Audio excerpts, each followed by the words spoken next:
All aboard! Alright, we begin one of the longest and most convoluted trials in all of mainline Ace Attorney. And if you happen to hear like a leaf blower or something in the, from when I'm speaking or when I'm not speaking, well, I've got no control over that, sorry. Anyway, we begin with an innocuous visit.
It's time for a revolution!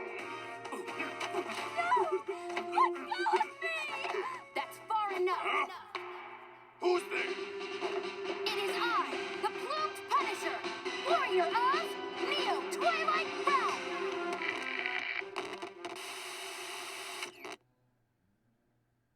Good people of Kurain, we can't allow things to go on like this. The Defense Culpability Act has done nothing but produce countless victims of wrongful convictions. The time to act is now, for we, the Defiant Dragons, have obtained the ultimate weapon, the Founder's Orb. And to the Garenian regime, make no mistake about it, I will personally dethrone you. A dragon never yields, nor will he rest until his revolution is complete.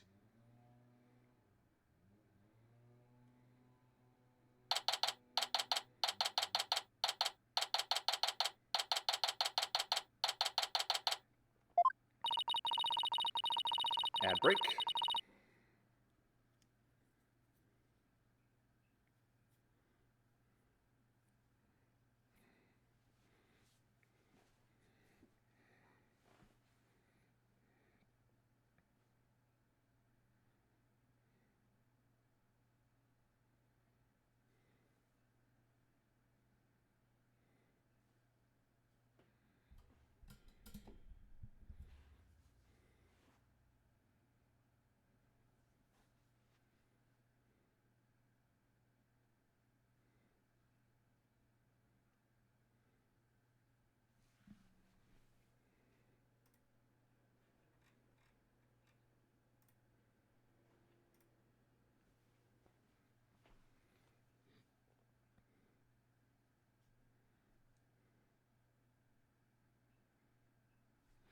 And this concludes our report on the recent television hijacking incident in Kurain.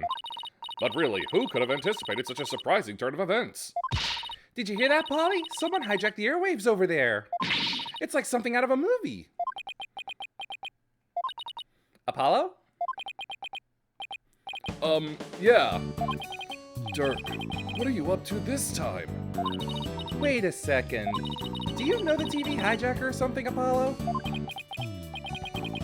You could say that, but it was a long time ago. And why do you know someone like that? I mean, they're calling him an insurgent. Yeah, about that. Hey now, is that any way to talk about the man who raised you? Huh?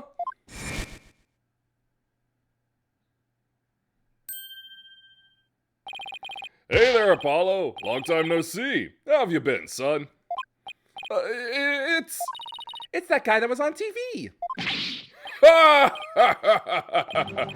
Guilty as charged. Surprised to see me, Apollo? I just beamed in from Kurain, and boy, are my arms tired. This can't be happening. I must be dreaming, or hallucinating, or both. No, you're not, Apollo. It's that TV hijacker / insurgent in the flesh. I'm so confused. Mr. Hijacker? Sir, I have so many questions, I don't even know where to begin. But let's start with that bit about the man who raised you. Wait, don't tell me you haven't told anyone about me, son. It's okay to brag about it. Tell everyone your old man's me, the Rebel Dirk. I mean, my face is all over TV these days. I'm practically a celebrity. Ha ha ha ha ha! Trucy, what do you say we close up early today? What? Why? Aw, come on, son. No need for the cold shoulder. I know I'm going to regret this, but what do you want, Dirk? You just show up here without warning after all this time. What gives? I came all this way to see you, son. Come, rejoice. Right. Why don't you tell me the real reason you're here? Well, okay, so maybe there's a little something I need your help with too, but the fact is, I came here to see you. That's the honest truth. Yes, I think we've established that. It figures. I haven't seen him in 10 plus years and he's already asking for a favor. He really is a rebel in the purest sense. He just does whatever he pleases. Come on, Polly, I need details. Inquiring minds want to know. Okay, hold your horses. First, I've got a few questions of my own. Pleased to meet you, little lady. My name is Dirk Sadmati. I'm, well, a rebel by trade. A rebel? But on TV they were calling you an insurgent. So which is it? Personally, I vote for a rebel with a cause. A real headache for anyone in your way. Trucy! Ha! Ha ha ha ha! You got me there. I'm the head of a resistance group. The Defiant Dragons. We're like the good, the bad, and the ugly, but without the good part. In Karide, I'm like the boogeyman, a tall tale parents use to spook their kids straight. That's too bad. You seem like you'd be a fun, cool guy to hang out with. This little lady's a real catch, son. I'm talking bride material if you get my drift. Nobody in this room knows. Wait, what? Oh, stop it! You're embarrassing me, Dad. He's a plucky one, all right. Someone pluck me out of my misery. Now, about that man who raised you business.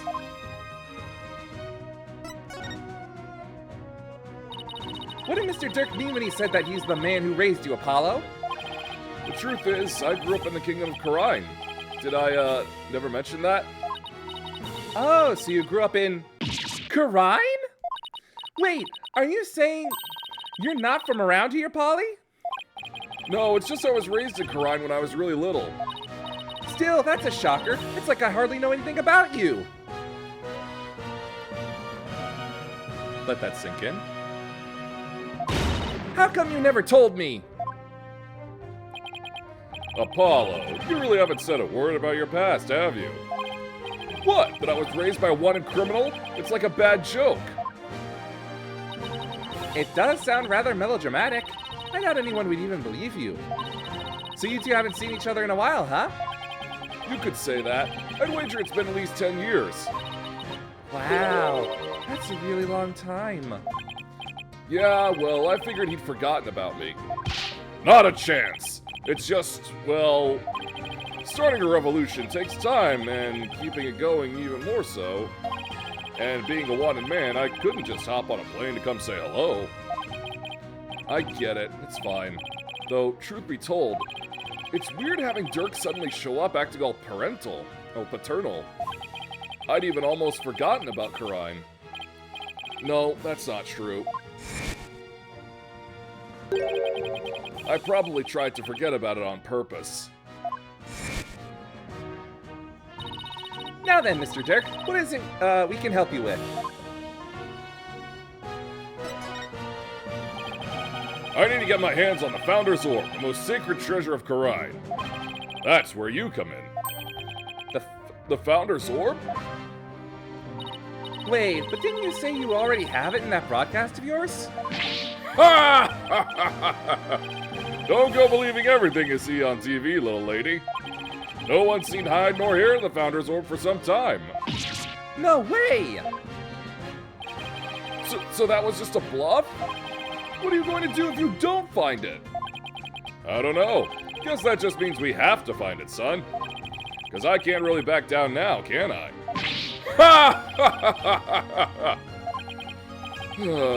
Different year, same old Dirk. It's all coming back to me now. Hold on. I think I read something about this in the newspaper a while back. Something about you guys stealing a sacred treasure from a temple's treasure room. That's a load of crock. We didn't lay a finger on the orb. Really? Yes. Baseless allegations, all of it. Our enemy has really found a way to keep us on our toes. Ooh, so it's like a setup. That's the long and short of it. However, my compatriot has been hot on the orb's trail. And just the other day, his hard work finally paid off. We now know the Founder's Orb is in Karine Village. Karine Village? Yes, I hear there are spirit mediums there. They even have direct relations with Karine. Spirit mediums. Right. Some doctor of archaeology there supposedly has the orb. His name is Archie Buff. My Defiant Dragon compatriot has already made contact with him. Apparently, someone asked the doctor to study the orb. So whoever asked him to do that is the real thief? Most likely. And you think this guy will just hand the orb over to you? My compatriot, Dats, says Mr. Buff has already promised to do so. It seems he knew it had been stolen and wanted to do the right thing. Dats, I remember running around with him when I was a kid. So he's here too, huh? Apollo, I want you to be present as my lawyer when I take possession of the orb. Would you do that for me? Fine, but I'll charge my standard fee. Now tell me about the Founder's Orb. If I remember correctly, the Founder is always depicted as a faceless spirit medium. What do you mean faceless? Images of the Founder, the Holy Mother of Karine, never show her face. To depict it is to commit the greatest taboo in Karinism. The greatest taboo, huh? I wonder why. I mean, what could she have looked like to make them hide her face like that? As for the Founder's Orb, it was discovered during an excavation 8 years ago, and has an interesting legend that goes along with it. It's said that there's a riddle to the orb, and that any who can solve it will receive immense spiritual power from the Founder herself. Sounds like one big fairy tale to me. In any case, it's just what us Defiant Dragons need to get our revolution started. With it, we can gain the spiritual power and thus the legal authority to rule Karine. Wait, suppose I believe this legend. Then anyone could become king or queen? And that's why you think it'll help you overthrow the Karan regime? Only the rulers of Karine have ever laid eyes on the orb, Apollo. A legendary treasure that bestows immense spiritual power. Doesn't that sound like something you'd want to see with your own two eyes? That does sound just a tiny bit intriguing.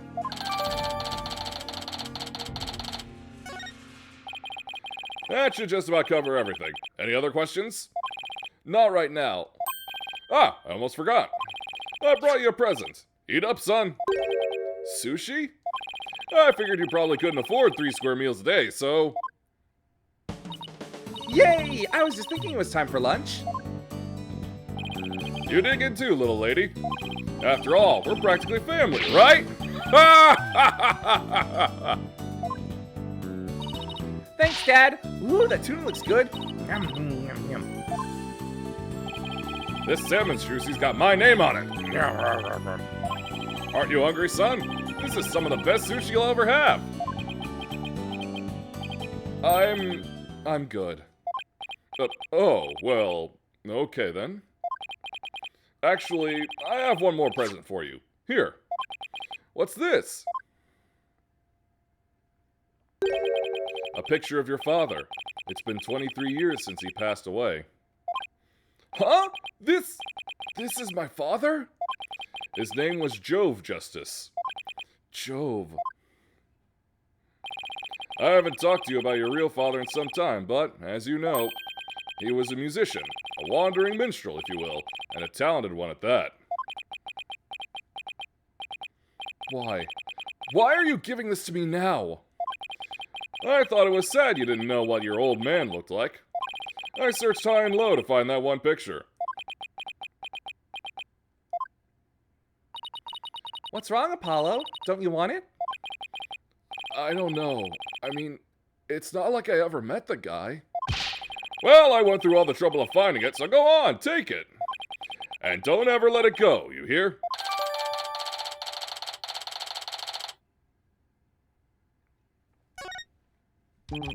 Well, now that our bellies are full, what do you say we hit the road?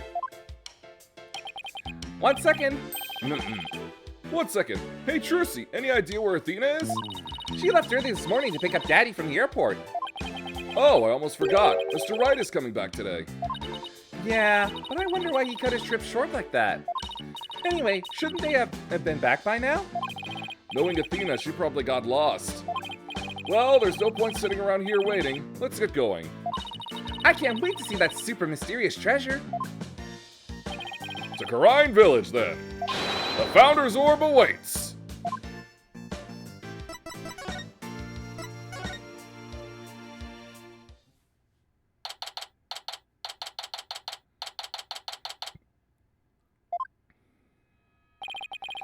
So this is Karine, the mystical village of spirit channeling. And where ancient traditions come alive. Looks like a really peaceful place. Ah, I love the air here. Nothing beats the mountains, huh, Apollo? Come to think of it, we used to live way up in the mountains too, just like this. Sure brings back memories.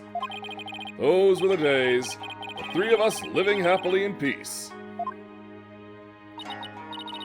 I still can't wrap my mind around it all, you know? That Mr. Dirk is not only Polly's daddy, but Prosecutor Sadmati's as well. And the way you two talked about it like it was nothing the whole bus ride here. I guess it is a lot to take in. So tell me, Mr. Dirk, what was Apollo like as a kid? Oh, he was full of piss and vinegar, he was. A real rascal. He and Nayuta used to run around in the open fields naked as jaybirds. I've even got pictures of him posing in his birthday suit. Whoa, whoa, Dirk! No way! Prosecutor Sadmati used to be like that too? The two of them would end up with leeches on their butts and cry like babies. Ha ha ha! Dirk, don't you think you've said enough? Oh, you're no fun. Yeah, I wanted to hear more about the misadventures of Polly.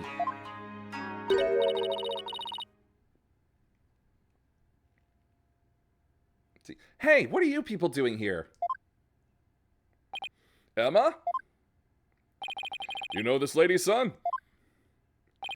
Yeah, this is Emma Sky. She's a detective. Technically speaking, I'm a forensics expert, but I'll let it slide. Anyway, I can't say I'm surprised to see you here. You always seem to pop up whenever there's trouble afoot. Still, what are the odds of running into you here in the boonies? By trouble, you mean you're investigating a case? Does it look like I'm here to sightsee? Wait, don't tell me. You're not here to see Dr. Buff, are you? Huh? How'd you know that? We're actually on our way to meet with him right now. Figures. Well, follow me. I'll show you the way. Really? Don't look a gift horse in the mouth, son. Just follow the nice lady.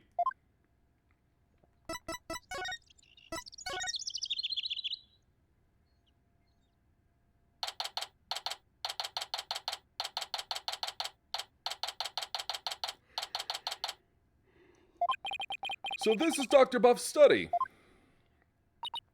Wow, look at all those books. The shelves go from floor to ceiling. It's like a library in here. Yes, and lots of artifacts, too. A true archaeologist's paradise. Look, son, there are so many relics they're spilling onto the floor. What a delightfully amusing room.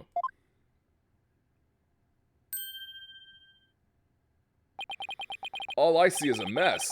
And what's with that white outline? Emma, where's the doctor? Well, the thing is, he died last night. Wait, what? It seems an avalanche of books knocked him off his bookshelf ladder. They're labeling it an accidental death. What? Please tell me you're joking. As if I'd come all the way out here for a few laughs, Apollo. Yeah, I guess not. A scholar killed by his own books? Oh man, what do we do now? I mean, how can he transfer ownership of the orb to you if he's dead? Yes, this is a problem. Emma, can you please tell us exactly what happened?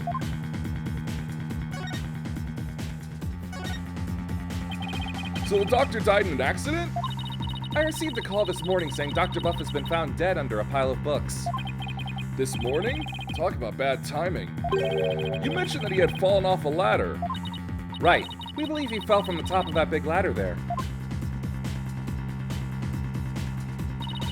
Apparently he triggered an avalanche of books while fumbling to reach one. And that sent him headlong on a fatal fall onto the hard floor.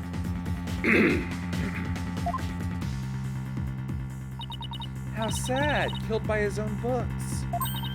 But at least he was doing something he loved. For a scholar, I suppose it's kind of like a soldier being killed in the line of duty. You could say he died an honorable death. Emma, who was the first one to discover the body? About that, whoever it was, it seems they wanted to remain anonymous. What? It happens now and then. Some people would rather not get involved with the police. I can relate to that. Yeah, being a wanted man and all. What now, Dirk? A dead man can't exactly hand over the orb. We'll just have to find it. It must be around here somewhere. Just to fill you in, Emma, we're actually here to get something. Pops here had an agreement with the doctor. The doctor was supposed to hand over a sacred relic known as the Founder's Orb. Pops? Oh, I see. That could be a problem, considering he's dead. Do you have a plan B? I have an agreement in writing. My compatriot, Dat, should have it. Well, there shouldn't be any problems then. So, who is this gentleman you're escorting? Oh, right, I haven't introduced you yet. This is Dirk. He's from the Kingdom of Karine. All the way from Karine, huh? So, what do you do there? I used to practice law, but I'm taking a break from all that. I'm focused now on making Karine a better place through volunteer work. Volunteer work, huh? How interesting. Well, it's not technically a lie. So, how do you two know each other? Oh, he's sort of my foster father. Come again? Yeah, and he's Prosecutor Sanmari's real father, too. What? You mean you and Prosecutor Sanmari? I'm so sorry. It seems you've had quite a life. Guess she's put a few things together. Actually, Dirk, you look kind of familiar. Have we met before? Not that I recall. Great, she must have seen that news report on TV. It will really complicate things if she figures out he's a wanted man. There are lots of guys who look like him. Sure you're not mistaking him for someone else? Are there? Really? I mean, a middle-aged man with long hair and an eye patch? You don't see that every day. Well, I'm sure you're just imagining things. So what does that sacred relic you're searching for look like? I mean, there's lots of stuff in here that's old and relic-y. Indeed. Unfortunately, I have no idea what it actually looks like. So then how are we supposed to find it? That I do not know either. We'll just have to go through each candidate one by one. Great plan of attack there, Dirk.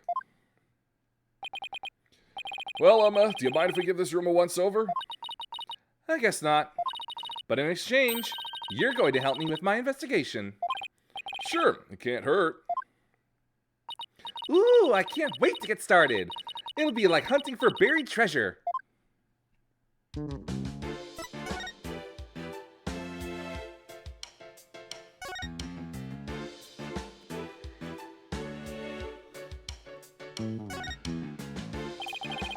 That's one big suitcase. It's locked. Is it the doctor's? No, someone left it here last night. So the doctor might have had a visitor? How can you tell? That sticker there, you only see those on airport luggage. Which means its owner is likely from overseas. Is there any way to figure out who it belongs to? Not unless we can open it to see what's inside. Guess not.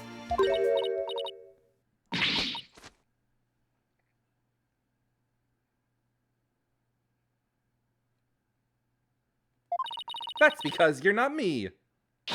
Emma Sky, forensics expert extraordinaire. Try as you might, you won't find the word impossible in my forensics handbook. Is she okay, son? It's like she became an entirely different person. Oh, that's just what happens when her forensic switch gets flipped. With this, identifying the suitcase's owner will be as easy as pie. Is that fingerprint powder? That's right, and there's no better time than the present to use it. Here we go. You remember how to do this, right? I apply the powder to where I think some prints might be and blow any excess off? Exactly. Well, have at it. Now where would I expect to find prints on a suitcase?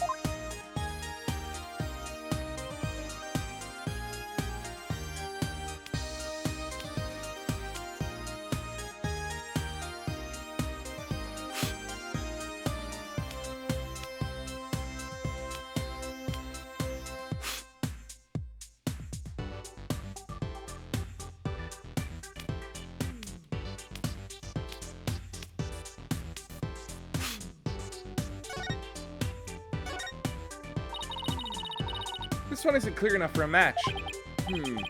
Where else could someone leave prints behind? Think, son. How might someone handle a suitcase? Start by considering what you do with them. Well, besides being wheeled or carried, they can be opened and closed. So I should look for prints that would be left at those times.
Hey Emma, I've got a pretty clear print here.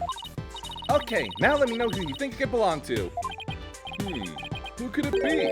It would have to be someone who would have paid Dr. Buff a visit.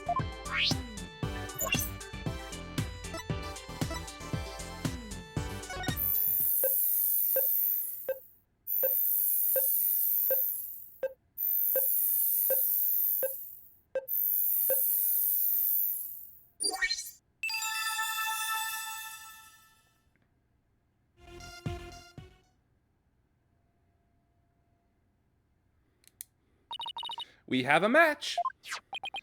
Dats. Come to think of it, he did stop by to see the doctor, didn't he? To conclude the orb transfer agreement. So he's the one who forgot his suitcase here. Where do you suppose he is now? Haven't heard from him in a while, and he's not answering his phone. Wait, you don't think he left his phone inside his suitcase, do you? I wouldn't put it past that knucklehead. Actually, I think we may have run into him earlier. Really? A suspicious man had been reported in the area.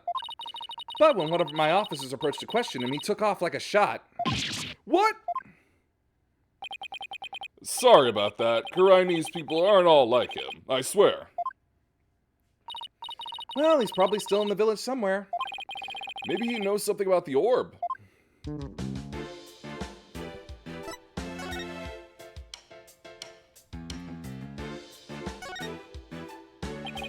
So this is where Dr. Buff died.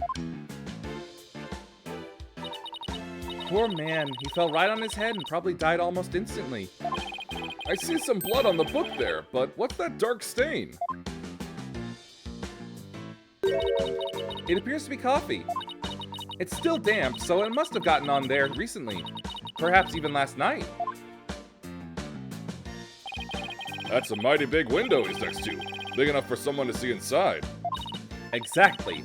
That's how the local resident who reported his death found him to begin with.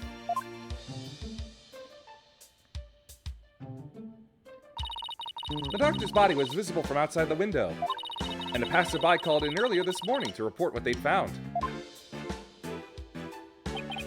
So you mean this case is still only a few hours old? That explains why your investigation is just getting underway.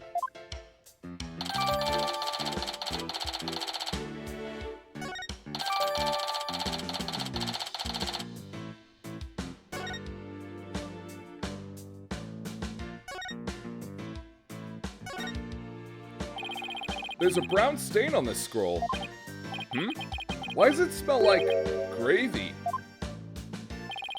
Why would there be a gravy stain on it? Who knows? But it looks like it's meant to be there. Maybe the artist was trying to inspire a gravy new trend. Food splatter art. That pun wounded me gravyly, Dirk.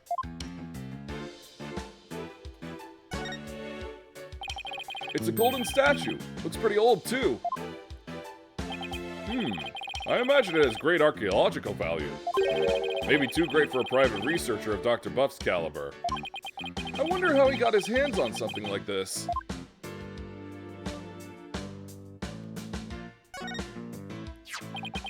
Ami. Why is someone's name written on here? Maybe it's so if it ever got lost, someone could return it to its owner. You know, like how school kids put their names on things. Yeah, but this is just an urn, and the name is written so big. Well, I wrote my name on my magic panties. It says, W-R-I-G-H-T in super big letters. The less said about this, the better.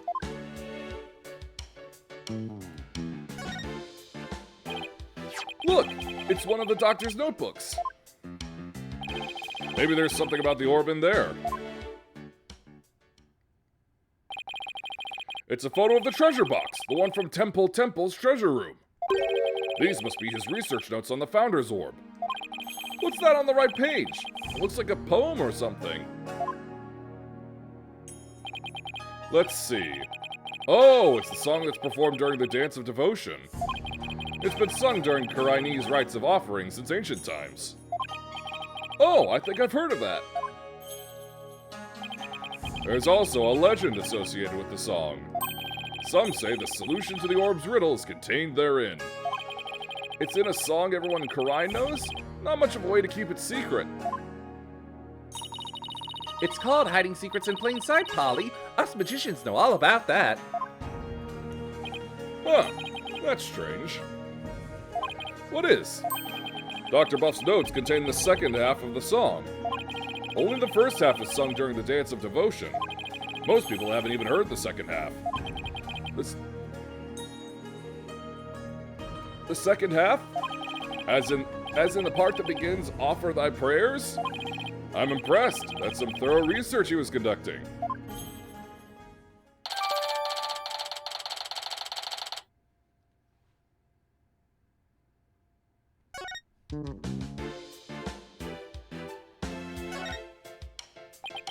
It's a spiral staircase. And it's connected to a hallway up there. Why'd they have to place the second floor so high up? Wait, you're not afraid of heights, are you? Oh, well... Oh, Polly's hilarious around high places. He gets all wobbly, like a baby deer taking its first steps. And his face turns as green as a watermelon. It's not nice to make fun of people's phobias, you know. Come to think of it, the visitor's entrance is on the second floor. What an odd layout for a house.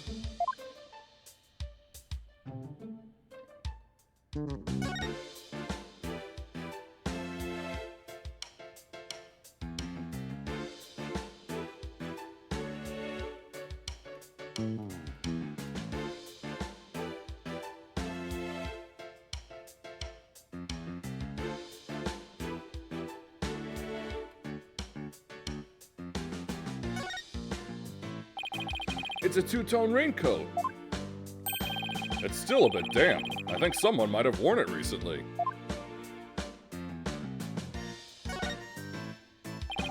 There's a pair of glasses on this little pyramid here. They belong to the doctor. Scientifically speaking, they appear to be your ordinary run-of-the-mill glasses. I guess they don't pique her interest, scientifically speaking.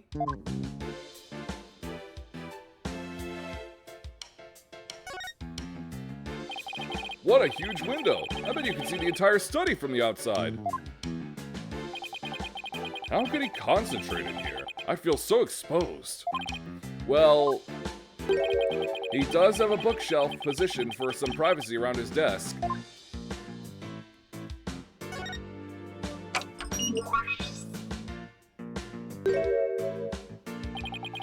This PC is password protected. Trucy, you think your magic could do something about this? I don't think it can override a password. Now, a locked desk, that it could get into.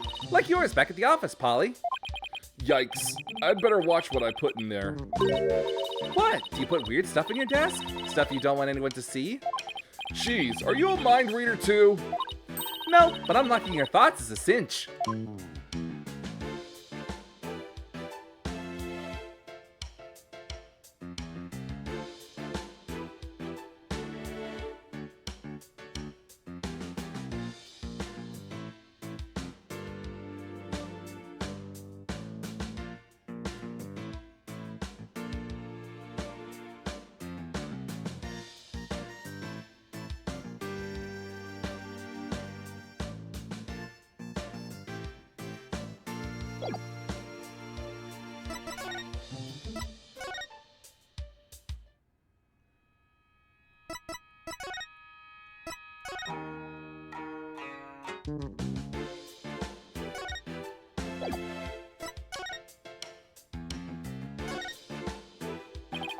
Is this a bird?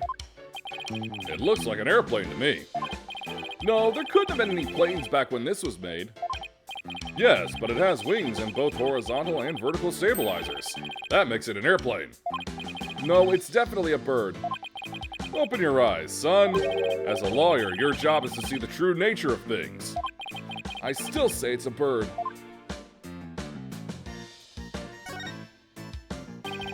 The doctor fell from the top of that ladder.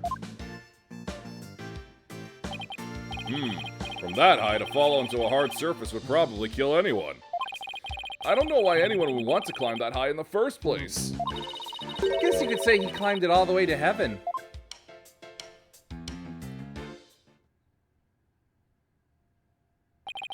It seems the orb isn't here. That means Dats might be our only lead at this point. Detective Sky said he might still be here in the village. We should try to find him.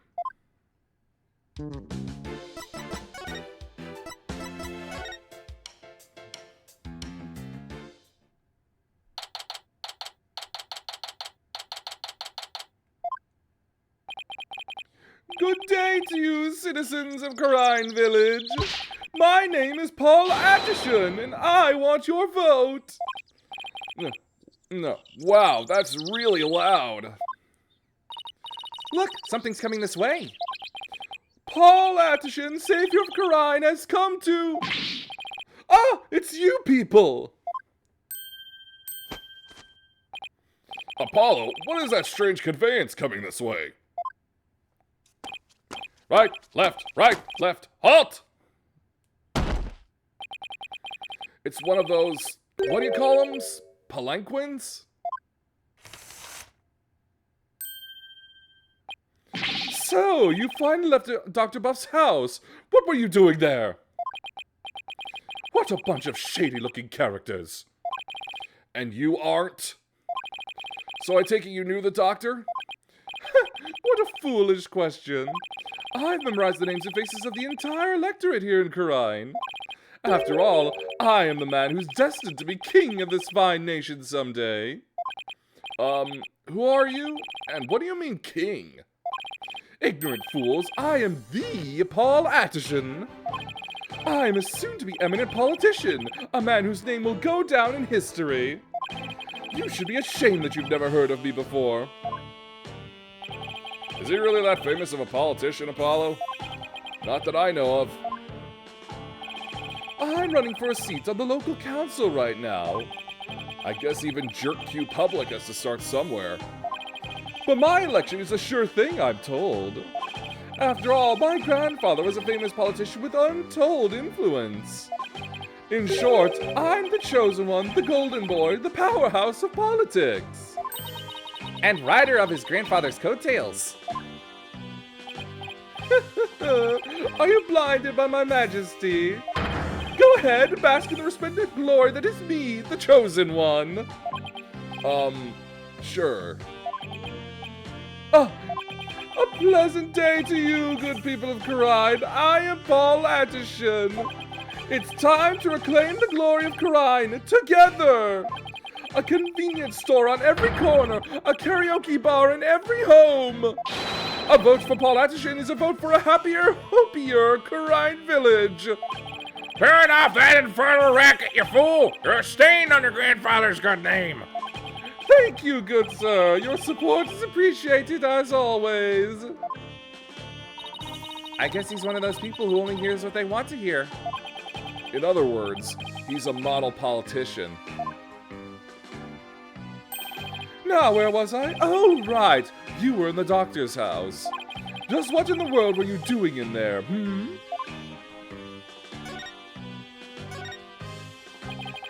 Is this what you ride around in when you're campaigning? That's right. It's perfect for the narrow roads and steep hills here in this village. It has a top speed of 5 miles per hour, but it suffers from serious reliability issues. Namely, these imbeciles tire out too quickly. We'll try harder next time, sir. Poor guys. They're exhausted and covered in sweat. The Atterson family has been in politics for generations, even back in the old country. Really?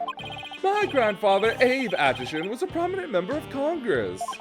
And he was born right here in Karine. There isn't a person here who hasn't heard of him. All I asked about was his palanquin. You must have heard of the Attersons. I'm even reviving our old country campaigning style. Oh, politics are really my thing. Trucy? I don't recall ever reading about them at school. Young people today, you people really need to pay more attention to politics.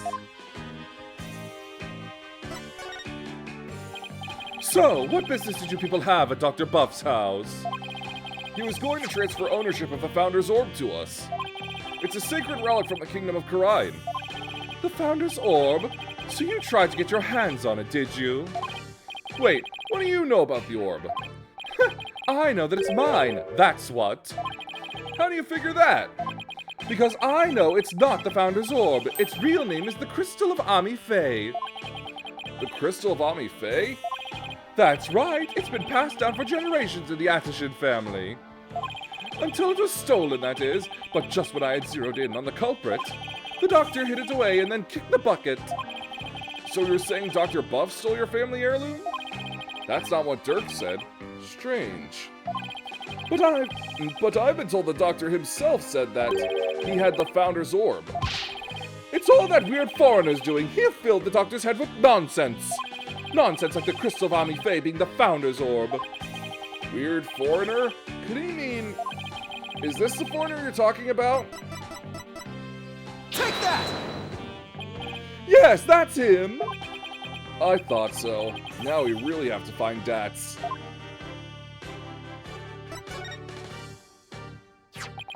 You know where this man is now?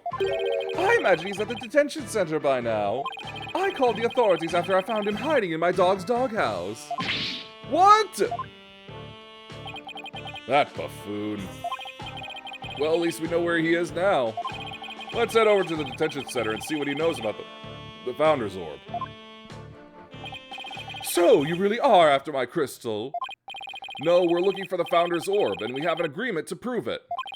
Well, just so you know, you're not going to lay a finger on it. It's mine. And I intend to give it to my benefactor. Your benefactor? My benefactor is ready to support my rise to the pinnacle of the political world.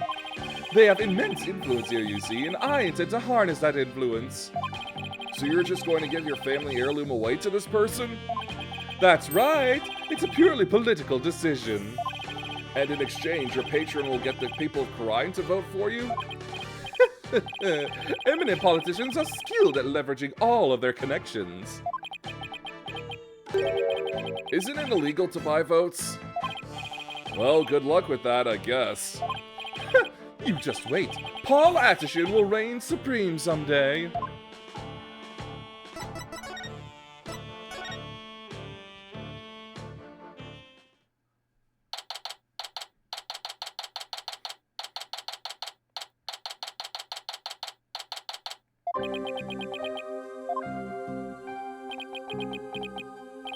Hey!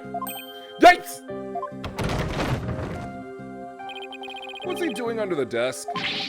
Foul cogs of the corrupt regime, I have nothing to say to you! It's me, Dirk.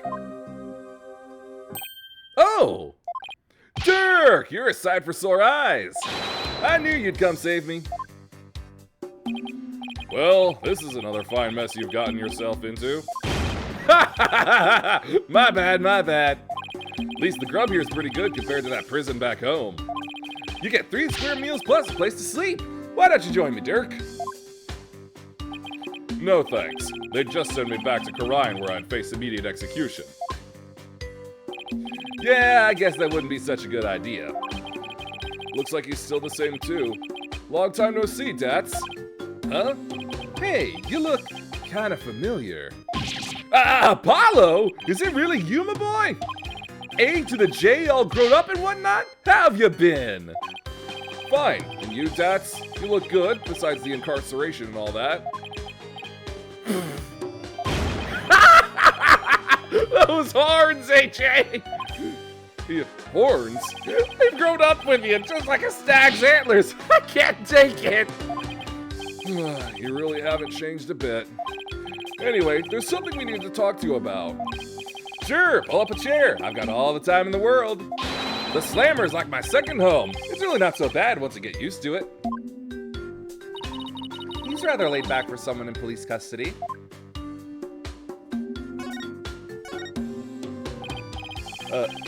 Dats, was what the doctor had really the Founder's Orb? Absolutely, positively. The doc was sure of it. Really? Because someone from the village is calling it the Crystal of Ami Faye. He also claims you are filling the doctor's head with lies. That ain't true. The doc said he was sure it was the real deal. All his fancy research confirmed it was the Founder's Orb. So then that Paul Attishin character was lying? Imagine that, a politician who lies. I bet he wants the orb all to himself. I wonder who's telling the truth. Well, take a look at this. It proves the doc believes he had the Founder's Orb. Let me see that. I agreed to hand over the Founder's Orb to the Defiant Dragons if I will come to no harm. Signed, Dr. Archie Buff. See? I got it all down in writing. But Dats, why does it say if I will come to no harm at the end here? Sounds like he was scared of you. Dats, did you threaten the doctor in any way? No, you got it all wrong. It was the doc's friend. He told the old man us rebels were dangerous. It's his fault the doc thought I might hurt him. Sounds like the work of that politician. He's really made a mess of things.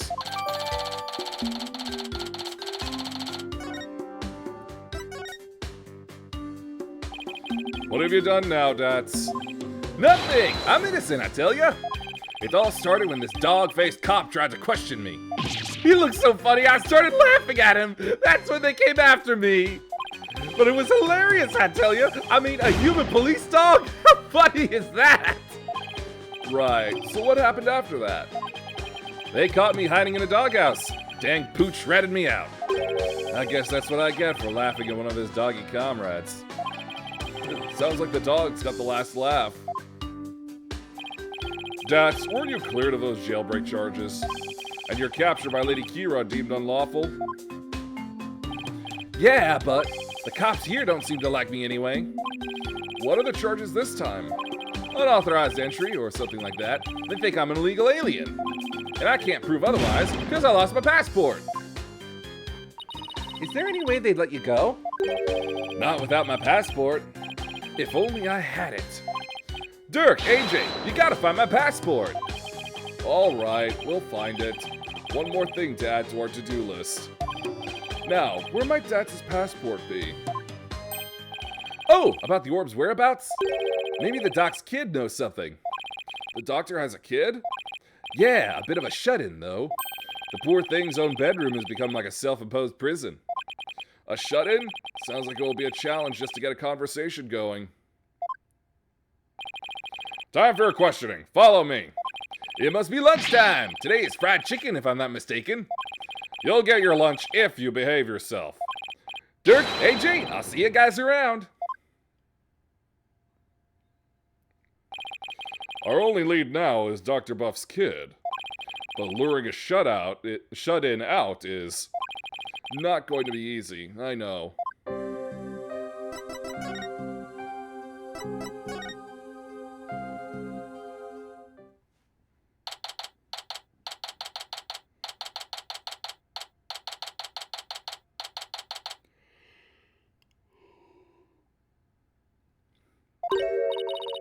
Oh, it's you again. Looking for Mr. Wright? He was just here a second ago. He was? What was Daddy doing here? Good question. He said he was looking for something. Did he say anything else? Let me think. Something about how his ride never showed up at the airport. Yes, that was it. I guess Athena really did get lost. But what's Daddy doing all the way out here in the first place? He can't be looking for us since no one told him we'd be here. Well, if you're here to take another look around, be my guest. I have other work to do, so if you'll excuse me. Of course. Thanks, Emma. First and foremost, we better find Dax's passport. We should also have a word with Dr. Buff's child. Hey, is it just me, or is there something new in here? Oh, you mean that thing? Yeah, we should take a closer look at it too. Let's not forget about Dax's passport. It should be around here somewhere.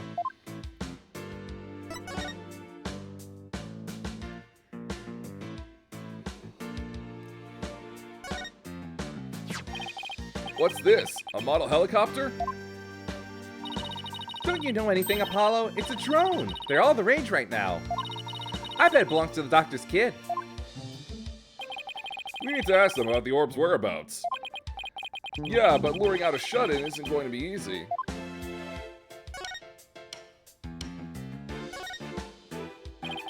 That's the suitcase. Maybe his passport's in there.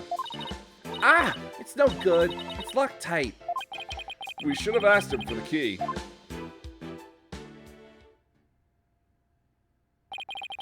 What are we going to do about Dax's passport? It's probably right there inside his suitcase, but we can't get it open. Why don't I take it over to Dad so he can unlock it? That way you guys can continue looking for the orb. Good thinking, Trucy. Okay, here I go. Huh? What the? This thing weighs a ton. Let me try. Jeez, how can a suitcase be so heavy? Is it filled with bricks or something? Knowing Dax, he probably packed his dumbbells in there. It's certainly much too heavy to lug all the way to the detention center. Here, let me take a crack at that lock. What, are you going to pick it?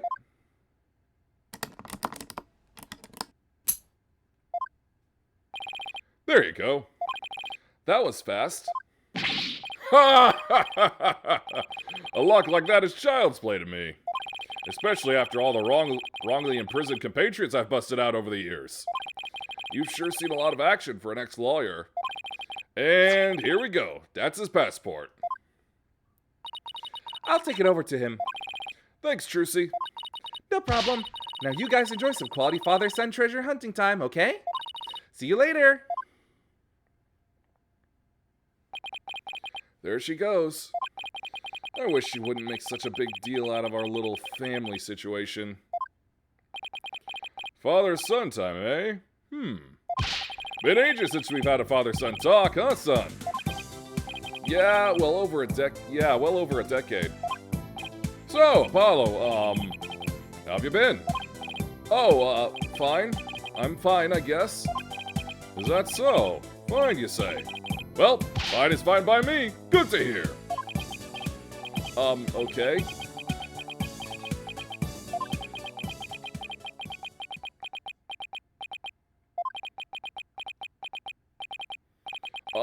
So what do we talk about now?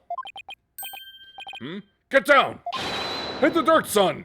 Huh? What the? Ah! Oh.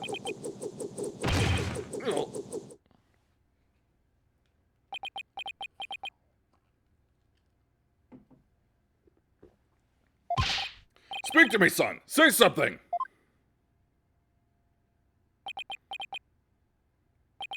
Oh, that's smarts.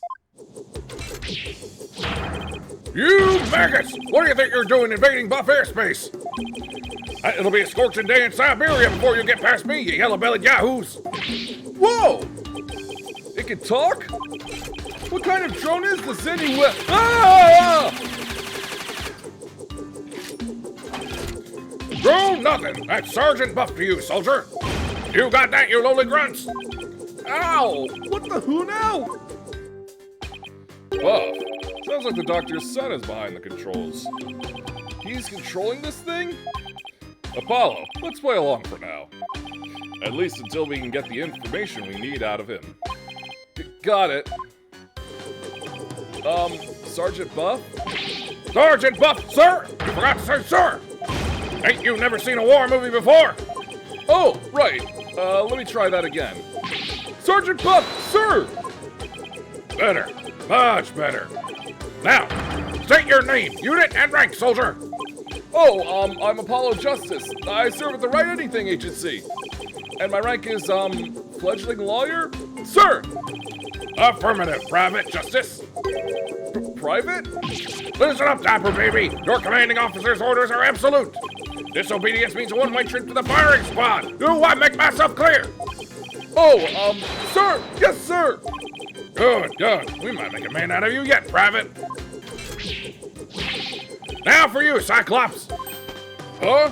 Oh, you want my name, unit, and rank too? I'm Dirk Sodmati.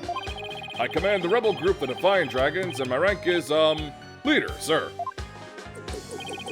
Excellent. Welcome aboard, Commandeer Dirk.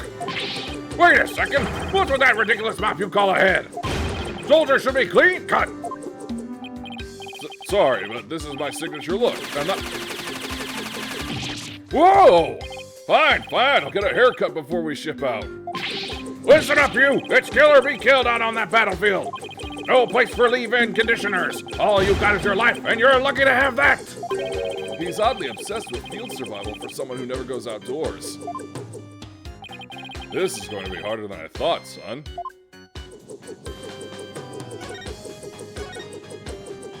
Are you controlling that drone from your room, sir? Affirmative. But I can see everything you do from here, so... Stand hot, soldier! Wipe that stupid look off your face! I'm going to whip you sheltered peace dicks into shape! With what? Your charming personality? Look, it's got a camera and speakers, too. And that's not all, Commandeer!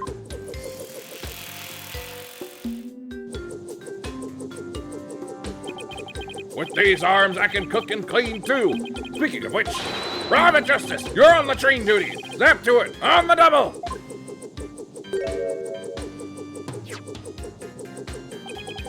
As if I don't see enough of the toilet back at the office.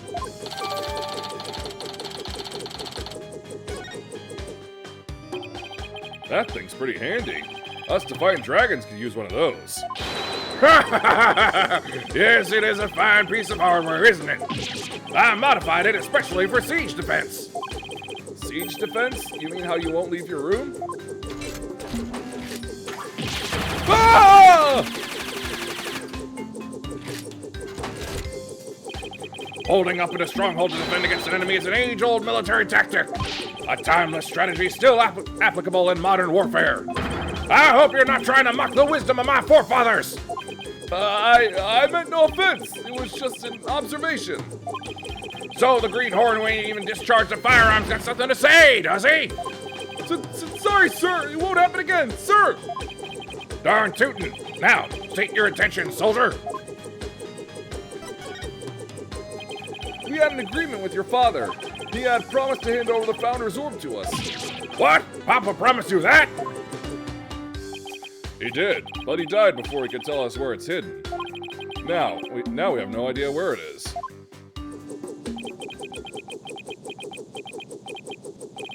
Oh. Papa, why? Why'd you have to die? It was an unfortunate accident, and I'm sorry for your loss. If it helps at all, I know how you feel. Sergeant Papa! What'd I do now? Wait for the ad break. Now that I can.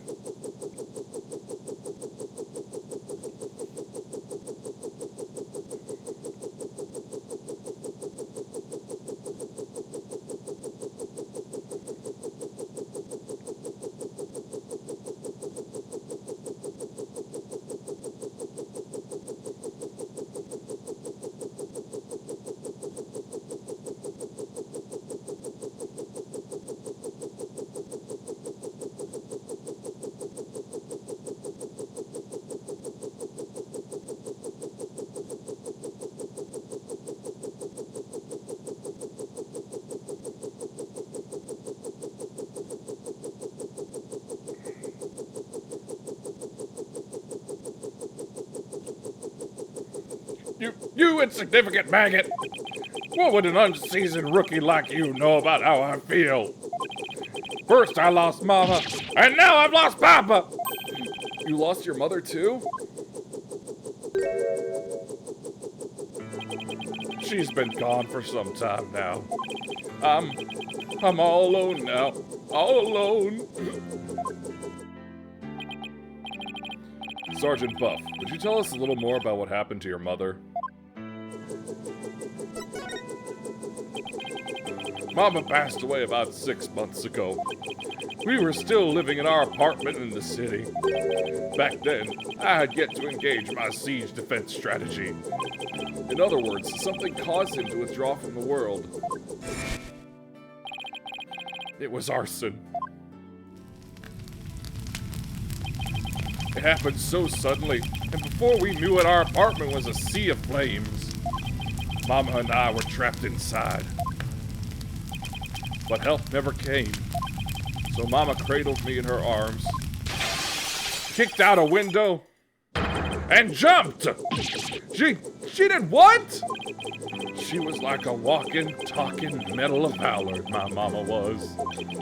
She delivered me safely to terra firma with a perfectly executed PLF. It's a 5-point landing technique used by paratroopers to land safely on the ground. She sounds like a superhero or something. But from that height, she suffered massive injuries in order to protect me. She died so that I could live. Oh, Mama! I don't know what to say. And the person who started the fire? He was immediately apprehended. They say he was standing outside laughing while the building burned. At least justice was served. I hope that brought you some solace. I've lost both my parents now. You can't possibly know how I feel! Mama. Papa. Poor kid. It's hard losing both your parents at such a young age. You must really feel alone now. Apollo. I imagine you know what he's going through. I do? The road to recovery begins by talking to someone who suffered the same hardship. I know you have something that shows that you understand.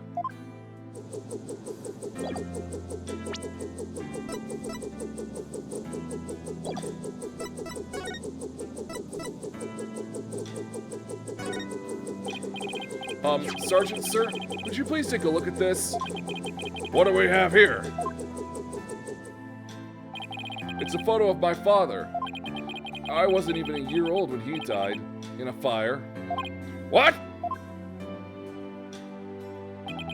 And like your mother, he died in an arsonist's blaze. I'm you. But in his final moments, he managed to save his infant son. Yeah, just wait. Private Justice, you've suffered a loss just like mine. I have, and that's why I know how you feel. But you still have your mother, don't you? No, I lost her too. What? She disappeared after the fire. I don't know if she's still alive or dead. Heck, I don't even know what she looks like. Wow. Sergeant Buff, his experience is very much like your own. If anyone can understand the sadness in your heart, it's him.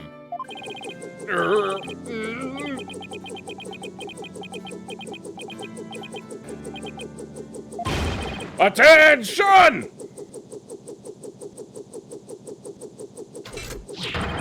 I salute you, Comrade Justice.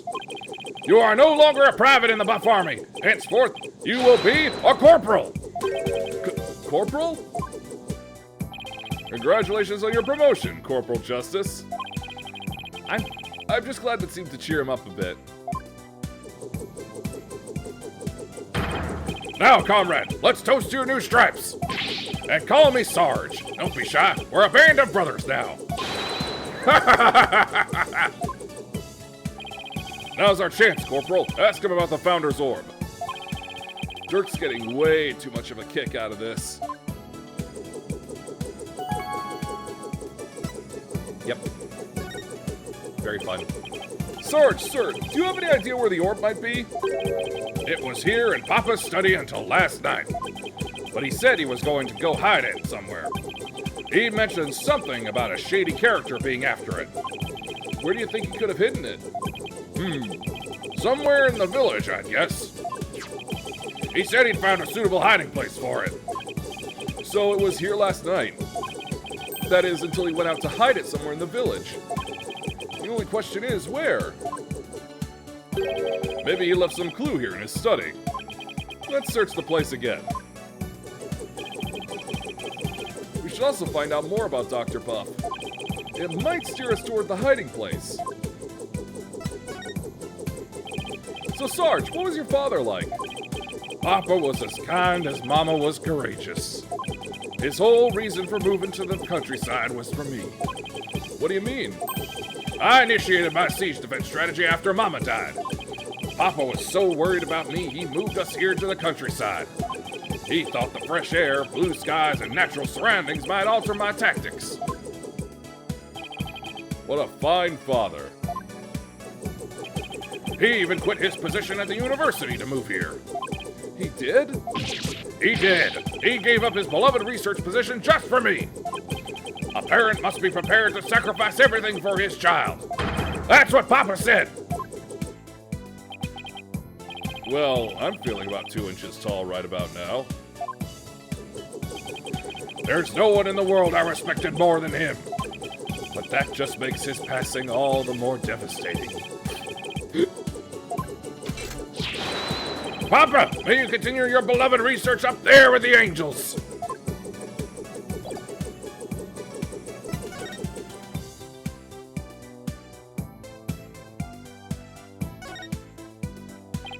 It's a raincoat.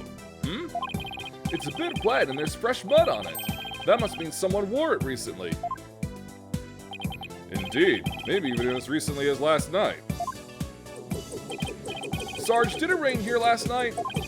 Negative. There wasn't a cloud in the sky. And how did this raincoat get all muddy and wet? When I saw it last evening, it looked pretty clean and dry to me. That means it got like this later at night.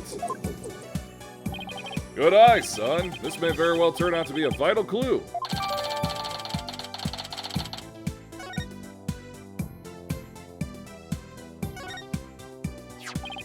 Are these the doctors? Yes, those are Papa's reading glasses. He said he'd been having trouble reading lately. But those glasses seem to help. Reading glasses, eh? I'll just hold on to these. Dirk, don't tell me you're having trouble reading too. Perish the thought! I just don't want to leave any stone unturned.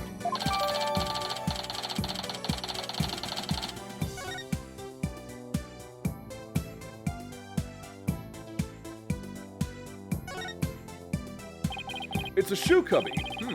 These shoes look like they belong to Sarge and his dad. Ah, these boots here are a little damp. And it looks like there's something inside this one. Maybe Dr. Buff wore them last night. They might lead us to where he hid the orb. Let's take a closer look.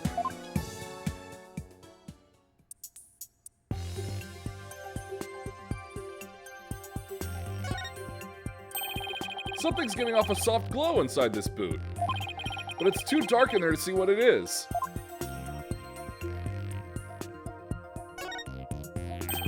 There's a question mark on the bottom of this boot. Papa had those custom made for his archaeological fieldwork. He had the soul of an adventurer. This boot had the soul of an adventurer, too.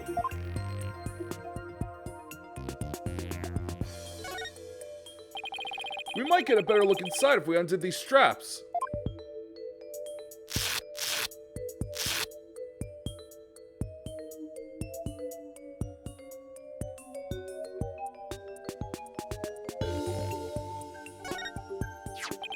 It looks like some kind of glowing moss. It could have come from wherever the doctor went last night. Must have gotten in with some of that mud. It might be worth looking into, if it'll help us pinpoint where the doctor hid the orb.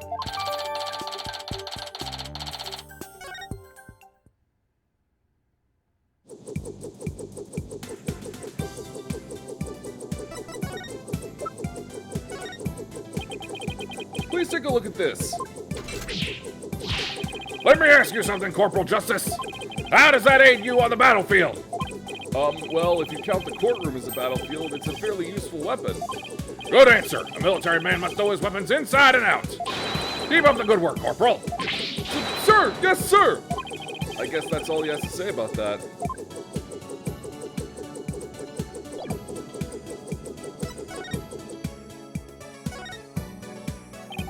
This computer could provide some useful information.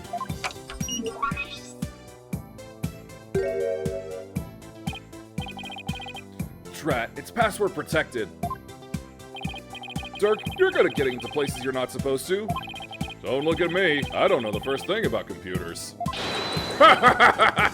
Leave it to me. A modern-day warrior must be well-versed in technology and have mean pride. After all, he who controls information controls the battlefield.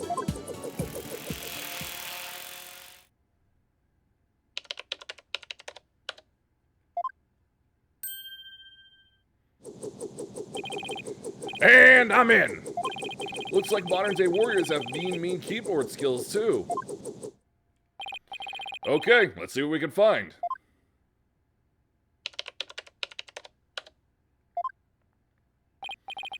Oh, what's this? An email message?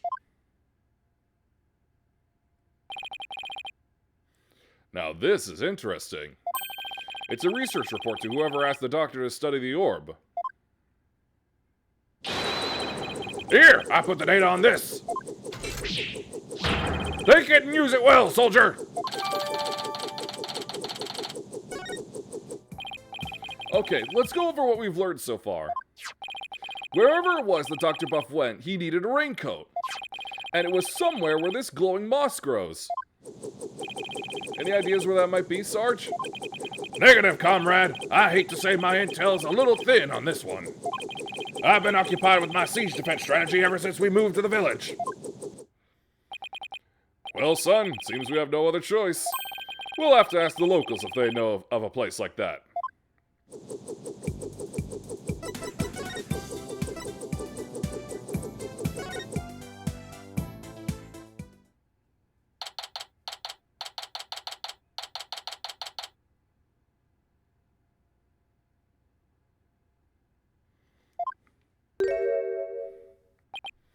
Ugh. It feels like somebody's watching me, and it's really creeping me out. Oh, it's just Paul Addison's campaign posters. When did he put these up? Whatever, I've got more important things to be paying attention to. What great weather! It really lifts the spirits. I know, after our little treasure hunt, what do you say we go hunting, son? Hunting? We used to do that a lot, didn't we? Just look at that mountain. I bet there's some feisty wild boars up there. I think I'll pass, but thanks. Oh, so hunting's a no-go. Well, I guess that wild boar stew will have to wait then. Apollo, something seems different from the last time we were here. You mean the posters? No, not those. What's he talking about?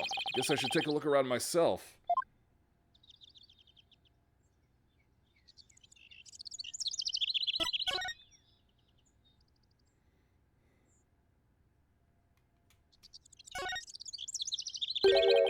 What do we have here? It looks like an unfinished picture, like something a little kid might paint. You're right. But I can't quite tell what it is, what it's of. I think it's supposed to be nighttime, but what's that thing on the left? A monster or some kind of alien, perhaps? In any case, it's a pretty poor excuse for a drawing. Well, what did you expect from a little kid? Little kid? Huh? Oh, it's you, Pearl! Why, Mr. Apollo, is that you? What a pleasant surprise! It's been quite some time. How have you been? Fine, thanks. You're looking good too, Pearl. Aren't you going to introduce me, son? Of course. This is Pearl Fay. She's a spirit medium here in Karine Village. Pearl, this is Dirk, my, client. Hello, sir. Pleased to meet you. If there's anything I can do to help, please let me know. Nice to meet you too. And what a polite little girl you are. Actually, I'm a high schooler. Whoops! Sorry about that. So, you're a spirit medium. Does that mean you can channel spirits then? Yes, I'm still in training though. But I'm well versed in the art of spirit channeling. Well now, isn't that something? I mean, back in my country, our little princess hasn't channeled a single spirit yet. Pretty impressive, young lady. Oh, but compared to Mystic Maya, there is so much more I must learn. Mystic Maya? Oh, right, Maya Fey, Mr. Wright's former courtroom assistant. He told me all about her. She's a spirit medium too, if memory serves. Yes, she's an amazing medium, and soon she'll be the next head of the Fae clan too. Mediums and spirit channeling. I've heard all about it from Mr. Wright. He said that mediums will even physically become the person they're channeling. I wonder if even little Pearl would turn into a hulking giant if she had to channel one. I hope you don't mind me asking, but what brings you all the way out here, Mr. Apollo? Oh, just a small matter to take care of. Wait, would it happen to be the matter Mr. Edgeworth is looking into? Prosecutor Edgeworth? What's he doing here? Oh, so it's a different matter then? Because I just saw him a moment ago. He appeared to be searching for something. Oh? Mr. Edgeworth is a friend of Mr. Wright's and the district's chief prosecutor. Why would he be here in Karine? Well, no point in obsessing over it. Come to think of it, you live here in Karine Village, don't you, Pearl? Yes, I was born and raised here. This is perfect, Apollo. Let's ask the young lady if she knows where the doctor might have gone last night. I was thinking the exact same thing. Maybe I should show her what we found in the doctor's study.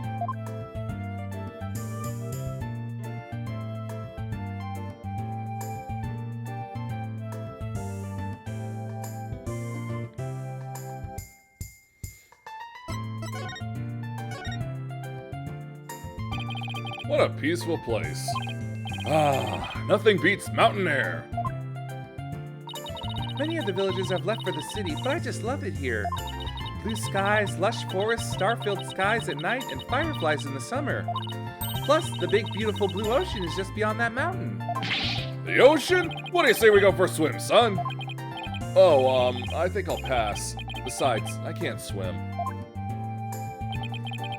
Pearl, Karine Village is like the home of spirit mediums, right? Yes, and I'm part of a long line of mediums. I've never seen a channeling before, but is it possible to channel the spirit of anyone who's passed away? No, not just anyone. You must know their face and true name. Really? You can channel a spirit just by knowing their face and name? That's an amazing ability. It is, but it can only be learned by those with a gift occurring in certain bloodlines, and years of intense training. At present, Mystic Maya and I are the only ones in our village who can channel spirits. Looks like spirit mediums are highly valued here, much like they are back in Karine. I heard there used to be many more of us a long time ago, but now we are in very short supply. Most of the women nowadays don't want to stay. They want the thrill of the big city. Yeah, well, you guys aren't exactly close to any shopping malls or nightclubs out here. But what about you? Are you not interested in things like that? Me? Well, I wouldn't mind a new outfit or two, and, well, oh, never mind. It's okay, Pearl. You are at that age, after all. Oh, we met this weirdo earlier named Paul Addison. Do you know anything about him? Yes, he's been campaigning a lot around here lately, and the noise he's been making has become quite a problem. People are especially upset that he's campaigning at all hours of the night and day. Well, the local police should arrest him for disturbing the peace. Unfortunately, there's little they can do because the Addison family is so powerful.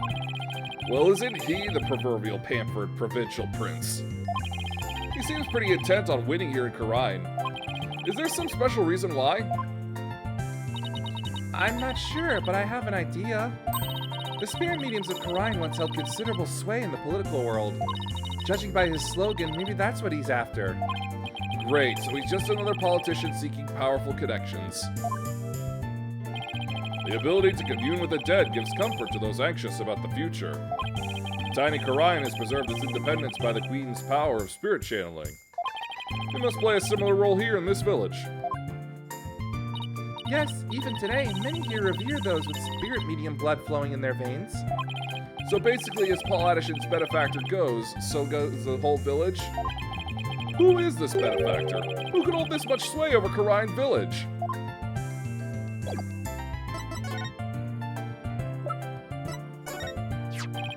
Pearl, do you have any idea where this moss might grow?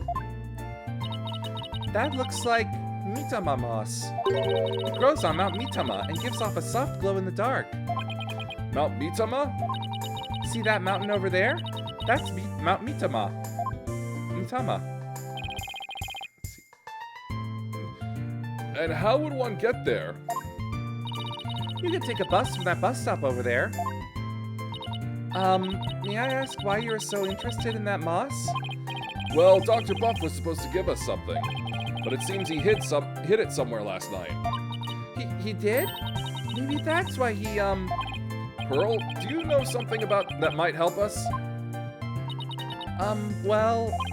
Sounds like I'd better find out what she knows. Pearl, do you have any idea where Dr. Buff might have gone last night? Well... about that... All I know is Dr. Buff was somewhere on Mount Mitama.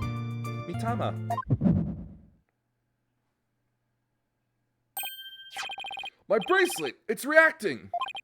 Which means Pearl is hiding something from me.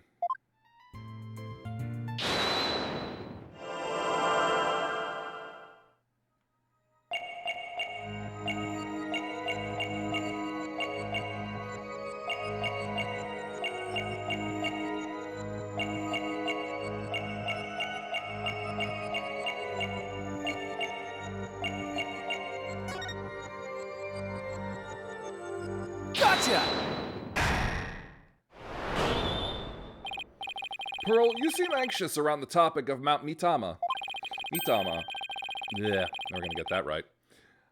I could tell because you'd rub your thumb over a splotch of dried paint as you said it. Oh, well... That nighttime painting is yours, isn't it? This is so embarrassing. As you saw, I'm not a very good artist. But that picture has nothing to do with Dr. Buff. I'm not so sure about that. In fact, I'm going to guess that while you were out here painting last night, you actually saw the good doctor heading out to Mount Mitama from the bus stop. No, I didn't see anything like that, I swear. No, I'm positive you saw the doctor. After all, he's right here in your picture. Take that! You think that's the doctor? I may not be a very good artist, but at least I know how to draw a person. Okay, if this isn't a person, then what is it? That's, a rain spirit.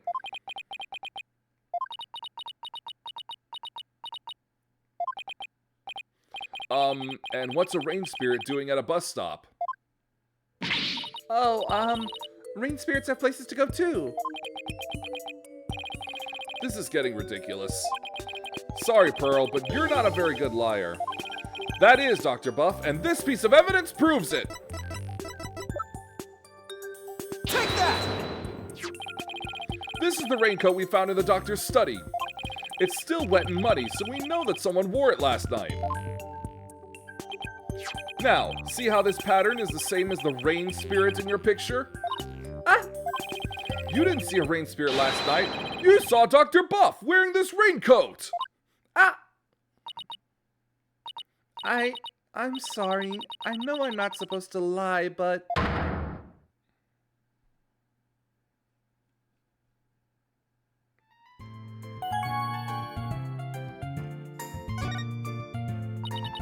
I'm sorry I didn't tell you before, Mr. Apollo, but I did see the doctor last night. It's all right. Just please tell me everything you know. Of course. I was painting out here last night when the doctor came up to the bus stop. He was wearing a raincoat even though it wasn't raining and a helmet with a light on it. Sounds like he was well prepared for something. I know. That's why I asked him if he was going off exploring again. He looked startled like he hadn't noticed me there. And then he suddenly said, "Please don't tell anyone you saw me here."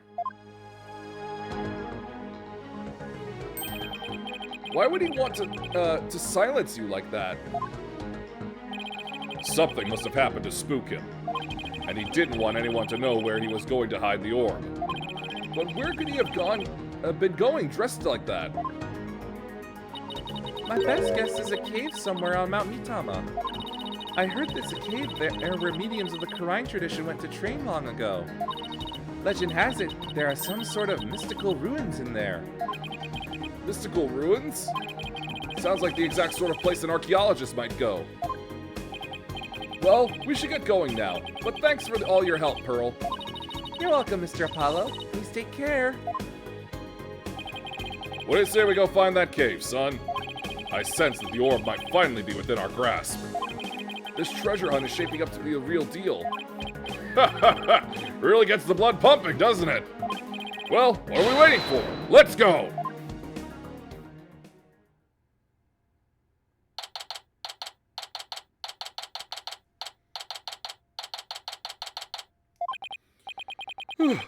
I'm all out of breath.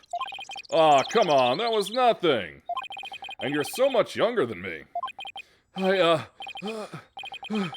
don't normally get this much exercise. Need a break? No, I'm fine. Dirk, look! There's Mitamamas growing in that cave over there. This must be where the doctor was last night. Let's take a look inside.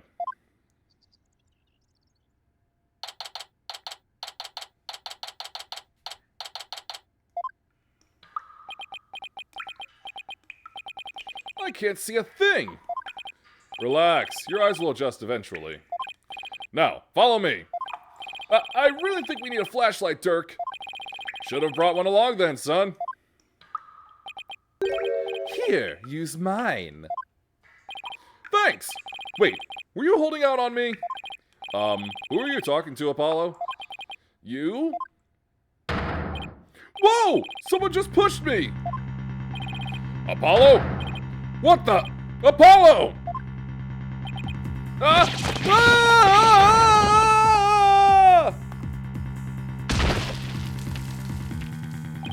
Ow! Are you alright, son? Yeah. Looks like someone got the drop on us. Quite literally. But who? I mean, we could have died from that fall. I don't know. But I don't think we'll be getting out the way we came in. Looks like we're in a pretty deep cave. Nothing to do but press on, son. How can you even see in here? Come on, let's go. Hey, wait! One false step and we're dead. What in the world should we do? I guess we keep going. There must be some path for... Must have been some path for Dr. Buff to follow when he came to hide the orb. Right. By the way, it looks like our attacker left us with this useful parting gift.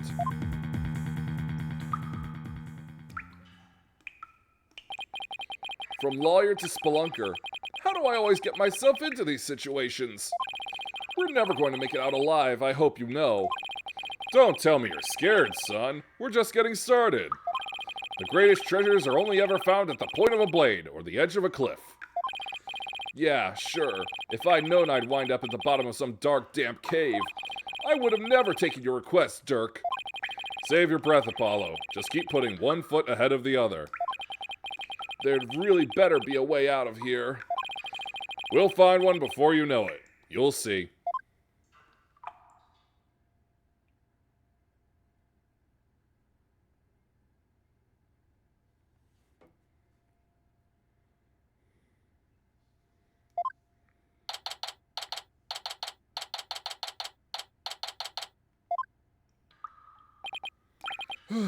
We've been walking for over an hour. It's like a maze in here. I couldn't get back to where we started if I wanted to. Yeah, this cave goes deeper than I thought. Wait, don't tell me there really is no way out. Where there's a will, there's a way. Ever the optimist, aren't you? Maybe we should cut our losses while we still can. Even if we were to turn back, we wouldn't make it up that wall of solid rock. So, I guess we keep going. How did I get stuck wandering around in a dark cave again? It's definitely not in my job description. Listen, son. Only the truly accomplished have the luxury of being so choosy. When I was just starting out, I did everything from street performing to yak milking. And that helped you become an accomplished attorney. How? It didn't. But when you need to earn a living, you'll take on any job just to survive. Say, how is your career going, by the way? Well, it's been a harrowing adventure so far, to say the least. My first trial really put me through the ringer. And my next case had me investigating a pair of stolen panties.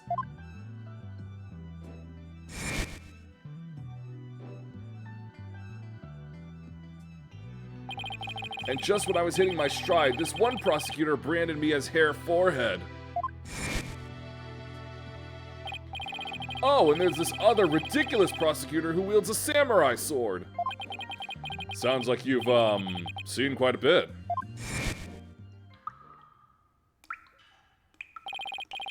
You're telling me.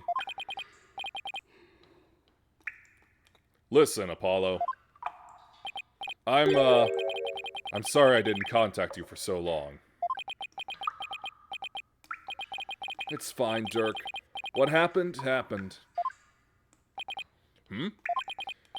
Careful, the ground doesn't feel as solid here.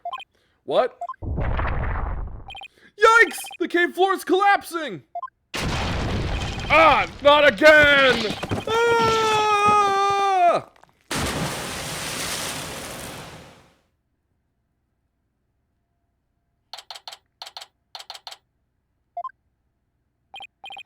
Hey, Apollo, can you hear me? Dirk?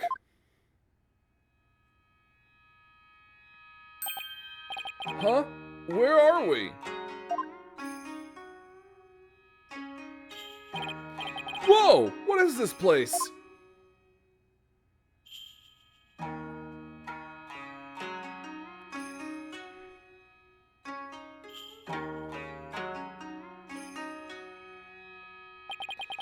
I was shocked too. These ruins look really old. It's not exactly something you'd expect to find in the middle of a cave system, that's for sure. Maybe the doctor hid the orb around here? I mean, those look like footprints over there.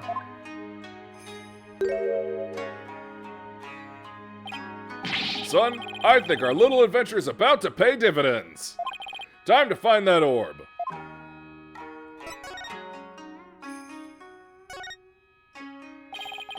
These have got to be the doctor's footprints. They match the bottoms of the boots we saw in his study. So he made it all the way down here. The water's washed most of them away, but his footprints are everywhere. Really? Because these are the only set I see. He must have been looking for something. Ah, those prints. They're coming out of that lake. Hey, you're right. But that would mean Dr. Buff came walking out of the water. What's a plastic bottle doing here? There's seaweed stuck to it, which means it probably came from the ocean. It's possible this cave is connected to the sea somehow.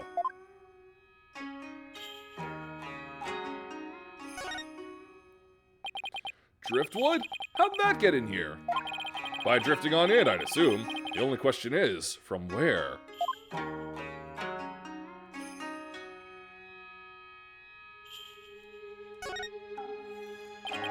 This lake looks really deep. I can't even see the bottom. A bottomless lake in the depths of a mountain cave system. My blood runs cold at the thought of falling in there. The water. It's salty. This lake may very well lead to the ocean. Didn't Pearl mention something about the ocean? Like how it's on the other side of the mountain? Can't imagine she meant it literally.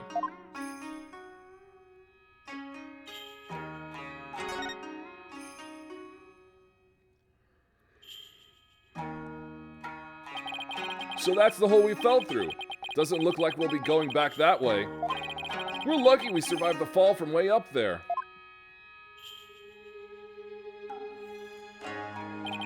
Indeed, if that hole hadn't been above the lake, we'd be history. You passed out the moment you hit the water. Yeah, well, water's not really my thing. This cavern is solid rock all around. Looks like we either go back through that hole, or find some other way out. Ugh, why am I always between a rock and a hard place?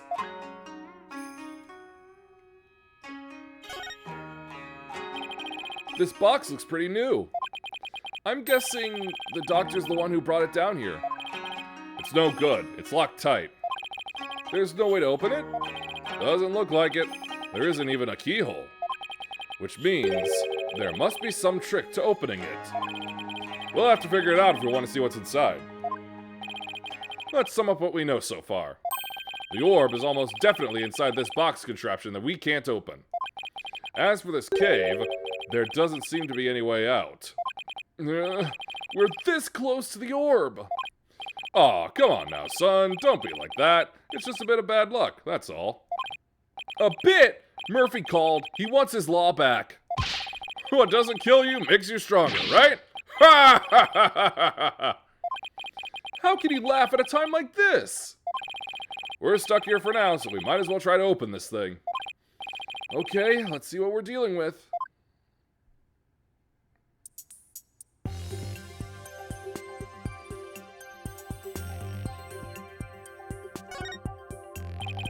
This thing is covered with pictures. And hey, each section also rotates.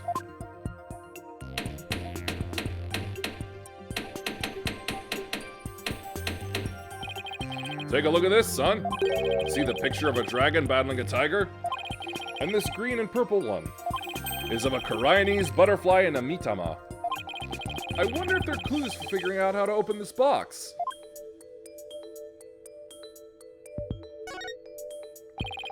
There's a big button here. Huh, nothing happened.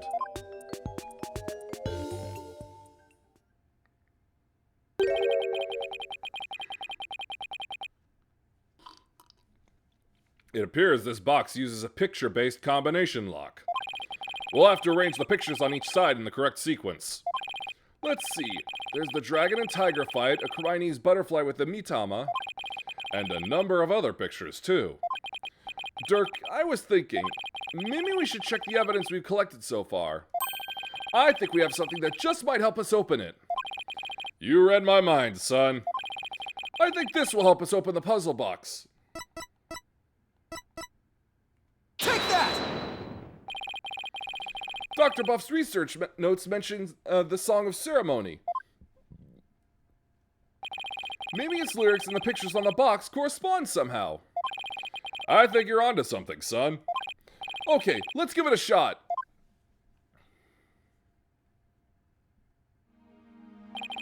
Each dial has 6 pictures, and there are 4 dials in all.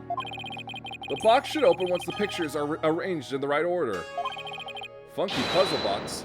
Funky puzzle box, here comes justice!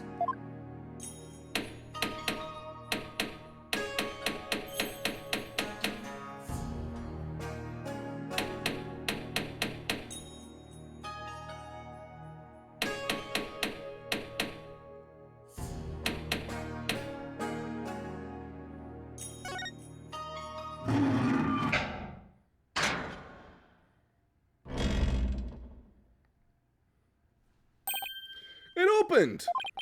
So this is the Founder's Orb. We did it, son! The orb is finally ours!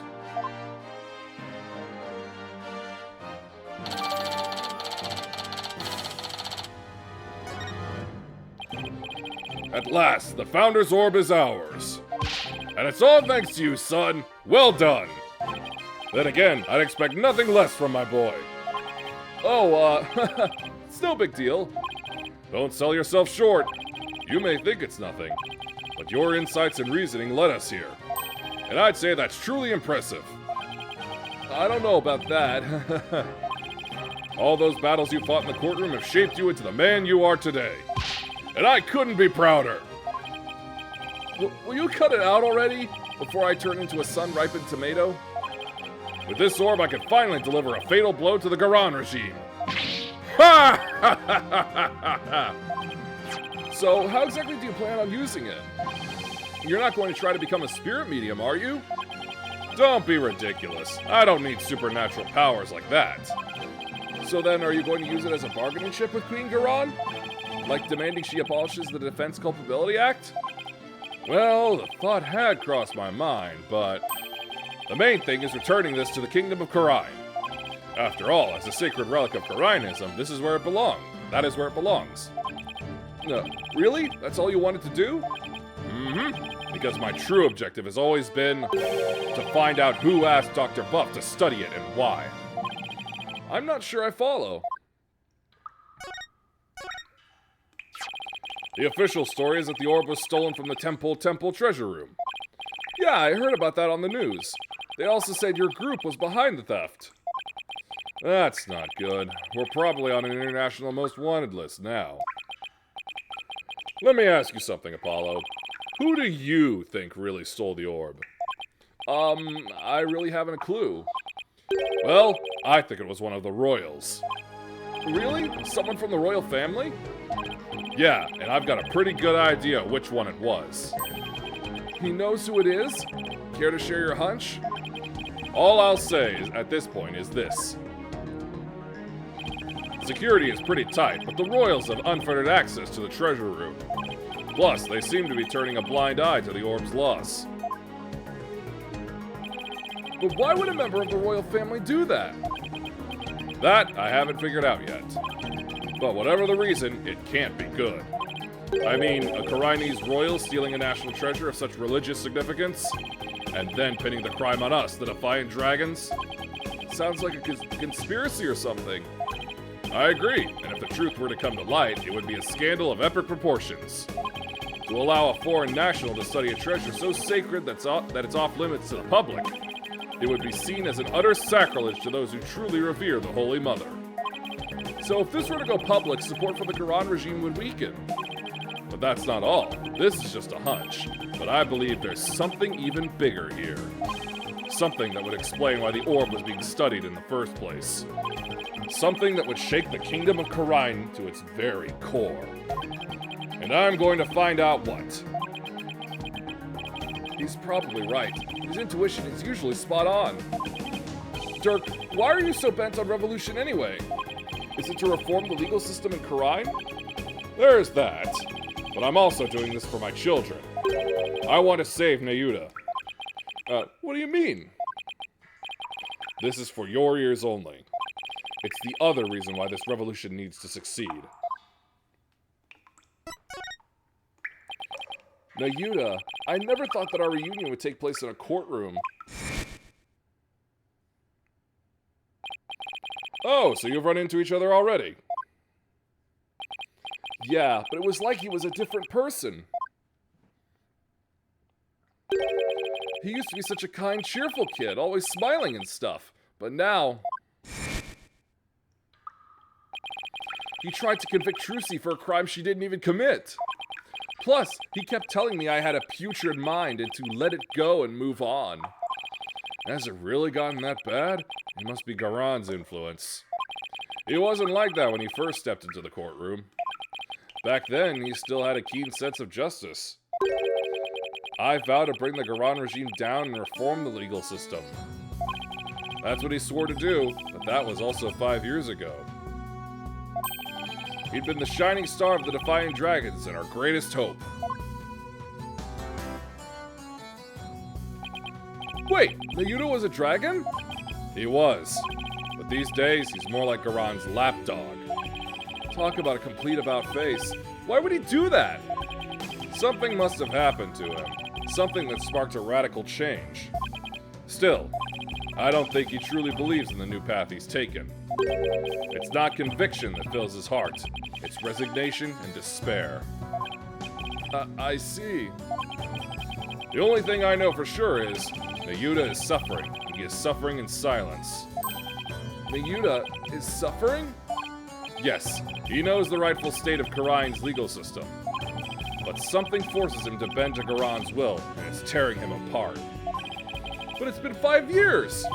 Do you really think he even still wants to reform the legal system? As long as he carries what I've taught him in his heart, I do.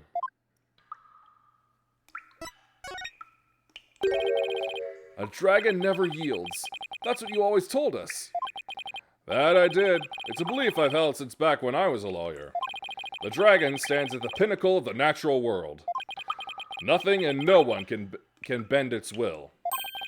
That's why we lawyers must pursue the truth like an unyielding dragon, right? We must fight for truth to the bitter end, no matter what it takes. Dirk and Mr. Wright, they have that much in common. That's why I've held on to this badge, even though there are no more lawyers in Karain. I believe that one day our legal system will return to its former glory. And this badge here is a testament to that belief. I wonder if Nayuta still believes in what you taught us. He does. That much I'm sure of. A dragon never yields.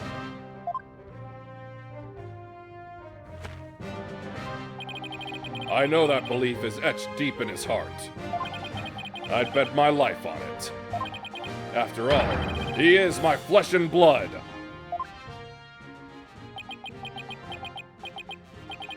This unshakable faith and confidence. It's what draws people to him, whether they like it or not. Even people like me. You know, I remember back when we were kids. Nayuta used to say with great pride, "I have the blood of the dragon within me." Yes, and that's why I want to free him. Free him from the poisonous clutches of the Garan regime. So that's your other reason for starting a revolution. Yes, I need to smack some sense into that boy of mine. I mean, what else are fathers for? I wouldn't know. Now that we have the orb, on to the next problem. Getting out of here.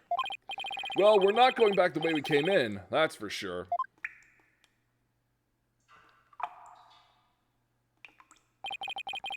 That hole we fell through is way too high to climb back up to.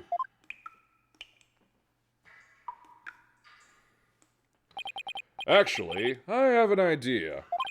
That lake water tastes salty, which means it must connect to the ocean. Well, wait a second.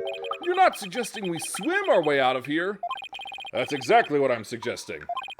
But we have no idea how deep that lake goes. It's pitch black down there. Not a problem. How is that not a problem? I mean, how do you even know if there's really a passage to the ocean? Well, one of us has to try, and I'm the better swimmer. Time's a-wasting. I'll be back before you know it, son. Dirk! He's gone. I sure hope he knows what he's doing.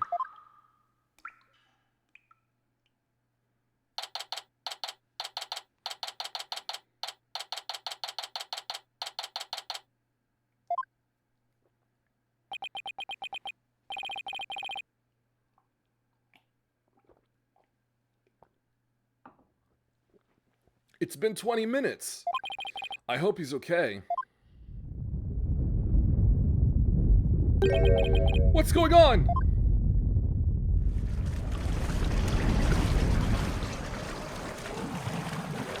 Uh-oh. The water! It's rising! It's fast! Ah! Need air! I don't know how to swim! If I don't grab onto something that floats...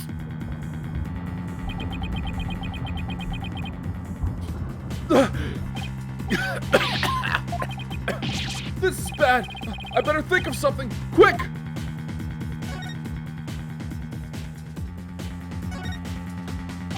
I've got it! As long as I hold on to this, I should be able to stay afloat.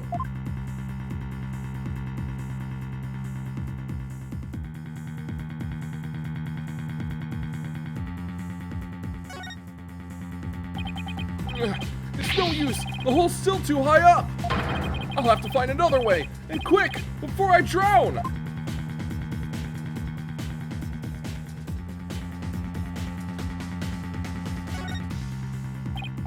Hey, maybe I can use this like an oxygen tank.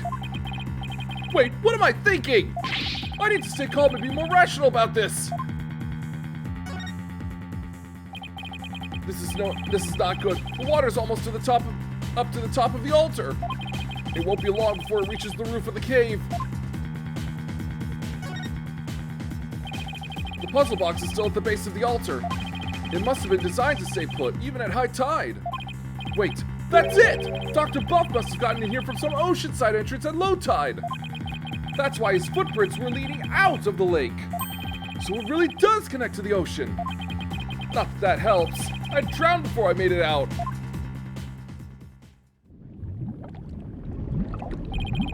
The water won't stop rising. I'm getting swept away. Please stop! The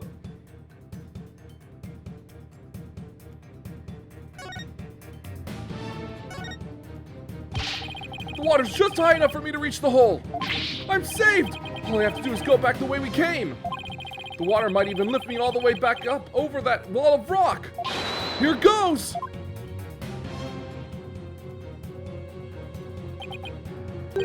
Huh? The hole! It's full of rubble!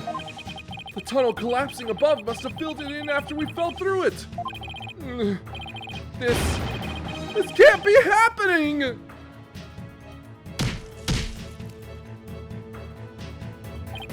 No, I can't give up now. I refuse to die here.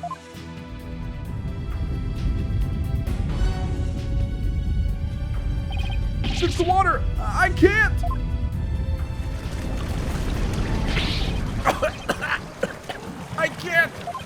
I can't breathe.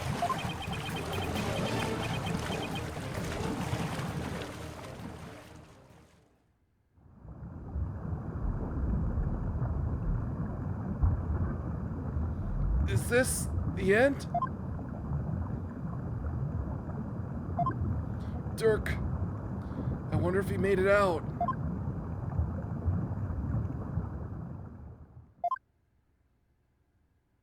So this is what it feels like to drown. I would have eaten that sushi if I'd known it would be my last meal. I feel like I've been through this before. Ah, now I remember.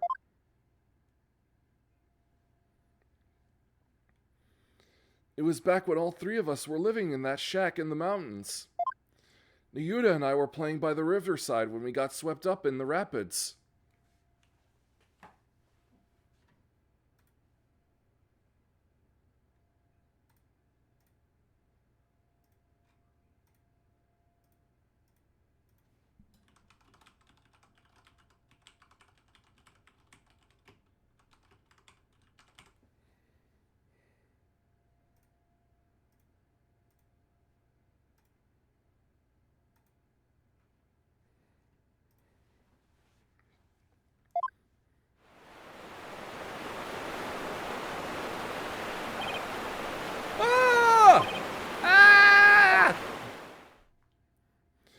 I thought we were goners, but then... Nayuta! Apollo! Hold on! I'm coming!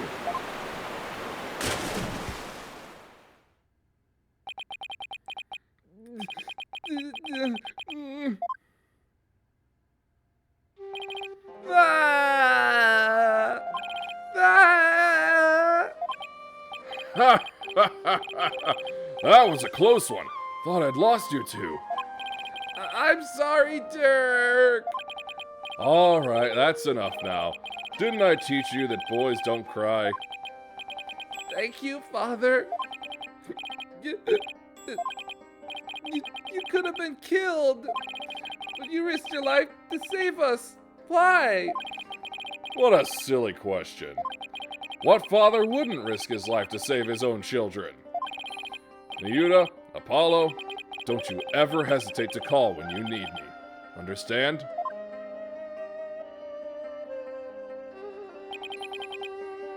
Hey, Dirk. This isn't forever, right? You'll bring me back from America someday, right? Of course. I'll come pick you up as soon as things settle down here.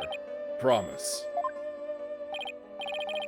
Okay, you promised.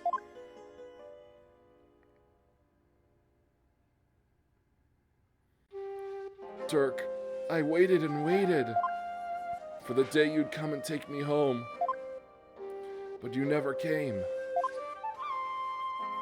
That's why I tried to forget about you and my life back in Karine.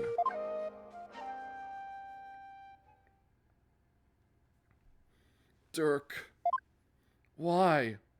Why didn't you?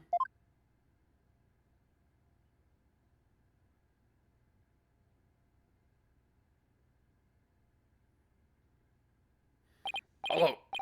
Apollo! No! Apollo! Can you hear me?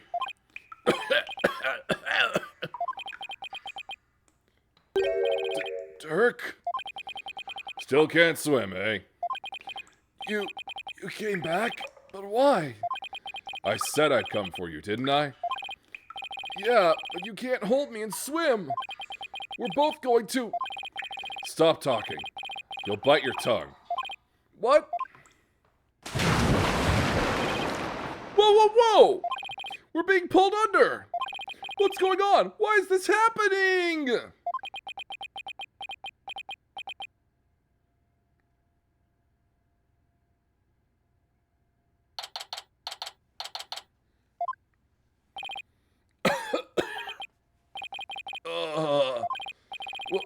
there. Ah, you finally came to, son.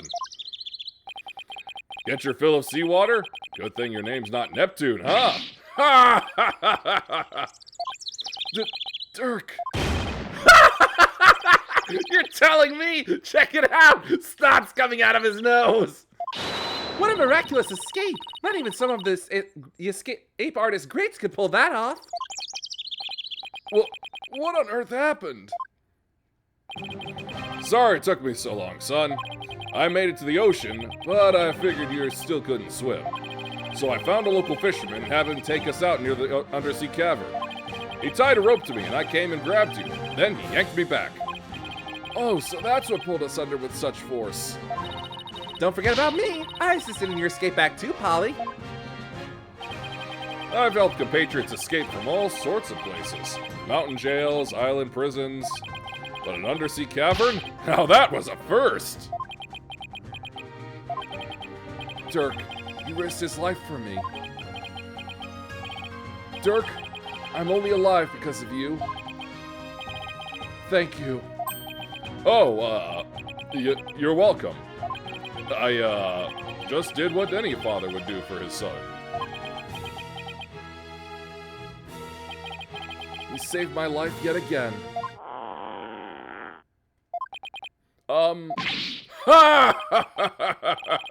I guess seawater doesn't make for much of a meal. Ad break.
It's because Polly didn't have any sushi. Oh yeah, I haven't eaten anything since this morning. Oh, that's right. Hey, AJ. Dirk had me buy this for you. Thought you might be hungry. Ready to have some this time around? Yeah, thanks! Oh wow, this is delicious! Glad you approve. I better get some before you eat them all. Just like old times. Dirk used to slice up the fish he caught and we'd all eat fresh sashimi together. He used to talk about all the vitamins and minerals packed in the raw fish.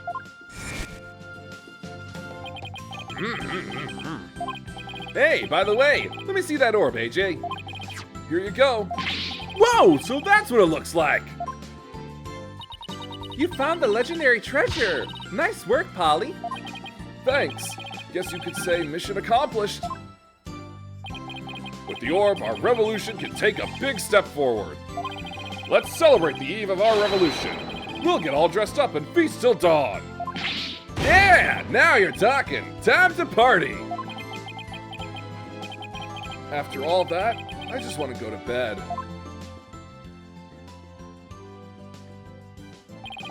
Sure wish Nayuta was here. Maybe one day we'll enjoy times like these together again. The revolution, if it can bring back those happy days, you can sign me up for... Sorry to interrupt your little party, but I'm here for my crystal. Right, left, halt!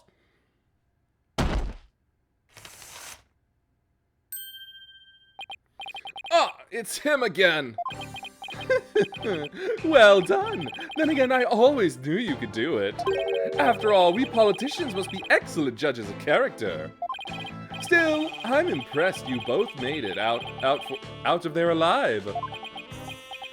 Wait a second! You're the one who shoved us into that pit! It sounds so bad when you say it like that. All I did was give you a little nudge in the right direction. So, it was you.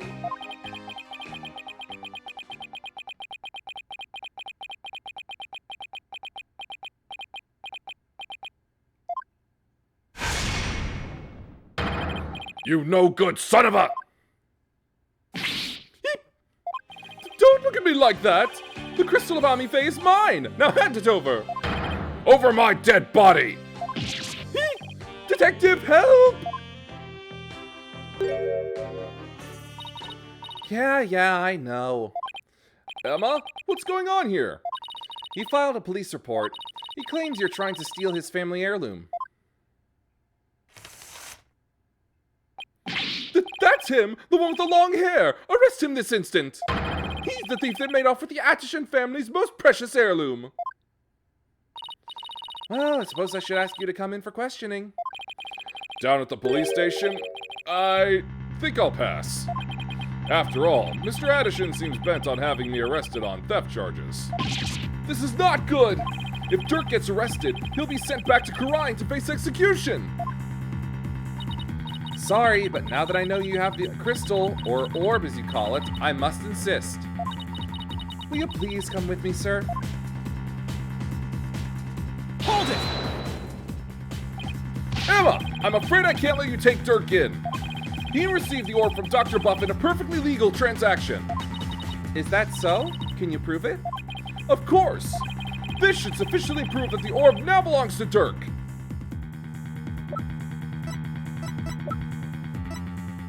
Take that!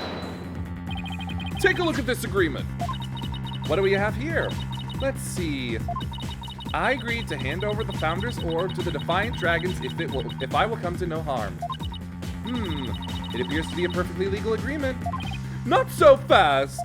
That's not the Founder's Orb. It's the Crystal of Amife, which means their agreement is null and void. This is going nowhere fast. You could say that again. Then it will just have to go to trial. Right, Apollo? Mr. Wright? Daddy? What's with you two? You look like you just saw a ghost. Oh yeah, Emma mentioned she had seen him around. What are you doing in Karine Village, Mr. Wright? Mr. Addison has retained me as his lawyer. Wait, you're his lawyer? Mr. Wright, why are you serving as Mr. Addison's lawyer? Because he hired me. He needed my help in getting a family heirloom back from Dr. Buff. And it seems he correctly foresaw that something like this might happen. It's because those shifty insurgents were harassing poor Dr. Buff. So I knew I might need a lawyer if things went south. I figured with a celebrated lawyer like Phoenix Wright, I couldn't go wrong. Is this what you came back from Karine for, Mr. Wright? It was just good timing. My work over there just happened to wrap up, so here I am. Plus, Mr. Addison is a very important client.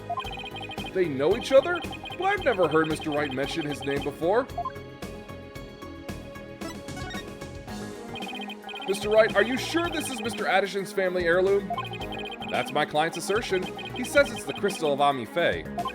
Apparently, it's the crystal she once used when channeling spirits. Who's Amife? She brought Karine's channeling to Japan, and her descendants brought it here. Her true origins are still rather murky. But what's clear is she is the founder of the Karine channeling technique. Oh, so she's like the one they call the founder in Karine, the Holy Mother. Apollo, I don't plan to betray my client's confidence. I may not know all the facts yet, but I do know we won't be handing the crystal over to you. What? Are you saying... I'm really sorry it's come to this, but... Mr. Wright, I don't understand. Let me spell it out then.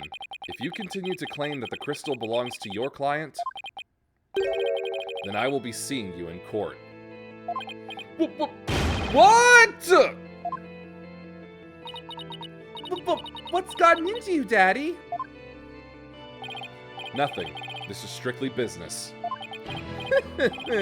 Two lawyers from the same firm facing off? What are the odds? Lucky for me, I believe I have the right man for the job. Whatever are you going to do? Remember, he is your boss. How did it come to this? Mr. Wright, please, don't do this! Apollo, there's no point in arguing about it here. When it's now clear we're headed to court.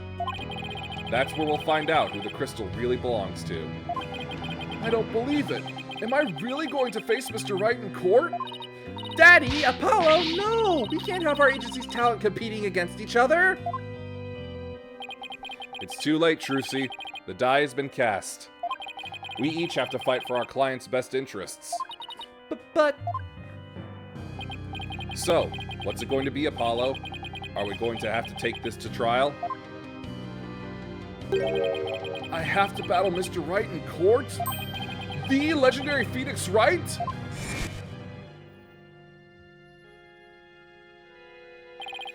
No matter how many trials of his I've watched, no matter how dire the situation, he's always pulled out a win in the end. Can I do it? Can I really take on the man whose footsteps I've been following in? I owe it to Dirk to at least try. What should I do?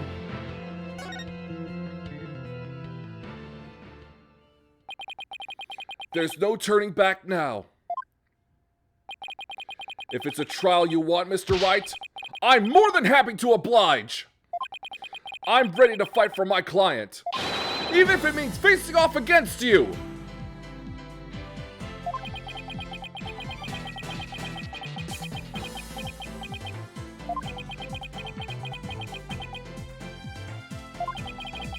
All right. I won't be pulling any punches either, Apollo. The kid gloves are officially off. May the best attorney win. You got it! Whoa, whoa, whoa! First Daddy, now you? Polly, you're not seriously... Sorry, Trucy, but I have to do this.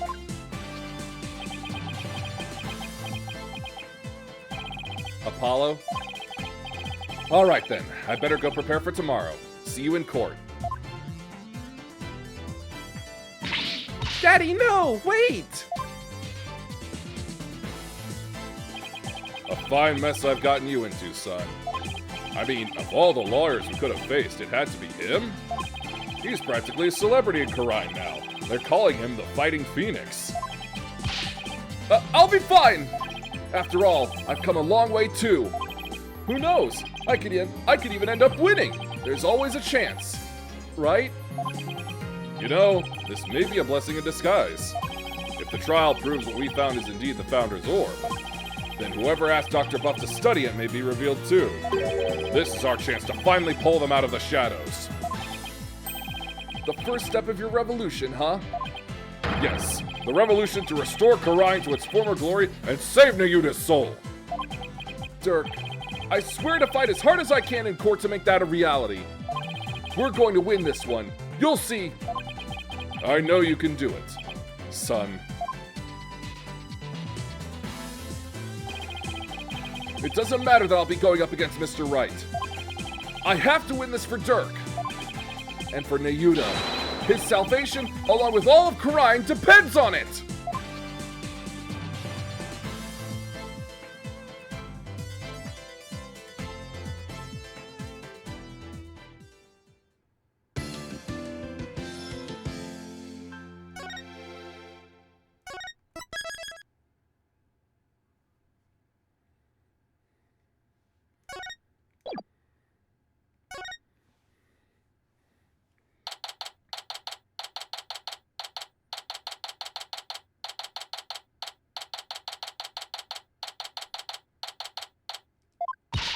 Just so you know, I'm not going to take sides.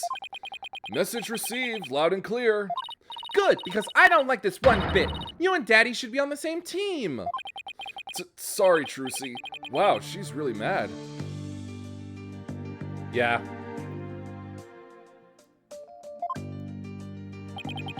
I'm sorry too, little lady. This is all my fault. I'm just worried that things will never be the same between Daddy and Apollo. If they go through with this, Is that all? Well, I wouldn't worry about that. That's the way it is with us men. We may fight, but we don't burn bridges. really? Sure, one minute we're trading blows, and the next, we're having drinks together. We're simple creatures at heart. Ha ha ha ha ha! I sure hope you're right. Sorry I'm late, Apollo. Athena, there you are! What happened with you and Mr. Wright yesterday? Oh, about that. I ended up going to the wrong airport. I was waiting there thinking his flight was really late, and before I knew it, I dozed off. By the time I woke up, it was already dark. Dull. I figured something like that had happened. Being late and dozing off are the two things you do best. Ugh, guilty as charged. So then I take it you have no idea what today's case is about? Not a clue, sorry. What is today's case about, if I might ask? Another locked room mystery? A suspect with a flimsy alibi? Ooh, or a dying message? Sorry, strike three, you're out. It's a civil case. A civil case? You act like I'm speaking Swahili here. It's just the Right Anything Agency specializes in criminal law, or so I thought. In civil cases, there are no prosecutors, right? Instead, both parties retain an attorney. Right, and the other attorney is someone you know very well. Really? Who? I didn't sign up for this. The trial will begin shortly. Please proceed to the courtroom at once. Okay, let's do this. Apollo, wait. Who's the other attorney? And where's Mr. Wright? No time to explain. Let's go. Okay. Right behind you.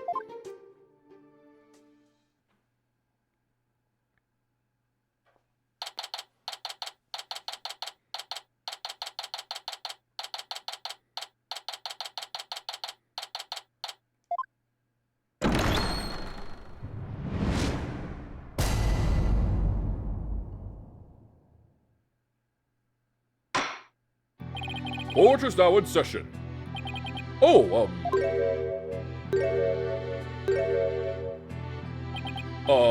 is this some sort of practice section? A mock trial, perhaps? No, it's not, Your Honor.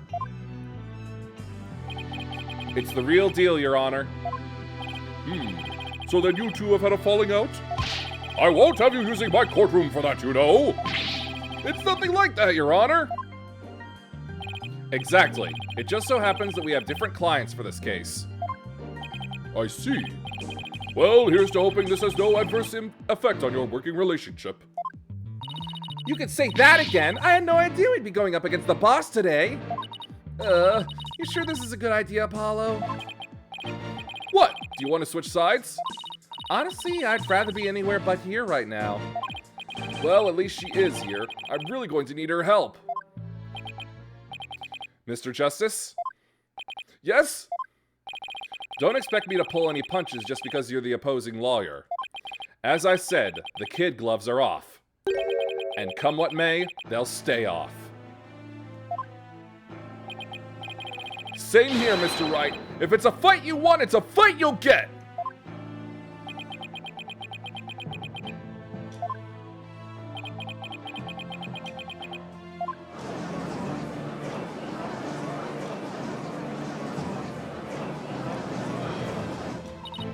Yeesh, you guys are really chomping at the bit, aren't you?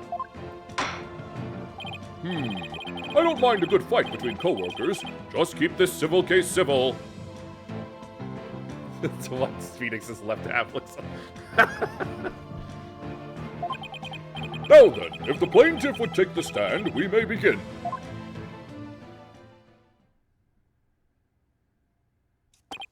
Right, left, halt!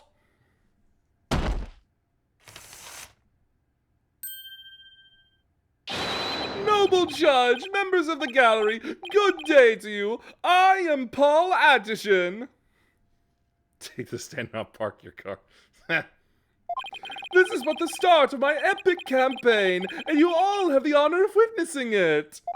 I believe the youth of this country are our very future. Too long have they been looked down on and given the cold shoulder. So to them I say, ask not what you can do for your country, ask what you can do for me. Mr. Atterson, what is that crazy contraption you're riding in? It's my custom-made election-winning campaign mobile. Beautiful, isn't it? You're at a witness stand, not a campaign podium. So come out of there this instant.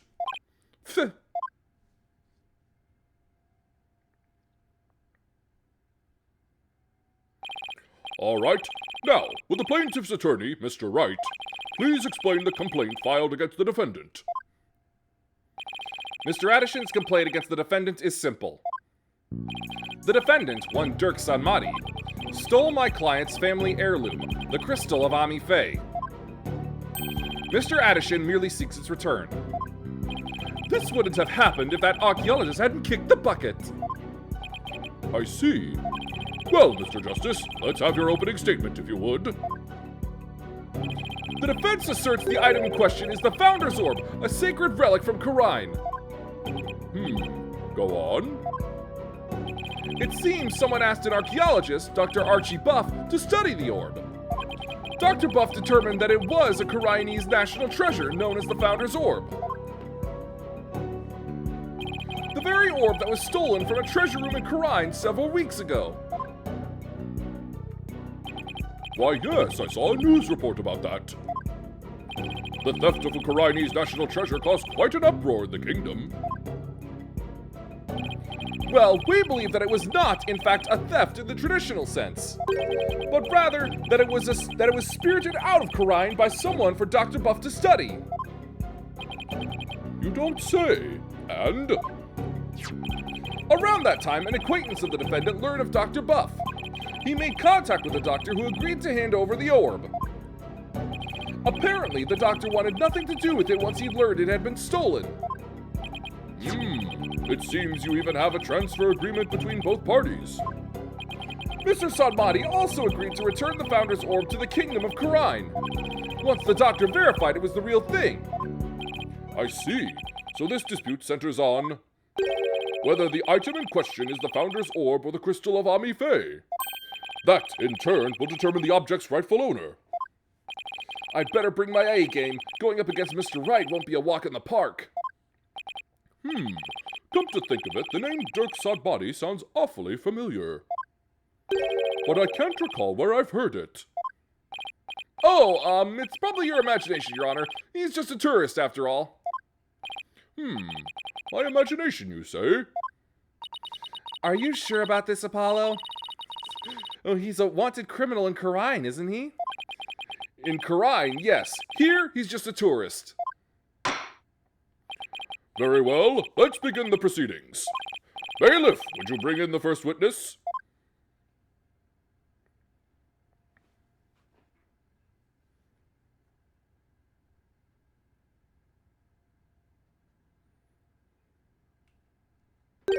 Emma?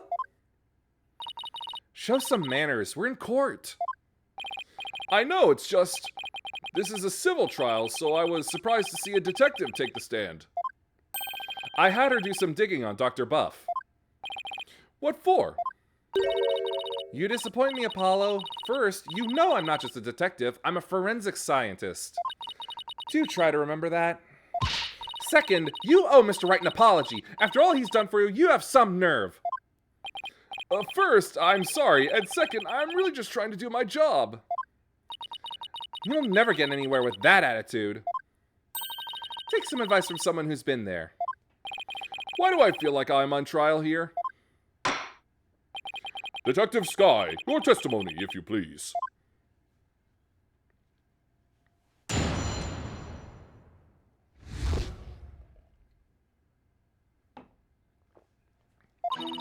The police have had their eyes on Dr. Buff for some time. And just today, a number of stolen artifacts were discovered in his study. Among them were a priceless urn and a statue that were stolen from the Fae clan. It seems the doctor would do anything to study artifacts, including steal them. Paula's face has a bit of overbite. As for the relic at the center of this dispute, he likely stole it from the Addison residence. The doctor is a thief? Why am I just hearing about this now?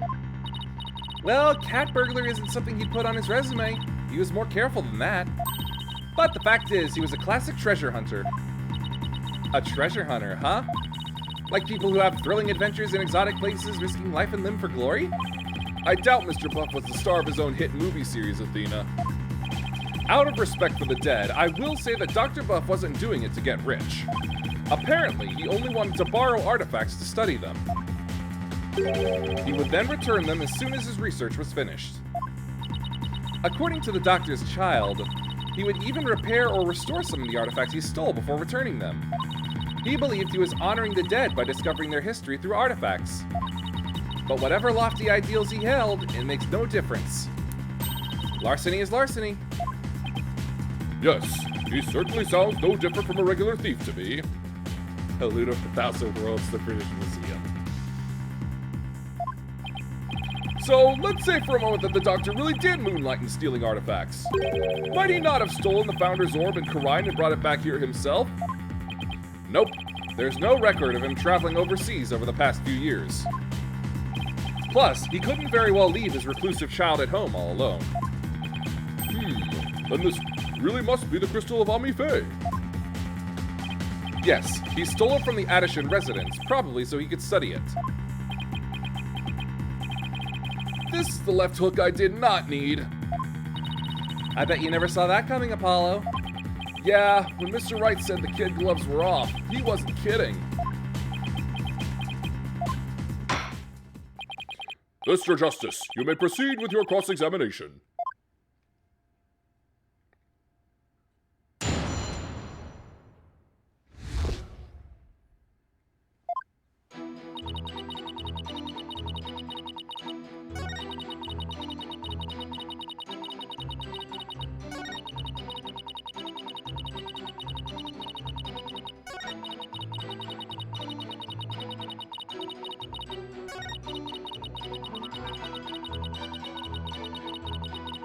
Hold it! You claim he stole a family heirloom from the Addison residence, but claiming something doesn't make it true. Unfortunately, it is true. How can you be so sure? A police report was filed concerning the theft. 1 year ago, in fact. What? A whole year ago? August 25th of last year, to be exact. The report states, and I quote, "The Crystal of Amife was discovered to be missing. From the Addison storehouse at 10 a.m., the storehouse lock had been picked." Signed, Paul Addison Wimperson. Well, a year-old report certainly lends the plaintiff's claim credence. The Doctor really could have stolen the Crystal of Amife. Not only that, Your Honor, but the Founder's Orb was only found to be missing several weeks ago. That is nearly a year after the crystal's theft was reported. Therefore, I believe we must consider the orb and the crystal to be two separate items.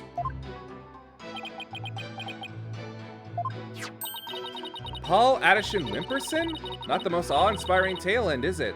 I see why he cut it. Not that he inspires confidence without it. Still, I'd probably do the same in his shoes.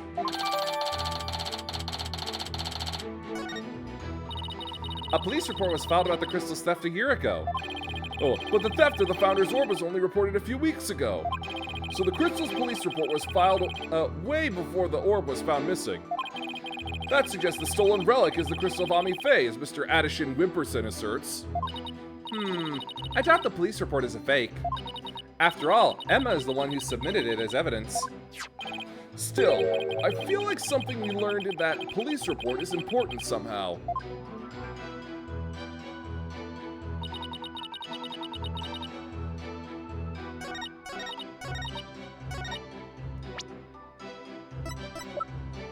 Objection! The doctor stole the relic from the plaintiff? Are you sure? Because that statement doesn't agree with a certain piece of evidence. What do you mean? Take a look at this. What about it? This contains an email from the doctor's computer. Email? In that little piece of plastic? I'm afraid I don't understand. Oh, this stick here can store all sorts of computer data. I still don't get it. Here, just look at this. Apparently, the doctor was reporting his research findings to a certain individual. Now, take a look at this. It's the police report Detective Sky presented to this court. You can see the plaintiff's legal name on it. Paul Addison Wimperson. I could see why he dropped Wimperson from his name, but that's hardly breaking news. Look closer, Your Honor. Ah! His initials! Right, the plaintiff's full legal name is Paul Addison Wimperson. Now, consider this. The email's recipient address starts with 3 letters. P-A-W? Ah! Don't tell me! Oh, but I will anyway. The individual who hired the doctor to study the disputed item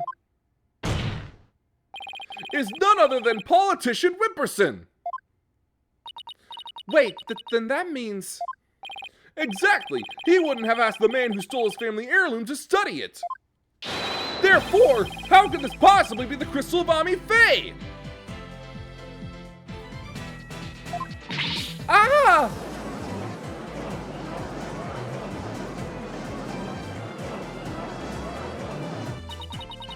We never checked the doctor's emails. We couldn't even figure out the password to his computer. The plaintiff willingly left the orb in the doctor's care so he could study it, at the behest of his benefactor. Wait, then what about the police report? I have all the details of the theft right here. It's probably for another relic, the real crystal of Ami Faye. He's just using the report as a way to claim that our orb is actually his stolen crystal. Objection! And how are you so certain that PAW refers to my client's initials? Maybe the email's recipient was a dog lover.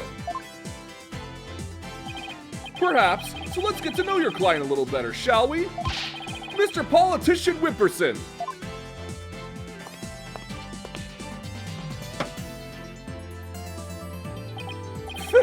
I suppose shutting down detractors is all part of a politician's job. Answer me this, Mr. Attorney Wimperson. What is your birthday? My birthday? It's July 11th. What's it to you? Oh, I see. You can address birthday gifts to my office. But full disclosure, I only accept gifts valued at $1,000 or more.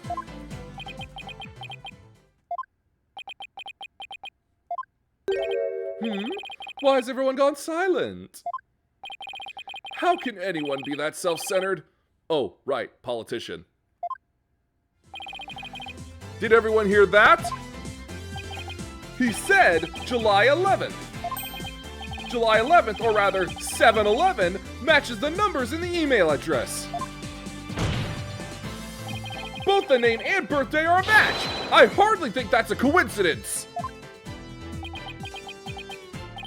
Wait. Why, you sneaky little...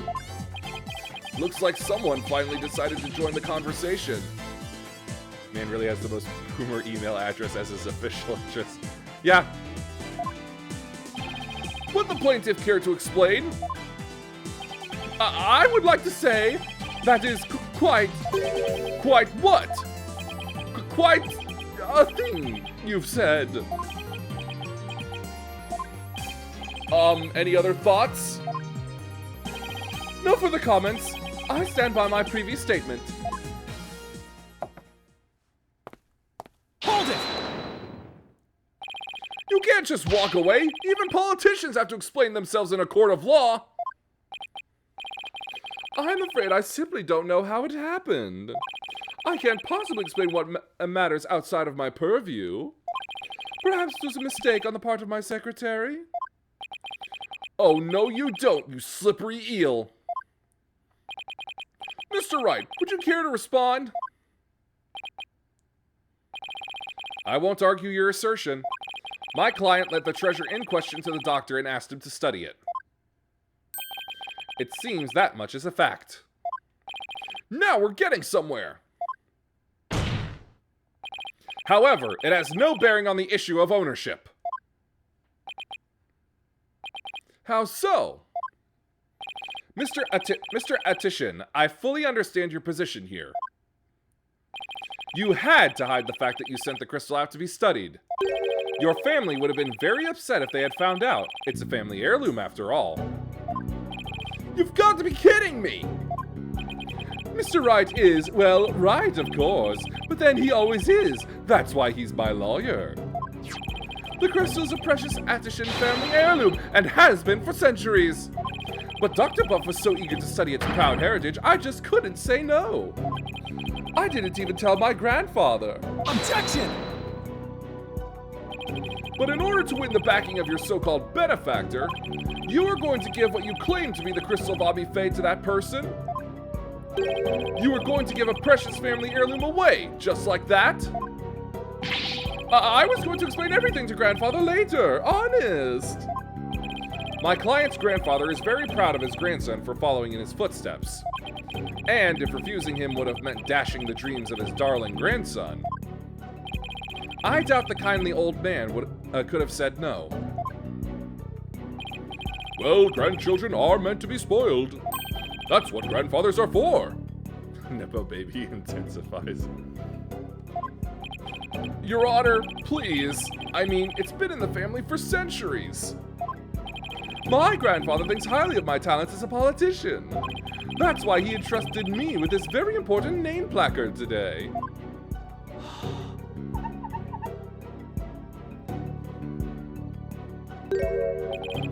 So I'm sure he would have been okay with me using the crystal as I saw fit. Grandpa's spoiled little brat. I think the judge is buying it, Apollo. No surprise there. He's always going on about his own grandchild after all. Excuse me, can I leave now, Mr. Wright? I believe my work here is done. By all means, Detective Sky. Thank you for your assistance. You're welcome. It's nice to testify at a civil trial once in a while. See you around.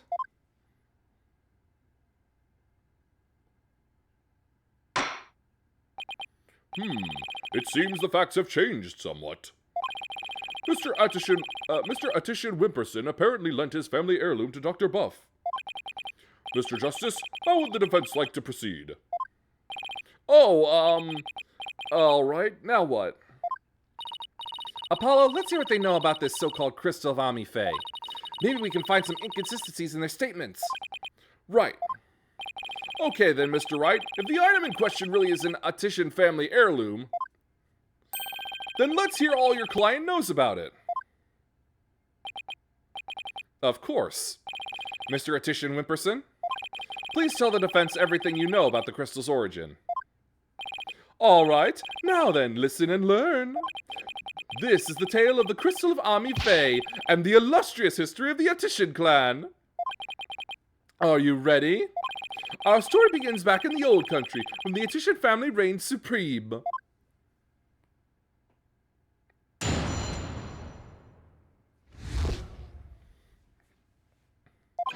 My ancestor was praised as a benevolent ruler. He protected the spirit mediums, a minority back then, from the rest of the locals. Some discriminated against them, you see, while others tried to abuse their power. As thanks, Ami Faye gave the crystal she had specially made as a gift to him. I am a descendant of that great lord. As such, my political power and influence is backed by centuries of history. Well, that devolved into a great load of self-aggrandizing propaganda fast. As you can see, the crystal of Ami Faye is an heirloom of the esteemed House of Attition. And you have proof that it has always been in the Attition family? I have someone who gave a statement to that effect. My client's neighbor, one Ives Shineto, age 85, gave the following statement. The Attician showed me the crystal back when I was but a lad. Objection! Can we really trust the memory of an old man? Mr. Justice, would you care to explain that statement to the judge? Oh, I didn't mean... What I'm trying to say is, Never underestimate the memory of your elders. I may forget my verdicts the next day, but the memories of my past are clear as day. Therefore, I find Mr. Ives Shineto's statement to be perfectly credible. I don't know what the pun there is. Wow, did you see how Mr. Wright got the judge on his side? That's definitely a trick I want on my sleeve. You're not helping, Athena. You may cross-examine the witness, Mr. Justice.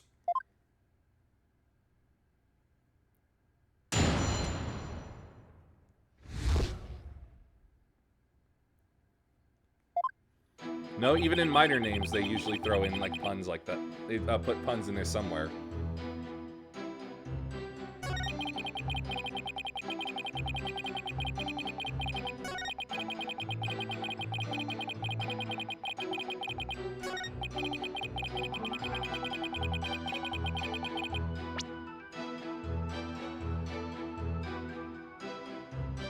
Oh, yeah, that's probably it. Mm-hmm.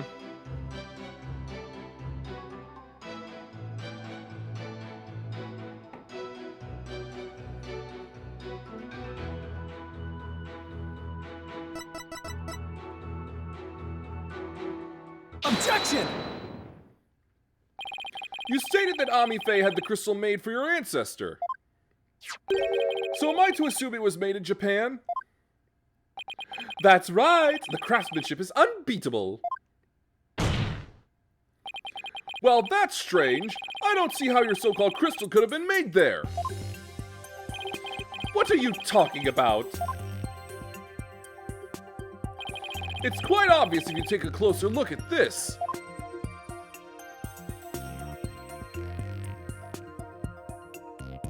Take that! Take a look at the distinctive design here. According to Dr. Buff, it's a Mitama motif dating back to the early days of the Kingdom of Karine.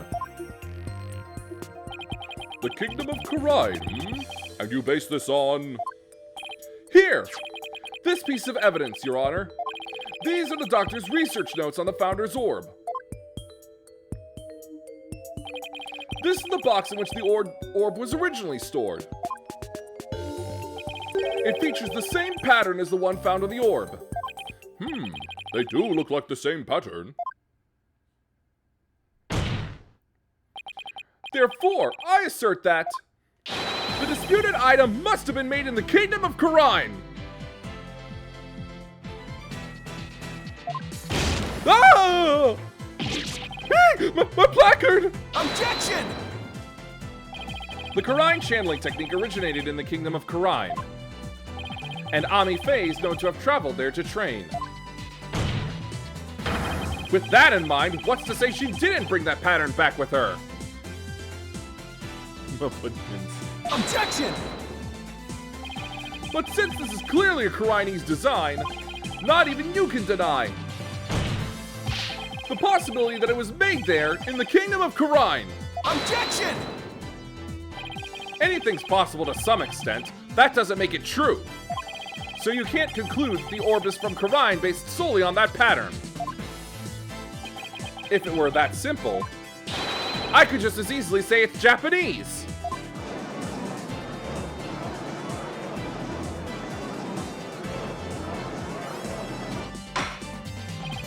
I have to agree with Mr. Wright. The pattern alone proves nothing. But that also means there's no basis to claim the item in dispute was made in Japan either. At this rate, we're going nowhere fast. He's right. We're just spinning our wheels here. I wonder if we have any evidence that could break this stalemate. Evidence that could break this stalemate.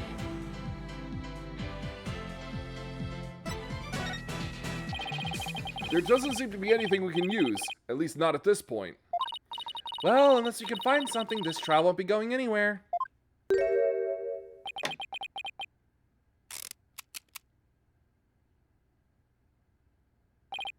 Whew, that's much better. What's his deal? I have a suggestion. Why don't we consider this from a different angle? I'm listening. What if the Defiant Dragons really were authorized to take possession of the relic? I'm afraid I don't know where you're going with this, Mr. Wright. Consider the orb transfer agreement, which states, I agree to hand over the Founder's orb to the Defiant Dragons if I will come to no harm. What if, as the last part suggests, this was written under duress?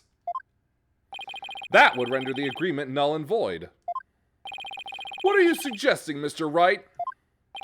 While you were on your little cave expedition, I was investigating Dr. Buff's accident. And there was something you overlooked, Mr. Justice. Namely, that his accident might have actually been murder. What? Murder?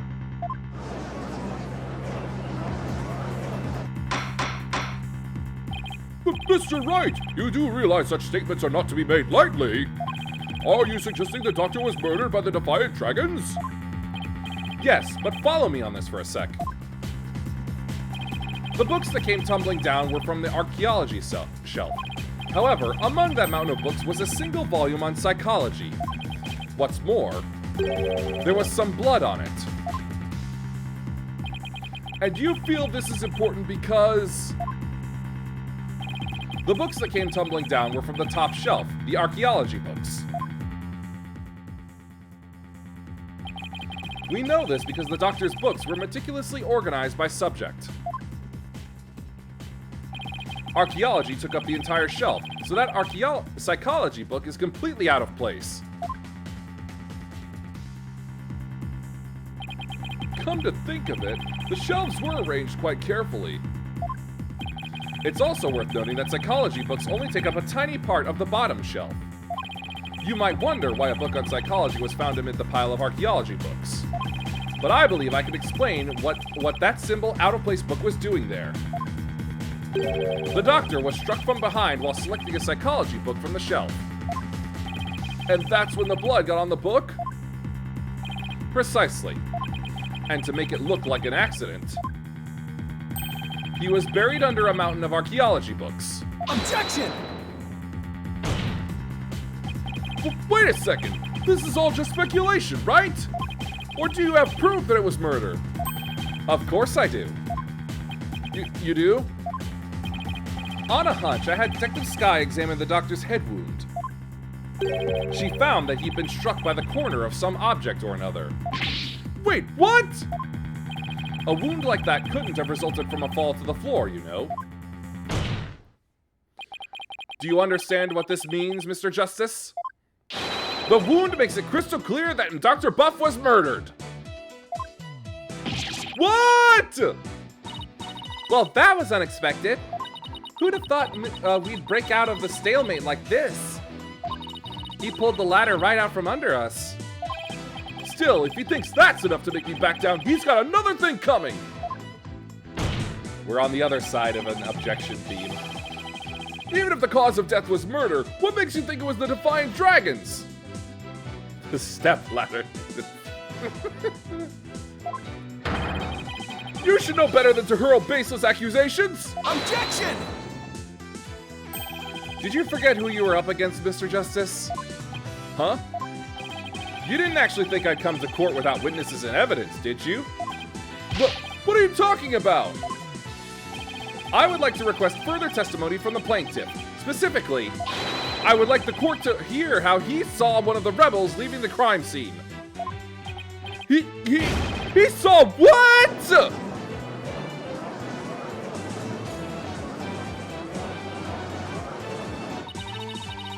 If he can prove it was murder, that's the end of our client's right to the orb. Did he have this up his sleeve the whole time? How could Mr. Wright do this to us? He was just waiting to spring this trap.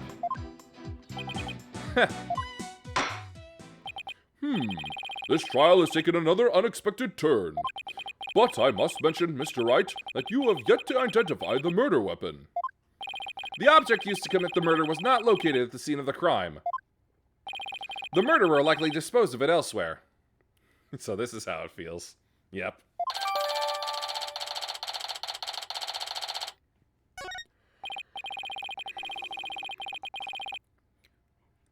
Well, I never thought we'd be deliberating the issue of murder at a civil trial. All right, Mr. Attition Wimperson, your testimony, if you please.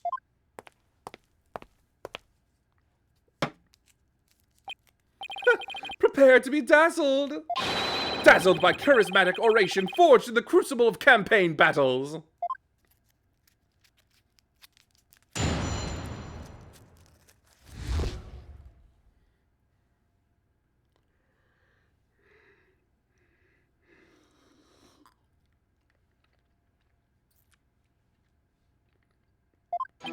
That evening, I was walking alone, lost in thought.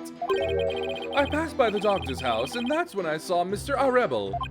He was running out the front door. It was around 10 at night. Surely that must have been him fleeing the scene of his crime. A vote for me is a vote to end such violence. That is my promise to you.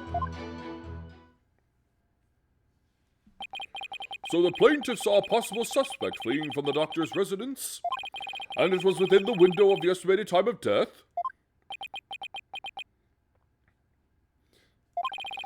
That's a rebel. What in the world were you doing there, then?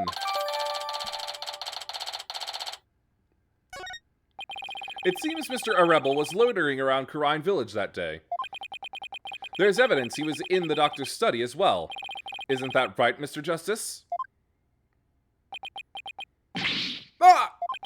You mean the suitcase? Exactly. He must have been in quite the rush to leave that behind.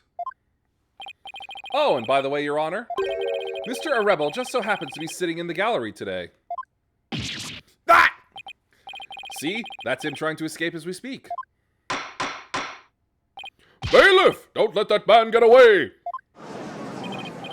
Right, you backstabber! Why are you doing this to me?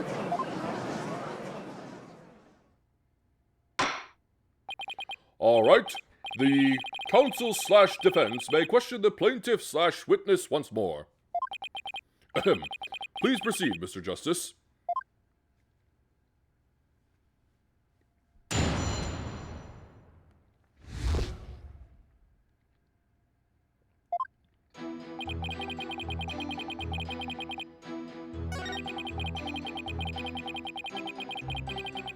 Hold it! Where exactly were you when you saw Mr. Arebel? Right here, under this tree. I saw him dashing out of Dr. Buff's front door.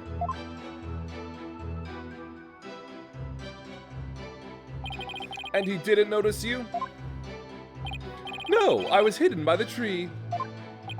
Is it really all that important to know from where the plaintiff saw Mr. Arebel? Yes, I believe it matters a lot. I ask that it please be added to the witness's testimony. I was under this tree when I saw Mr. Arebel. Hold it! Did you notice anything unusual? Yes, his behavior was incredibly suspicious. His eyes were darting all around as he ran off in total panic. As soon as I saw that, I knew he had done something and it probably wasn't good. Despite that, you still didn't report it to the police? Who would have thought he had killed Dr. Buff? Not me. That's why I didn't report him. So the witness didn't notify the police. Is that an important statement, Mr. Justice?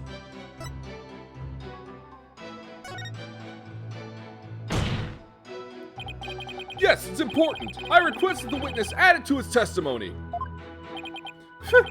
Sure, why not? I had no idea that Dr. Buff was dead. That's why I didn't call the police.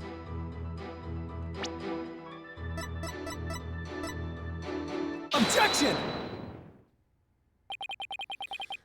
Mr. Attition Wimperson, rather than Mr. Rebel, wasn't there something else that should have had your undivided attention?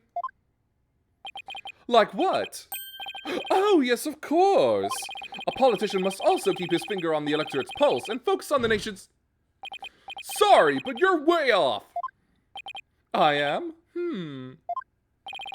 Would you care to explain, Mr. Justice? If the witness saw Mr. Rebel from his position here, then he should have also been able to see the doctor's body. After all, it was right next to a huge window. Why, I believe you have a point there. With the body that clearly visible to the witness, it's unthinkable that he wouldn't have reported it to the police.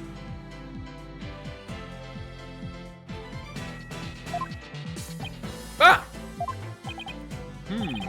Will the witness care to respond?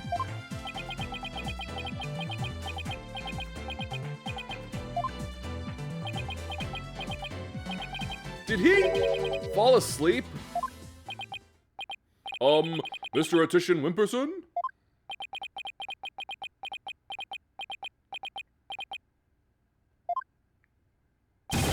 Mr. Attition Wimperson! Huh?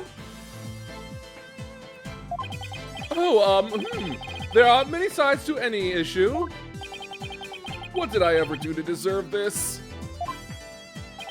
In any case, I'd like the court to acknowledge the inconsistency of the witness's testimony.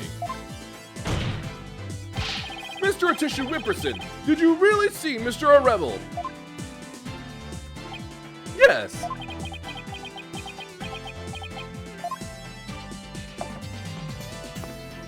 Hold it! Where do you think you're going? Oh, I thought I'd return to my seat, seeing as I had already answered the question. Pretty close. This isn't some small town hall debate, so you just stay right there until I say we're through. I'll have to run that by my campaign manager before I... Objection!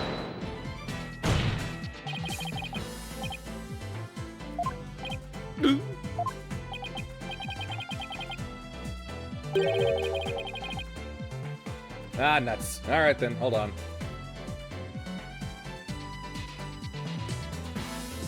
Firefox updated itself. Let's see here.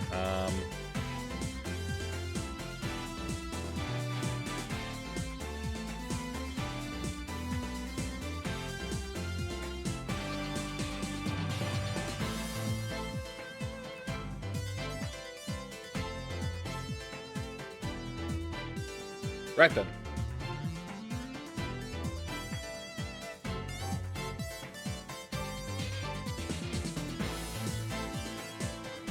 Oh, wait, right. Now I remember. I have not figured out a way to have this playing while I do console games yet. Because otherwise, I've noticed that there is a delay in the bar in console. If the game capture, when it's capturing like the game output or sounds, is like delayed in OBS from what it looks like, as opposed to just this console capture directly. So I sort of have it muted. And that's where all like dashboard and so on sounds come from, so I have not learned how to do that yet.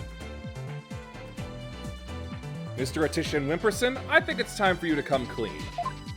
Huh? So then, does this mean he didn't see Mr. Rebel? As your lawyer, Mr. Attition Wimperson, I advise you divulge that matter we discussed. Silence is no longer an option. Are you sure about this? I'm in the midst of running for office. I can't afford to let any strange rumors get out. Don't worry, you won't suffer any blowback for what you're about to reveal. Blowback? I'm not sure I like the sound of that, Mr. Wright. Not to worry, Your Honor. Nothing untoward will come of this, I promise. Now then, Mr. Justice. Remember how it was an anonymous caller that reported the doctor's death? Come to think of it, Emma, who was the first one to discover the body? About that, whoever it was, it seems they wanted to remain anonymous. What? It happens now and then. Some people would rather not get involved with the police. Wait, you're not saying that... Yes, that's exactly what I'm saying. The anonymous source who contacted the police after discovering the body was... my client, Mr. Politician Wimperson. Well, what? You don't say. So you see, he played his part as a concerned citizen, quite admirably, if I may say so. Isn't that right? Yes, indeed. In our society today, there are too many who choose indifference over righteous action. But I don't number among them. That's why I did my duty as a concerned citizen. One might call me the model citizen, one worthy of standing above the rest. What a real standard bearer he is, reporting it anonymously. Oh, and by the way, Mr. Justice, wasn't there someone else at the scene of the crime when my client discovered the body? Oh, you mean Mr. Rebel? He would have been leaving the doctor's house right around then. Wait, that means... Yes, it does. In short, what my client witnessed was Mr. Rebel fleeing the scene of a heinous murder. Ah! And that's not all. Based on what we've heard so far, Mr. Rebel looked exceedingly suspicious, and that's putting it mildly. We already know the Defiant Dragons threatened the Doctor with bodily harm. Oh, whoops. That was going right through the ad break. Whoops.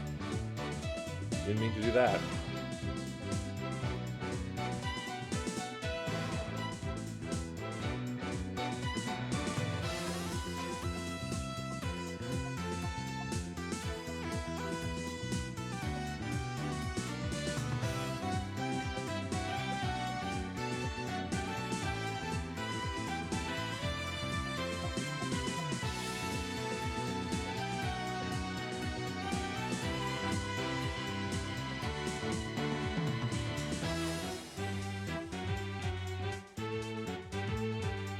Sorry about that, accidentally went a little through the ad break.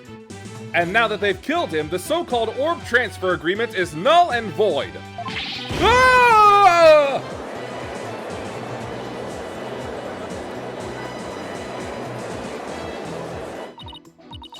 Apollo, if we don't come up with some sort of counter-argument... And what sort of evidence do you have? Can you actually prove that it was Mr. Rebel who killed the Doctor? That move had desperate written all over it.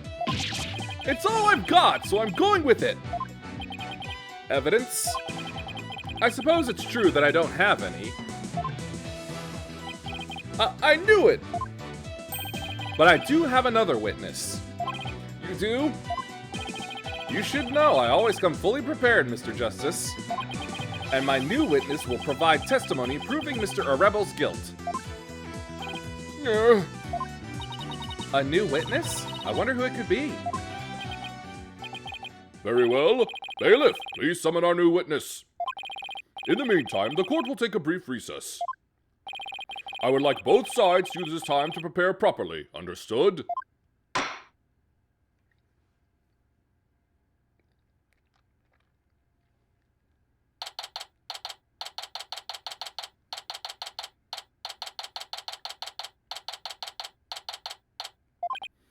Wow, I knew Mr. Wright would put up a tough fight, but... Yeah, just when I thought we had him, he'd turn the tables on us. He really is the Turnabout terror. We can't let him blindside us again. Looks like they've got me again! 3 times in 1 year! That's a new record! Dats, please, no more new records, or bad puns while you're at it. It's hard enough trying to help you as it is. Roger that! I'll be more careful next time. Dats, is what Mr. Wright said true? Did you really pay a visit to Dr. Buff that night? Sure did. Can't remember the exact time, though. All I know is he wouldn't hand over the orb. Someone put it in his head that we rebels were dangerous. That's why he threw me out. So the doctor was still alive when Dats last saw him. We'll still have to prove it, though. Better brace yourself, son. The next witness's testimony could make or break this case. Yeah, I know. Hey, where's Trucy? She went to go see her dad. Maybe she's still mad. More like worried. Worried that this trial will create a rift between you two. And that you might then leave the agency. She has an active imagination. Excuse me, the trial will be resuming shortly. Well, let's go see what new testimony awaits us.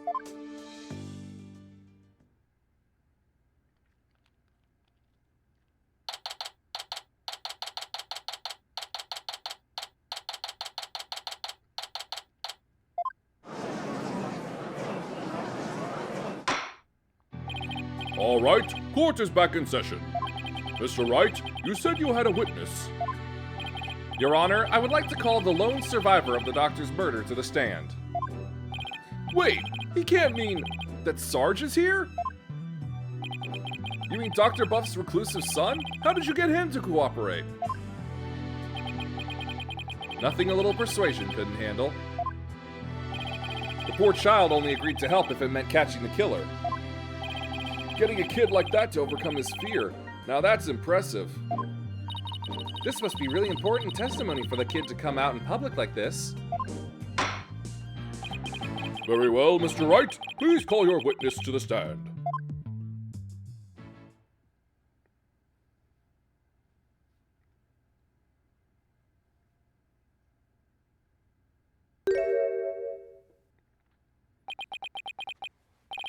Oh my! Sergeant Buff, at your service, sir! He's here as the drone? Really? Mr. Wright, what exactly is the meaning of this? Past trauma has rendered it impossible for the witness to venture into public. Leaving home was hard enough, and it seems leaving the witness lobby was just too much. But I would still like to continue with testimony delivered via this drone. I understand it must be terrible to lose one's father like that. But testimony via a remote-controlled toy? Well, let's take things for a spin and see how it goes. Just who's piloting this trial anyway? The judge sure warmed up to the idea fast. I think the phrase you're looking for is gave up. You disappoint me, Corporal Justice, to think I once called you comrade! Ah! Defending the man who killed Papa? That's full-on treason, soldier! I hereby demote you back to private! Corporal? Private? What's he talking about, Apollo? It's a long story. Now then, are you ready to testify, youngster? Locked and loaded, sir! Ready to rain lead down upon the perpetrator!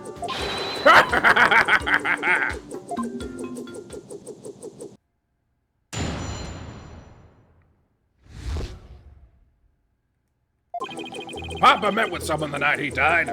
I didn't have eyes on the ground as I'd already mounted my siege defense, but I did hear him arguing with someone in his study. From my window, I saw the one designated Dex getting ejected from the premises. After that, the man lingered around the perimeter for some time. He must have regrouped and killed my papa in the study later. I just know it. So he was thrown out, but later returned and committed the murder, did he? Yes, Your Honor. So the man my client saw really must have been the fleeing Mr. Rebel. Objection! Right, you backstabbing no good. I didn't kill no one. It's the enemy! Ready all missiles, and fire! Whoa, whoa, whoa, whoa, whoa, whoa! Capitalist pig, I'll turn you into pork stroganoff! And that's just a taste of my ultimate anti-swine weapon. Whoa, it fires missiles too? Yes, well, the witness is all yours, Mr. Justice. How do they let those into court? I don't know. They probably thought it was plastic.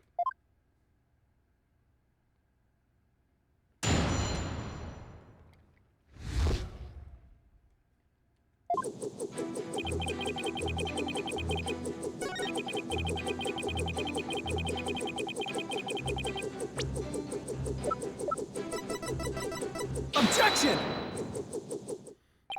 Sarge, are you hiding something from me? How dare you question your superior officer like that? You want to get into this stroking-off action with Big Boy over there, soldier? Sorry, but I'm afraid lawyers are missile-proof. What? Would the defense care to explain? It's simple, Your Honor. Just as he is able to see what is happening in court right now, Sarge was able to see what was happening in the study then. With his cherished drone, of course. Ah, now that you mention it. And to think the answer was right before our eyes this whole time. Sarge, you were perfectly capable of patrolling the study that night. So you must have seen something! Ah! I'm hit! What is this strange new weaponry you're using against me? Courtroom warriors don't use guns or missiles because evidence is our weapon of choice. And the evidence has exposed your bald-faced lie. My truth bomb, Sarge, has stripped your defenses bare. Truth bomb? No! Ah! Mayday! Mayday! I'm going down!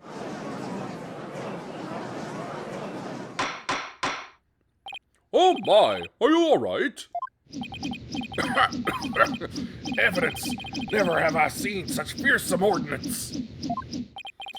Tell it to us straight, Sarge. After all, you want to help your father, don't you? Papa. Yes, you want to find out who killed him, don't you?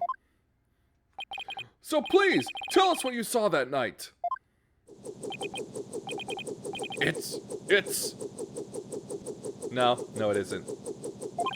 It's not what you think.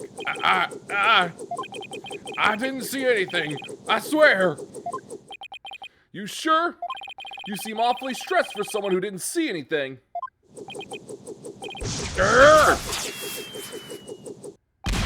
Whoa! Sarge! You need to answer my question. Shut your pie hole, maggot! It'll be a scorching day in Siberia before a lowly private like you orders me around. What's with him in Siberia, of all places? But if a scorching day is what it'll take, then maybe it's time to turn up the heat. Hey, Athena, you think a therapy session might help? Well, it could help alleviate some of his anxiety. Plus, I'm picking up a lot of discord in Sarge's voice. That usually means the patient wants to say something but can't for some reason. And in Sarge's case, I imagine whatever's plaguing him is pretty severe. In that case, I leave it to you and your mood matrix magic. You got it! Your Honor, I believe I can be of help here. Time for a therapy session, is it, Miss Sykes? Yes, it will help the witness with his anxiety, maybe even enough to testify. Then by all means, please bring the poor child out into the light of day. Oh, but I assume this will all be all right with you, Mr. Wright? Why not? It's not like we all haven't been through this before. What are you butting in for, lady? There ain't no place on this battlefield for you. Objection! I beg to differ, Sarge. This G.I. Jane's always ready for a fight in the courtroom. And wait until you see what I've got in my arsenal. Analytical psychology. With it, I'm going to blow a big ol' hole in the armor you've built around your heart. Ah! First evidence, now analytical psychology? Where are these WMDs coming from? Well, if it's a battle you want, bring it on! You may have started this war, but I'm going to end it! Corpse Woman Sykes! You got it, Sarge. Time to seek out the agony buried deep in your heart. Brace yourself.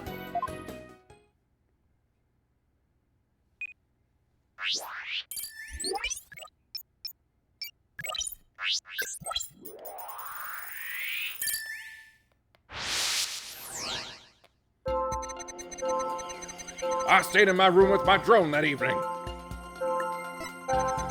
I heard Dats and Papa arguing with each other. Dax got kicked out, but I saw him still hanging around outside. I was in my room, so I didn't know Papa was dead until the next day. Got it! That's strange. You reacted with shock when you discovered your father's body. Yet you weren't nearly as shocked then as when you saw Mr. Rebel. Normally, you'd expect the death of one's father to be much more impactful. Enemy fire! Direct hit! That is strange. I wonder what it could mean. Well, we know he wasn't as affected by his father's death as he should have been. And I think I know why. Oh? Sarge, you weren't as shocked at seeing your father's body as seeing Mr. Rebel because... Sarge, maybe the truth is you left your room that night. And that's when you saw it. Your father's body. I saw no such thing! Really? You didn't see his body? Alright then. What did you see?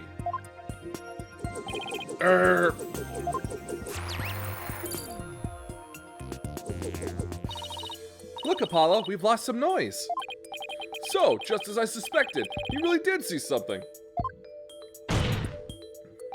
Sarge, please, tell us what you saw. Oh, but...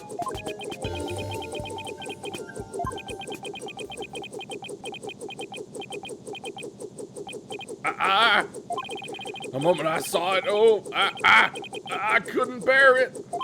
I couldn't stand to lose yet another loved one. Huh? Am I missing something here? Is that why you weren't very shocked when you found out your father was dead? Because you had already sensed that he was a goner somehow? Maybe. Please, Sarge, what was it you saw on the night of your father's murder? Oh, I saw.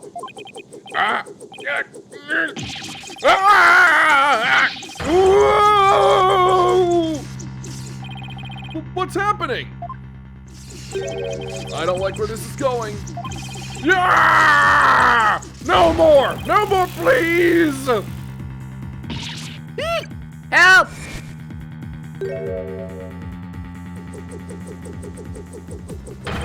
I've confiscated your little toy. The battlefield has no place for unauthorized equipment. But Widget! Apollo, I can't continue the session without him. Calm yourself this instant, witness. I hereby order you to submit to your therapy session. What's in blazes? Look at me! I'm judge, jury, and executioner now. I hereby convene a military tribunal.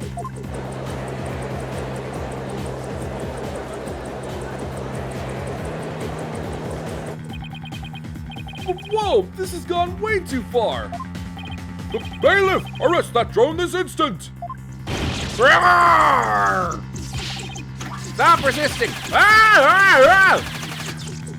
First, not the first hostage situation, 4 hours later. You come quietly out! Fire! Fire! Get with your back right!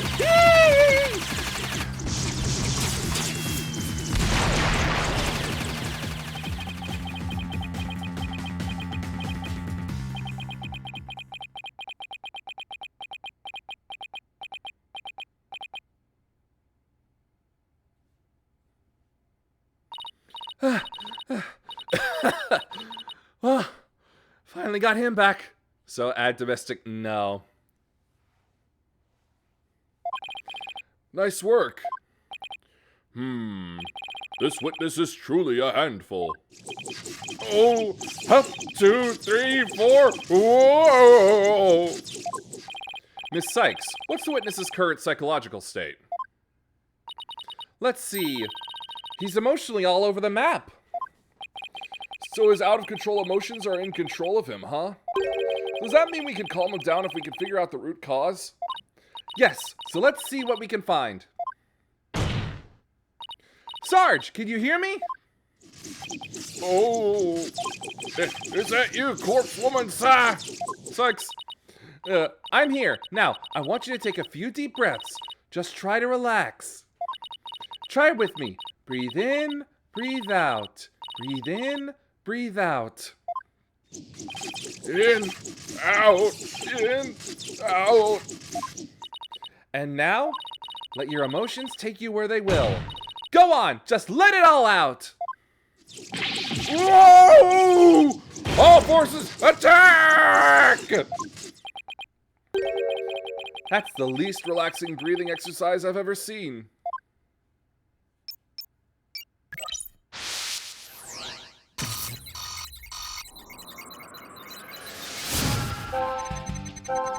That's what's still hanging around after he got kicked out, Win.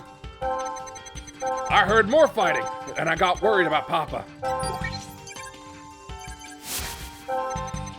So I left my room, but suddenly, I got dizzy and passed out. I remember a flame lighting up the room, and Papa grinning with delight. That's when he must have been killed. If only I hadn't passed out.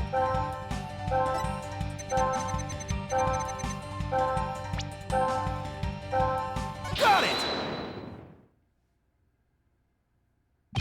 That's it!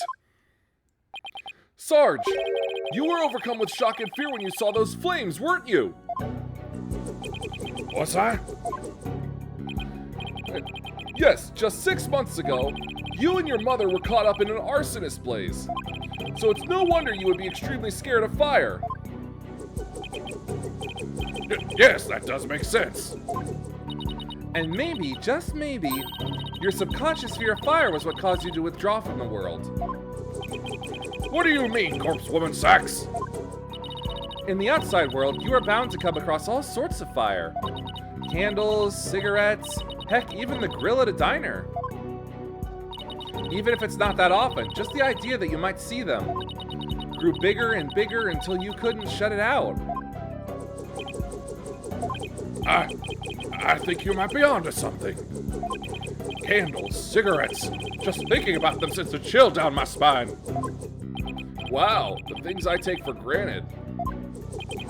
Now I see. I was afraid of the fire. Strange, I didn't even realize it myself. About that fire, Sarge, can you tell me what it was burning?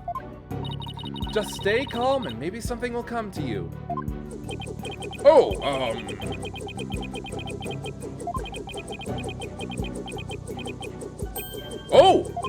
I'm starting to remember. It was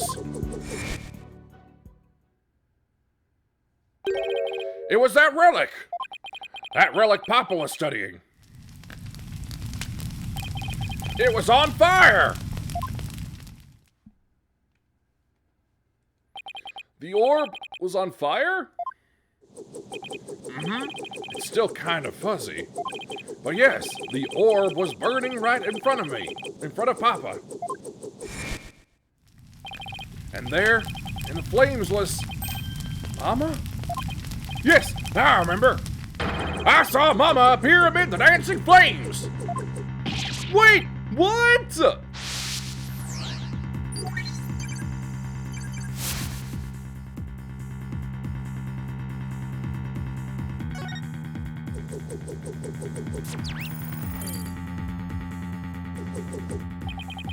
What's going on here?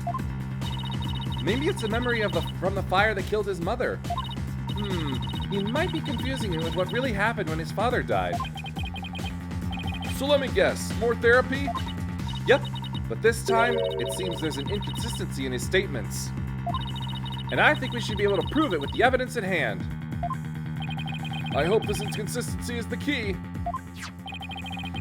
to proving that the relic really is the Founder's Orb.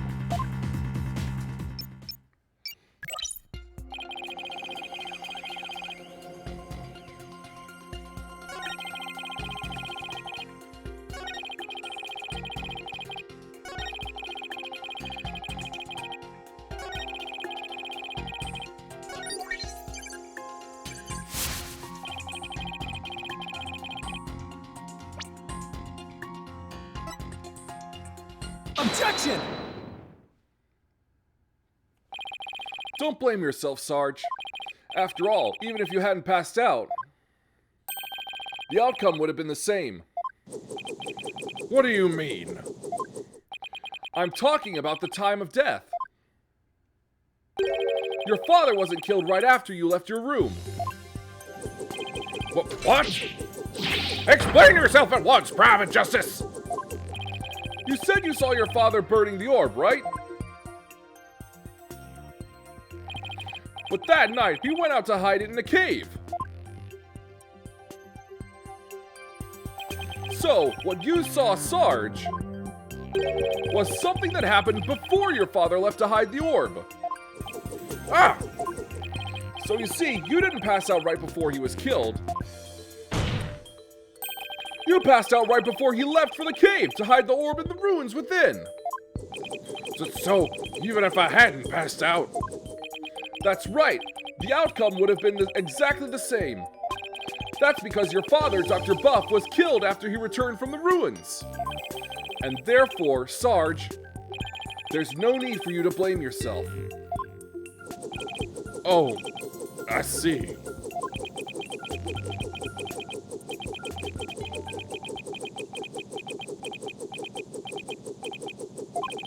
Private Justice, can you really say I bear no blame in this? Why do you ask? Because the truth is, if I hadn't engaged in my siege defense, Papa would still be alive. Sarge. Papa wished nothing more than for me to lead a happy, healthy life. That's why he quit his job and moved us out, away from the big city. But even then, I didn't have the courage to set foot into the outside world. And in the end, I failed to make Papa's wish come true.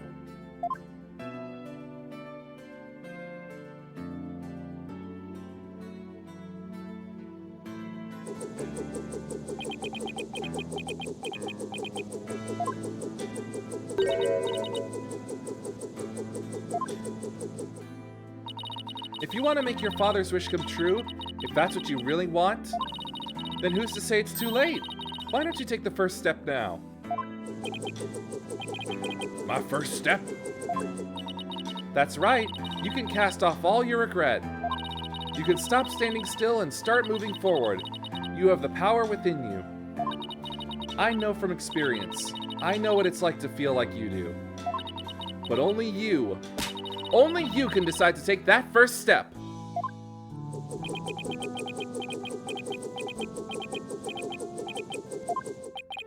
If you don't change your tactics now, Sarge, the victory you seek in the war you're waging will always lie beyond your grasp.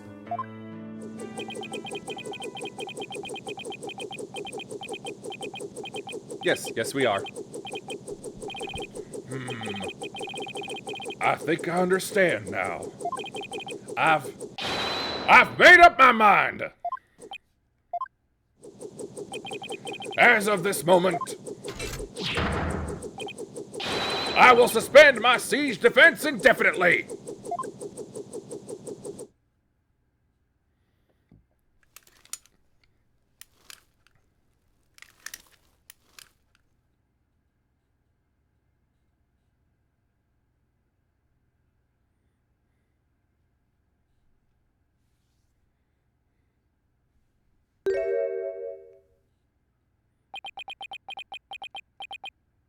Huh? Sergeant Buff, reporting for duty. What? I thought you were a guy! You're definitely not the gruff drill sergeant I envisioned. Can we adopt her?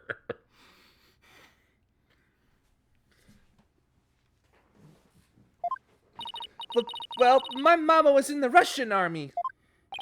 I was just as shocked, but it certainly explained a few things when I found out too. May I introduce to you Miss Army Buff, age 12. No way! Careful, soldier. Don't forget I could blow you away at a moment's notice. She's just too cute. So, have you always been in a wheelchair, Sarge? Negative. Only since I was injured. In the fire. Your voice sounds awfully different from before.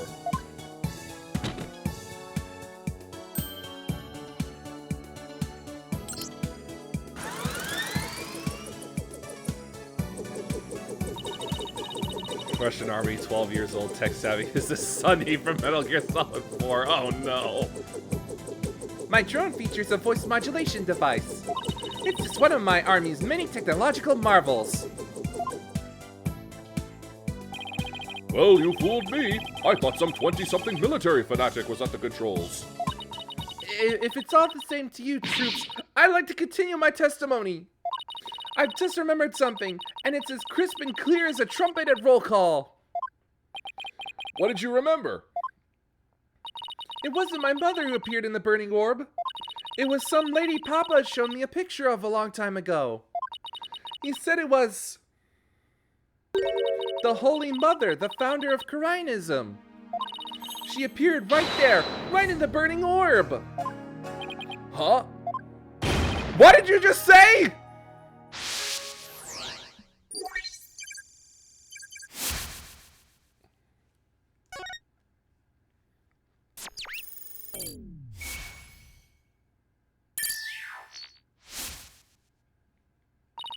The Holy Mother Kyrienism was in the burning orb?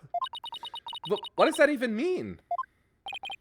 I have a bad feeling about this. Could it be?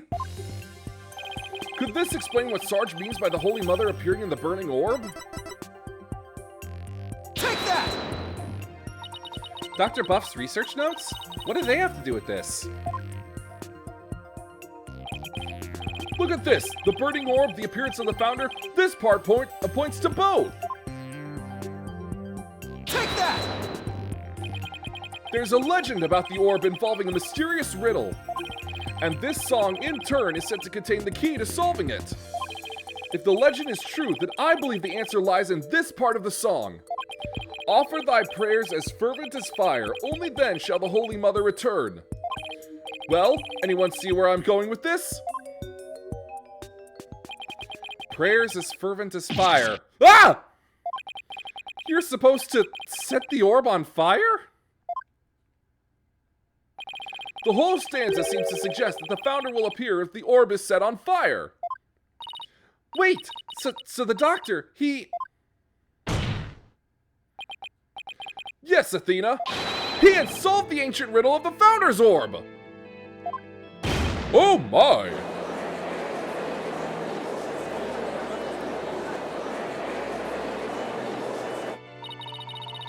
Papa was a great archaeologist, so I believe in him.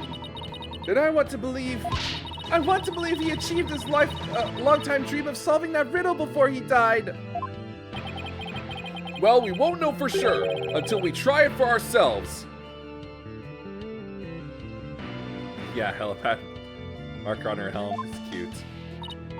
Yes, do it, Private Justice, please. I want to see what Papa was searching for with my own eyes. Objection! The plaintiff must object to this. Objection! The plaintiff will stand down and be quiet. Objection! You don't have the right to set a precious relic like that on fire. Objection! Oh, but I do. All I needed was Sarge's permission. Since we still don't know if this treasure is the founder's orb or the crystal of Ami Faye, any ownership rights the doctor had now belong to his daughter. Therefore, you have absolutely no right to stop us! Very well, Mr. Justice. I never thought I'd be saying this, but you may burn the evidence. All right, here we go.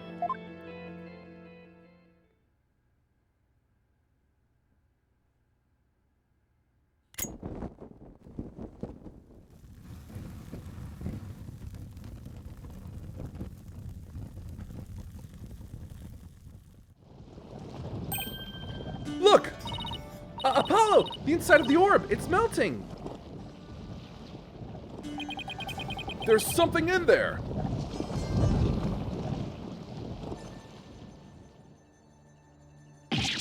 Oh! It's Dirk! Isn't she? Her garb leaves no room for doubt. It's the founder herself.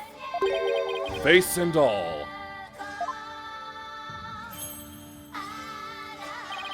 I don't understand.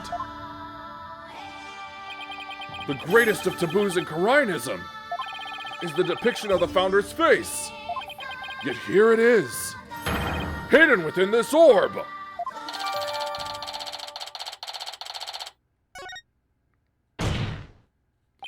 Sorry, Mr. Wright, but as you can see, the issue is crystal clear. This figure is the Holy Mother, founder of Coriolism. And based on that, this must be none other than the founder's orb. Objection! But be that as it may, Mr. Rebel still may have killed the doctor. If so, it would render the orb transfer agreement null and void. Don't play dumb, Mr. Wright. The truth of the matter has already been proven. Dr. Buff wasn't killed right after Sarge saw Mr. Rebel. It happened after the doctor came back from hiding the orb. And you've no proof that Mr. Rebel was still around at the time. Your claim that the Defiant Dragons were behind the crime doesn't hold water. It's not prosecuting, it's a civil case. And that means the orb transfer agreement is still perfectly valid.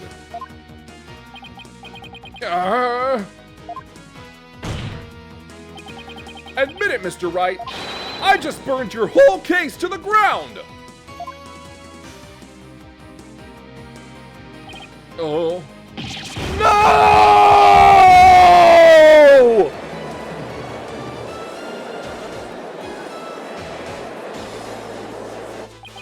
I won? I actually won? Mr. Wright, would you care to respond? Respond? I didn't think so. Wait, did we just win? Did we actually beat the Turnabout Terror? You're amazing, Apollo! Don't just stand there, right? Do something! Well, I don't think there's any digging out of this hole.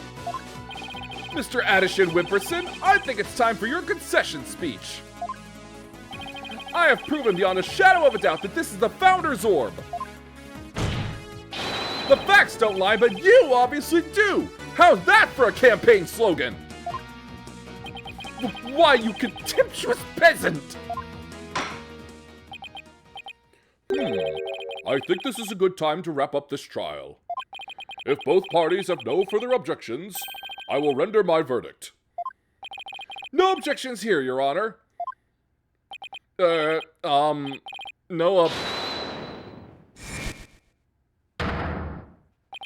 You can't do this. The crystal is mine. I'll lose the election if I lose that crystal. I'm sorry, but there's really nothing more I can do. You haven't forgotten about our little chat, have you?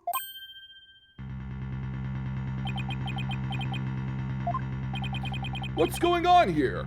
Objection! Your Honor, I object to the defense's last claim. What? I don't believe they have truly proven that the relic is indeed the Founder's Orb. Objection! Mr. Wright, I don't think even you could bluff your way out of this one. What possible argument could you have to claim that this isn't the Founder's Orb? About that. Oh, of course. He can't possibly have hit on something.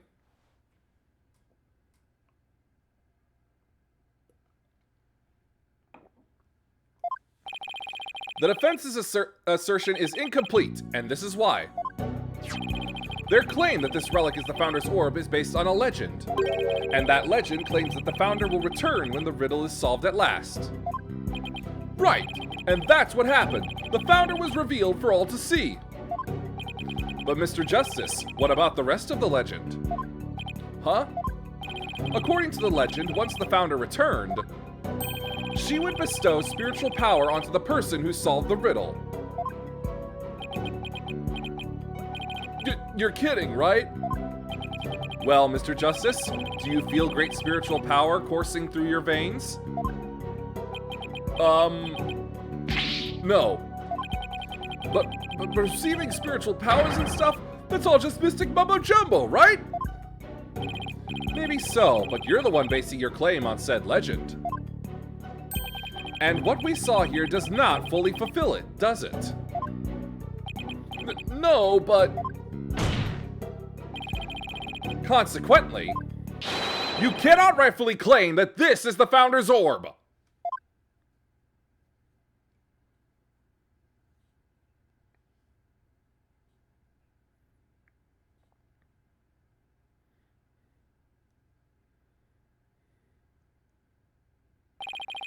What's gotten into him? Why is Mr. Wright doing this? It would appear that Mr. Wright has lost a few of his marbles. That couldn't be further from the truth, Your Honor. In any case, I believe this is a good time for recess. Both sides will have 20 minutes to prepare. I ask that all arguments be ready by then. Oh, and Mr. Wright, you do well to wash up and find your missing marbles by then, too.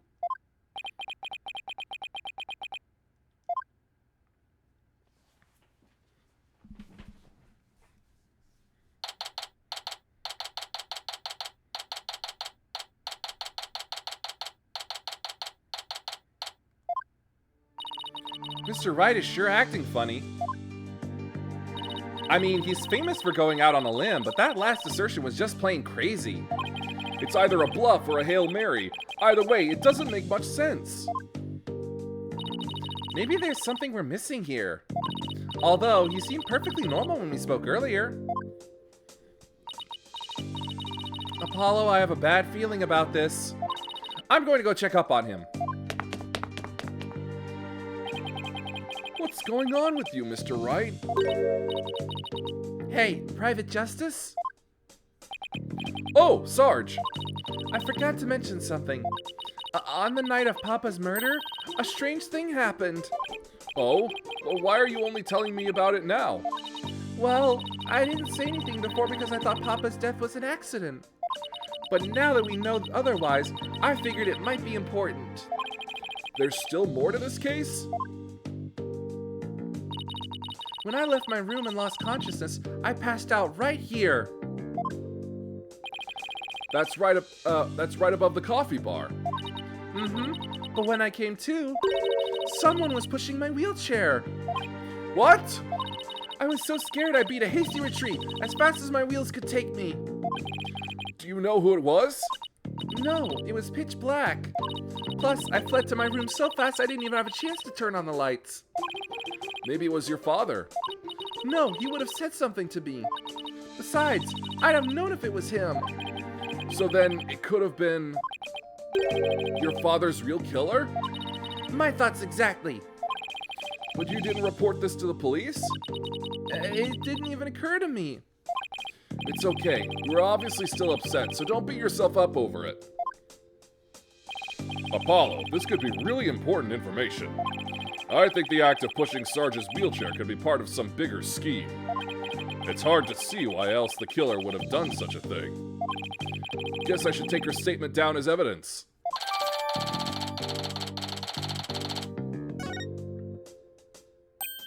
Oh, welcome back, Athena.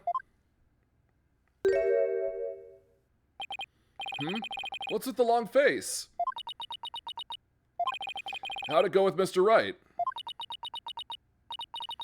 What should I... Athena? Oops, sorry. Zoned out there for a sec. The recess is almost over, so let's go. What was that all about?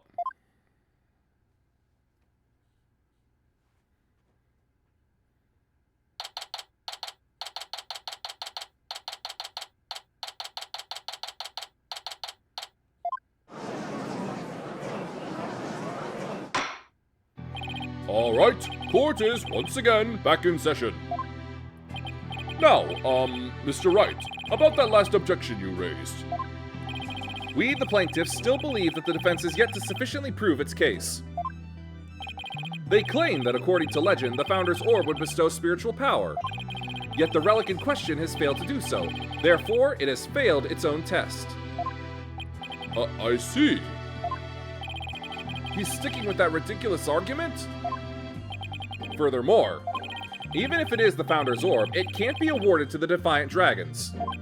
After all, they were the ones who killed Dr. Buff. Objection! What are you talking about? That was already proven to be false. There are no grounds for asserting that the Defiant Dragons murdered the Doctor. Oh, but I'm afraid there are, Mr. Justice. Your Honor, I would like to present new testimony to this court. Testimony that will show that That's a Rebel did in fact kill Dr. Buff. What? Very well, you may call your witness. I guess Mr. Wright found another new angle. What new testimony could there be this late in the game?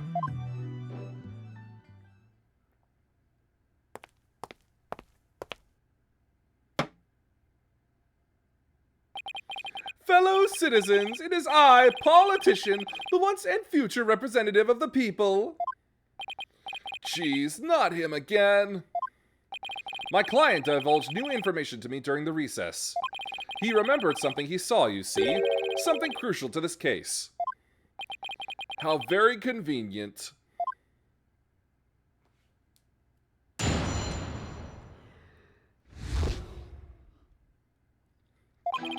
It was around 11 at night, and I was out on a mobile meet and greet around the village. That's when I saw Dr. Buff being murdered from outside his study window. Mr. Rebel stuck up from behind and struck him on the head. His weapon of choice? A suitcase. A big, strong man like him could easily swing a heavy suitcase into someone's head. You saw the murder as it happened? And you're just telling us now because... I saved the best for last. It's a tactic known to all the political greats. The murder weapon was a complete mystery, but my client's eyewitness account has finally brought it into light. According to the autopsy report, Dr. Buff was struck in the head by a corner of some object. I suppose that could very well be the corner of a suitcase. Objection! But eyewitness testimony isn't the same as hard evidence. Oh, I wouldn't worry about that if I were you. What's that supposed to mean? We have physical evidence too. A luminol test revealed...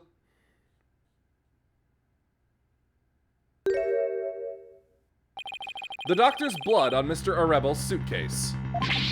Really? But how does that prove Mr. Arebel used it as a weapon? Objection!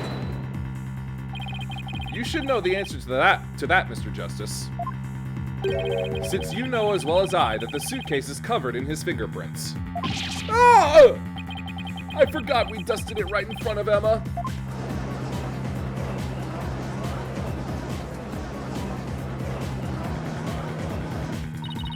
The Turnabout terror strikes again. This is quite convincing testimony and evidence. Nevertheless, you may proceed with your cross-examination, Mr. Justice.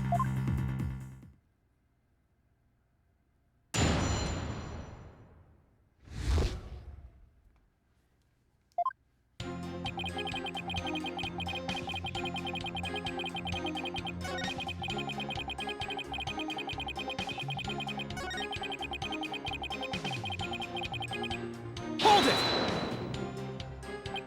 He stuck up from behind? So you're saying the Doctor never even realized Mr. Arebel was there? That's right, he was utterly absorbed in a book. I see. What did you see Mr. Arebel do next? He climbed up the bookshelf ladder and dumped a bunch of books down on the body. I believe he was trying to make it look like an accident. But that idiot didn't realize I could see everything from outside the window. One of those statements doesn't feel right. Your Honor, I believe the witness made an important statement just now about how...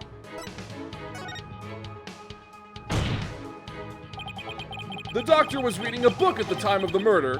That's vital testimony. Very well. The witness will please add that statement to his testimony. The Doctor was standing in front of the bookshelves, absorbed in a book. Objection! The Doctor was standing in front of the bookshelves, absorbed in a book, you say? I'm sorry, but it seems your testimony is completely unreliable. That's quite a bold statement. Well, let's hear you back it up. I challenge you to prove that I'm anything but 100% reliable. It would be my pleasure. Lately, it seems the doctor's eyes had gotten so bad he needed reading glasses. However, his reading glasses were over on his desk. So you see, there's no way he could have been reading in front of the bookshelves. I'm sorry, Mr. Attition Wimperson, but I'm going to have to ask you to explain this discrepancy to the voting public.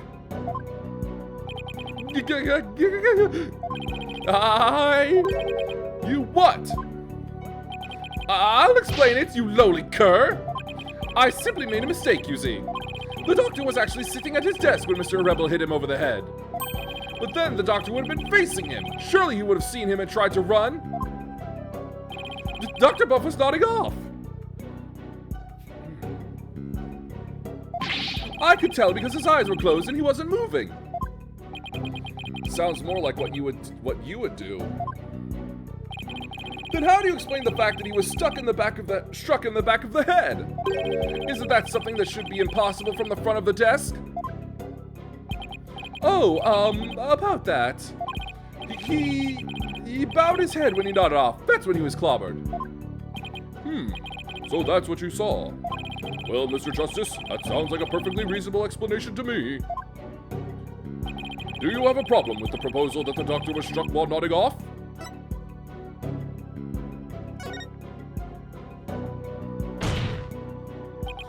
There is a problem, a very big problem. The witness's statement doesn't hold up under the slightest bit of scrutiny. Is that so? Then will you please show this court what evidence you have to justify this? Gladly, Your Honor. This shows the problem with the witness's claim that he saw the doctor nodding off. Take that! A diagram of the study? Mr. Attition Wimperson allegedly viewed the murder from here. And the doctor was allegedly nodding off here. But from his vantage point, the bookcase would have blocked the witness's line of sight. Why, yes, I believe you're right. But ah! Objection!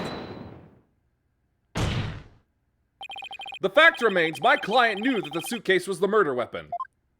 So he definitely has first-hand knowledge of the crime scene. I'm afraid I have to agree with you there, Mr. Wright. But then we have to ask ourselves, from what vantage point did he see the murder? What are you insinuating, Mr. Justice?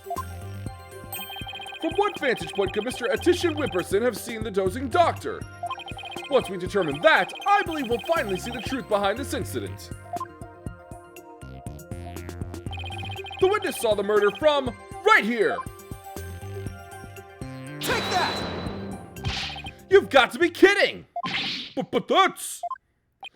It is indeed, but everything only makes sense if the witness was there in the study.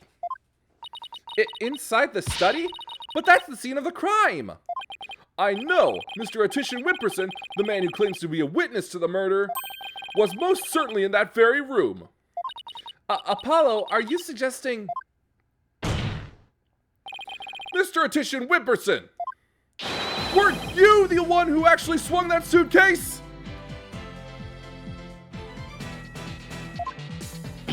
Objection! What you're proposing is ludicrous. My client is a small, thin man, whereas Mr. Rebel has the musculature to pull it off. He has a point. I gave up trying to lift that thing after one go. That's right. He's the only one who could have lifted such a heavy object. Now do you understand? The rebel that's a rebel is the doctor's killer. Had to catch myself there. As long as the suitcase is the murder weapon, the suspicion falls entirely on Dats. You'll have to poke a hole in Mr. Wright's argument somehow, Apollo. Oh, I will, and with his own technique, no less. If Mr. Attition Wimperson couldn't swing the suitcase around, we'll just have to consider another way he could have used it as a murder weapon instead. I'm going to turn this case on its head, Mr. Wright, just like you taught me. You talk big, Mr. Justice, but do you have what it takes? Well, this should be interesting. Mr. Attorney Whippers's testimony has been filled with one inaccuracy after another. First, he stated that Dr. Buff was in front of the bookshelves. Now he claims that the doctor was sitting at his desk. So where was the victim really when he was killed? Also, where was his killer, and how was the murder weapon really used? So the important thing here is the position of the victim and killer relative to each other? Yes, Your Honor. If they were positioned in a certain way, it would be possible to use the suitcase as a weapon without lifting a finger. You can't mean... I would ask the court to recall the study's layout. It's quite distinctive, as you can see. Now, if Dr. Buff were sitting in a certain spot and his killer was at a certain other spot, the suitcase would become a weapon anyone could use.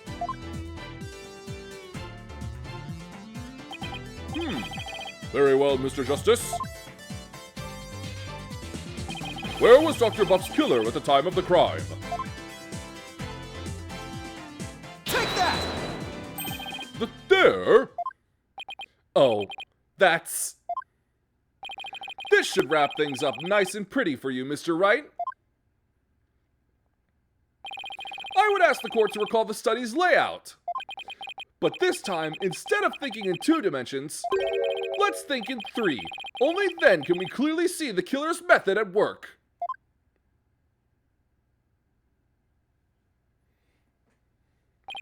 The killer didn't have to swing the suitcase.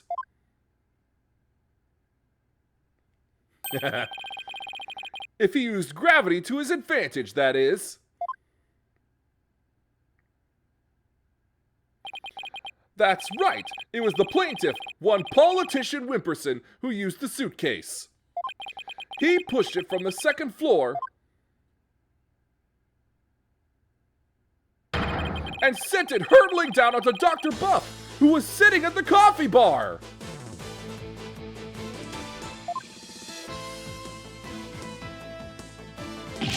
Yahoo! The psychology book had been at the coffee bar, no doubt. The doctor must have set it down there after he'd finished reading it, or the like. But his blood got on it, which is why the killer thought to hide it in that mountain of books. Objection! That's quite an entertaining theory you have there, Mr. Justice. But there's no evidence that the murder took place at the coffee bar. I'm not so sure about that, Mr. Wright. I'd say that evidence of the murder occurring at the coffee bar... The evidence does exist, and I'm going to show you. You are? This right here is proof that the murder took place at the coffee bar.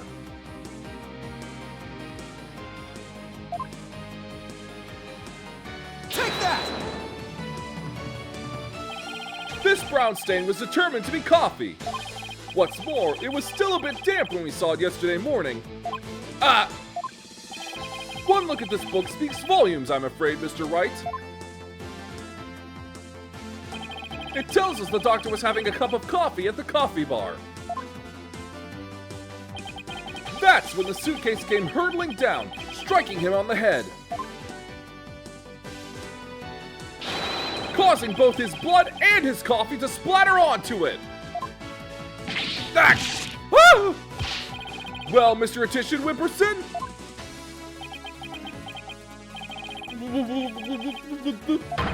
What motive could I possibly have to kill Dr. Buff?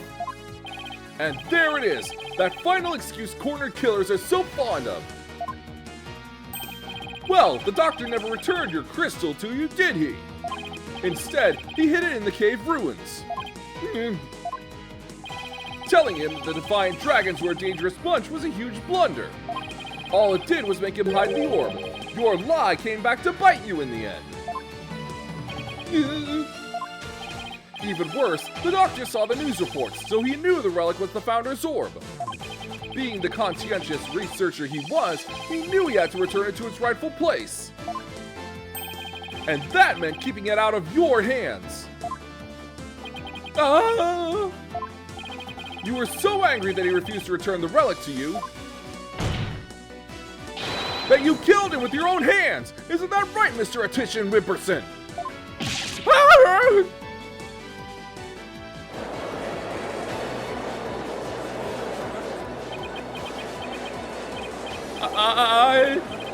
That is... Hold it! Apollo! Don't! Please don't accuse my client of murder! Huh? What do you mean, don't accuse him? Why would you even say that, Mr. Wright?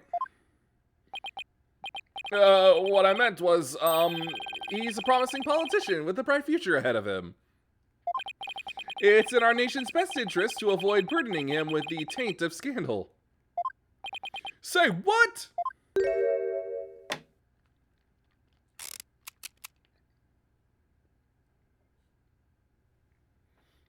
Right! You'd better do something to change the current courtroom climate, or I'll be charged with murder. And you know what will happen to her if that happens.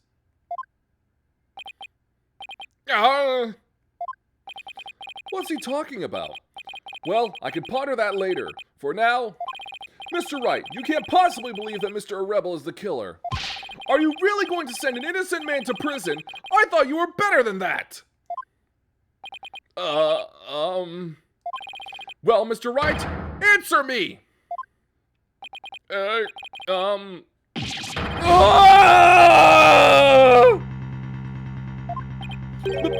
Mr. Wright? What in the world's going on here? If you won't say anything, then... Mr. Attention Whipperson, the defense Apollo, wait! Not you too, Athena. It's just, I wasn't sure whether I should say anything, but during that last recess when I went to check on Mr. Wright, I overheard something I shouldn't have. I trust Maya is unharmed. I can't really say, but just remember... Whoops, ad break. I'm getting bad at seeing those now.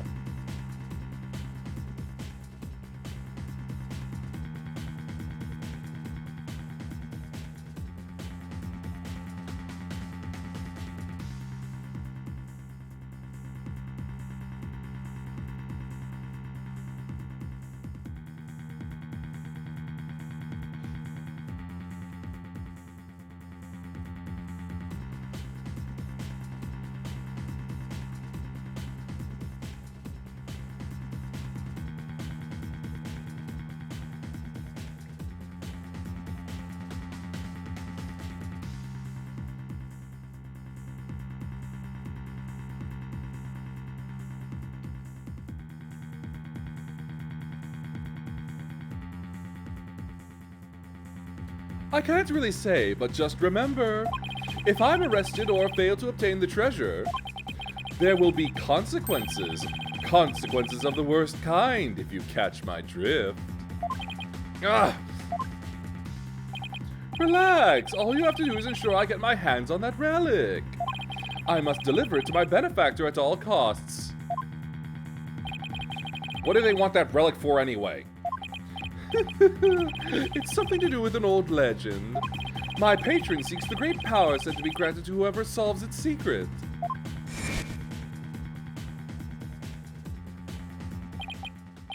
Maya? As in Maya Fey? Yes, the boss's legendary former assistant. Miss Fey's being held hostage? So it seems. Why didn't you tell me as soon as you heard this? Sorry, it's just Mr. Wright spotted me before I could slip away. And made me promise not to tell you. He said it would make things more difficult if you found out. As if things weren't already hard enough. So that's why Mr. Wright was acting so strange.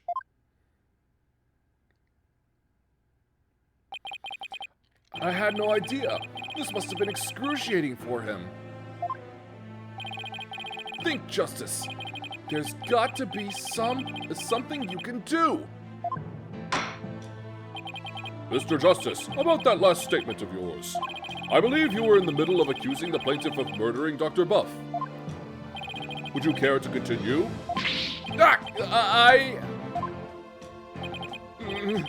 I'm sorry, Apollo. I'm really, really sorry. What's gotten into you two? If I accuse that slime bag, I put Miss Faye's life in jeopardy. It seems you finally caught on. I'm far too important to be accused of murder. After all, our nation's future rests squarely on my shoulders. Either I give up or...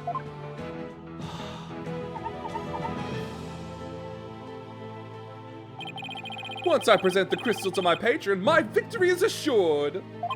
Then one day I'll become president and then king. I'll have every politician at my command. Now, retract your accusation.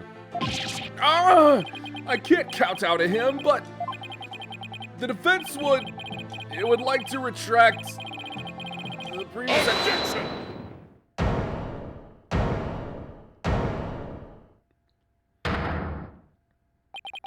Apollo! Dirk? I don't know what's going on here, but a lawyer should never look the way you do right now, with defeat and resignation written all over your face. A dragon never yields.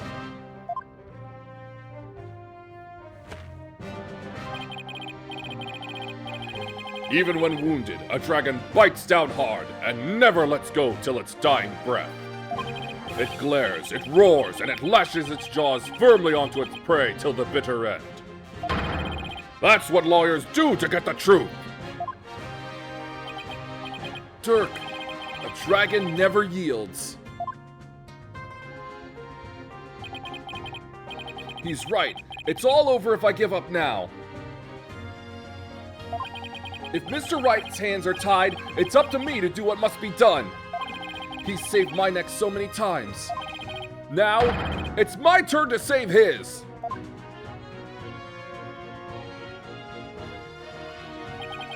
Dirk, thanks for that wake-up call. Now that's the face of a lawyer you've got there, son. Where there's a will, there's a way. And I'm going to find the way to save Miss Faye and see that justice is served.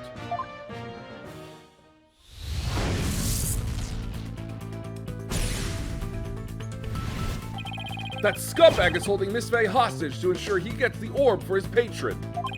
And it seems said patron believes in the orb's legend.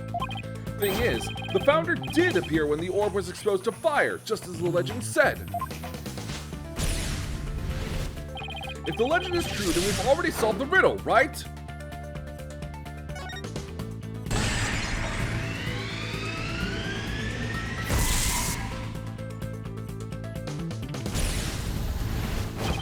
The legend says the founder will bestow great spiritual power when she returns.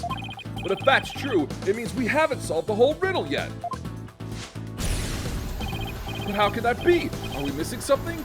Wait, maybe. Maybe the part about the founder returning should be taken literally. But how would it be possible for a dead person to return to the world of the living?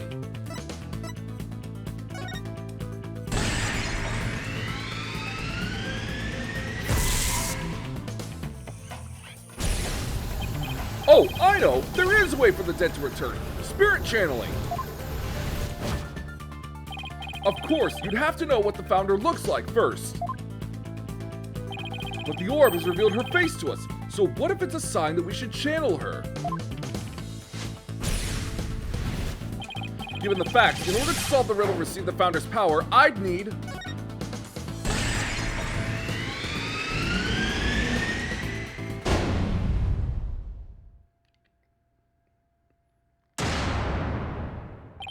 The ability of a medium to channel spirits is the final key to unlocking the orb's secret. That means Mr. Attition Wimperson's patron will need one too. And once that slimy politician realizes that, he won't be able to lay a finger on Miss Faye.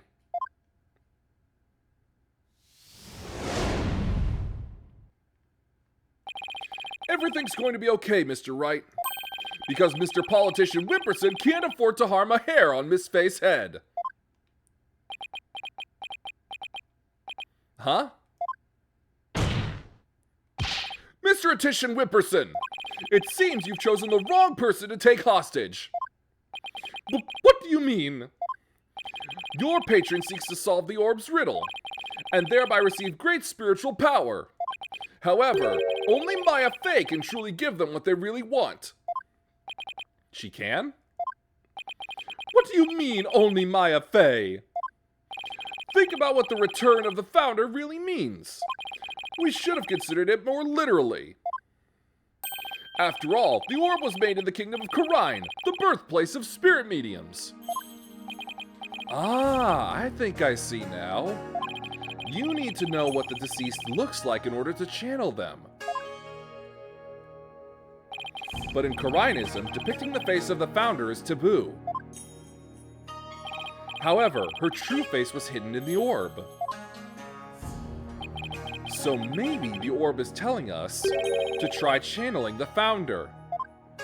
Exactly! Through a spirit medium, the founder could quite literally return. And if the legend is true, the founder just might bestow spiritual power on someone when she does. It's like when Pearl's imbued by Magatama with spiritual power. If a human could be imbued with such power in a similar manner, it is said the founder possesses immense spiritual power. Such a great feat would not necessarily be beyond her. Wait a second, then the legend is true? Do you understand now, Mr. Attorney Whipperson? You are holding hostage the final key to unlocking the orb's secret. And if anything were to happen to her, the riddle would remain unsolved forever! Ah!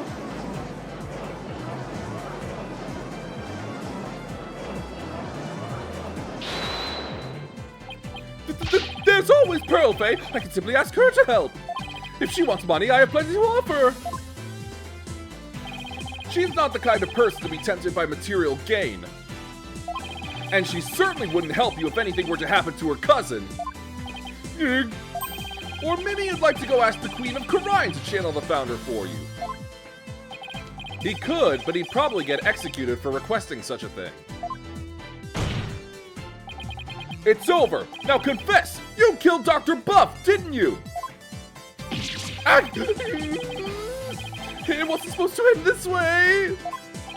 Mr. Attorney Whipperson, are you admitting to committing the crime? You're my lawyer, right? Do something! It's true that I'm your lawyer, and as such, it's my job to defend you. However, defending my clients isn't the only duty a lawyer has. There's something else that's equally as important. And that is finding the truth. What? Mr. Attorney Whipperson, you have sought to twist the truth in the dirtiest of ways. I was complicit in your hostage-taking, but in a way, I was being held hostage too. Even so, there's still hope for me to make things right. And I owe it all to you, Apollo. Mr. Wright. I can't allow a murderer to walk away scot-free. Therefore, Mr. Attorney Whipperson, I must resign as your attorney. No, no, no, no, no! Does this mean I'm under arrest? No!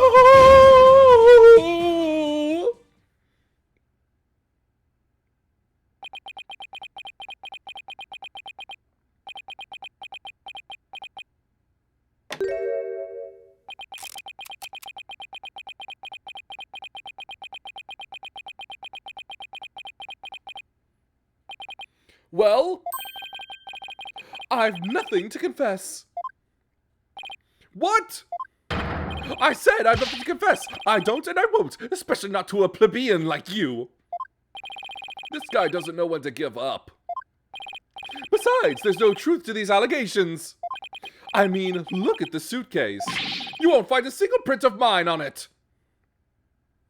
Yes, it was a civil case. But so is also the larceny case for Mask to Mask. And that went places too. All that means is you wipe them off, taking care to only leave Mr. Rebels. As many a great politician has said before me, no comment. In that case, try switching things up, Apollo. Look at the situation from a different angle. Is there really nothing that points to the suitcase being dropped from up above?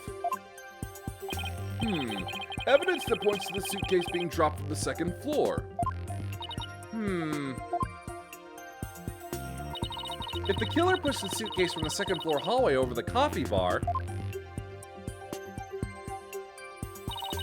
that would place him right around here. Ah, maybe, just maybe. Thought of something, Apollo? I believe this piece of evidence to be connected to the dropping of the suitcase. Take that! That appears to be a statement, but how is that related to this case? On the night of the murder, Your Honor, Miss Arbybuff physically left her room. That's when she saw the doctor burning the orb and subsequently passed out. Right above the coffee bar. But with her there in her wheelchair, the killer wouldn't have been able to drop the suitcase down onto the doctor. Good point. However, according to Sarge, she woke up just as someone was trying to move her in her wheelchair. Ah! Someone was pushing my wheelchair. What?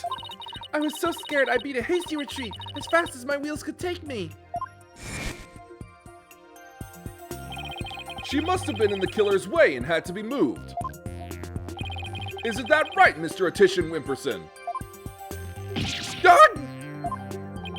And if the killer had pushed the wheelchair with his bare hands, we may yet find the conclusive evidence we need. Exactly. Fortunately for us, that evidence slipped right through the killer's fingers. If only he had been able to hold on to it just a little tighter. But now he is neither able to discard nor alter it. Honestly, that piece of evidence wasn't even supposed to be here in this courtroom today. And yet, it looks like sometimes things do get better. But this wasn't supposed to happen. No? Well, too bad, because the evidence that sped away from you that night has come back to haunt you right here at this very trial. Your Honor, the defense's final piece of evidence is on this person. Take that! That's... On the night of the murder, Sarge passed out, only to come to and find that someone was pushing her wheelchair. That's when she fled back into her room. She didn't physically see a single soul after that. Not until Athena drew her out through that therapy session, that is.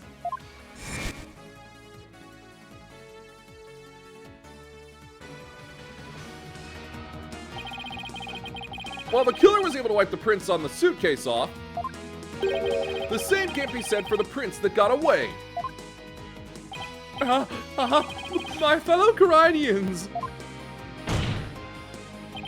Well, Mr. Politician Wimperson? Try to explain your way out of this one! The podium is all yours!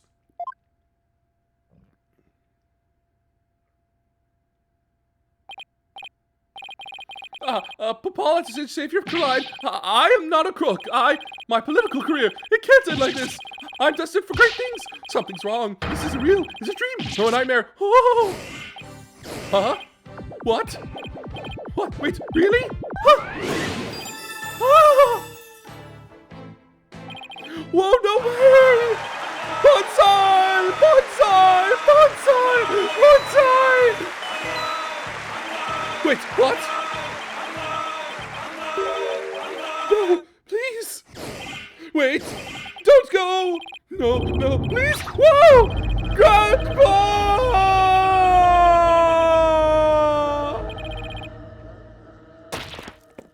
Yeah, Bonsai Lord Eisen, indeed.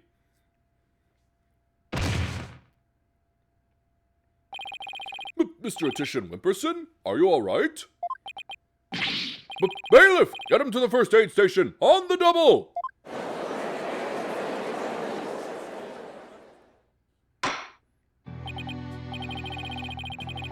Well, this was yet another unexpected turn of events.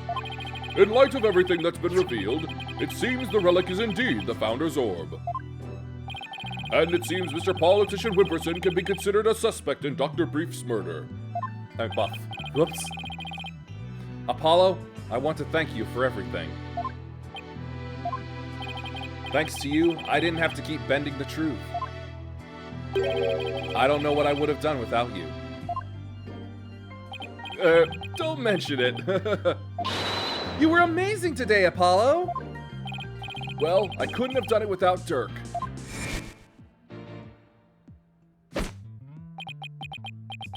A dragon never yields.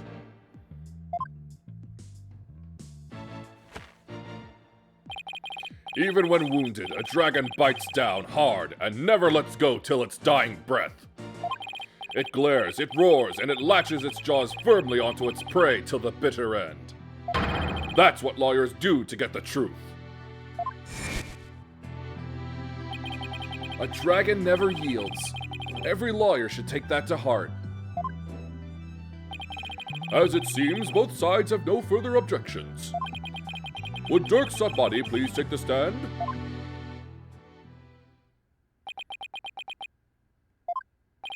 This court awards the orb to the Defiant Dragons per the stated transfer agreement.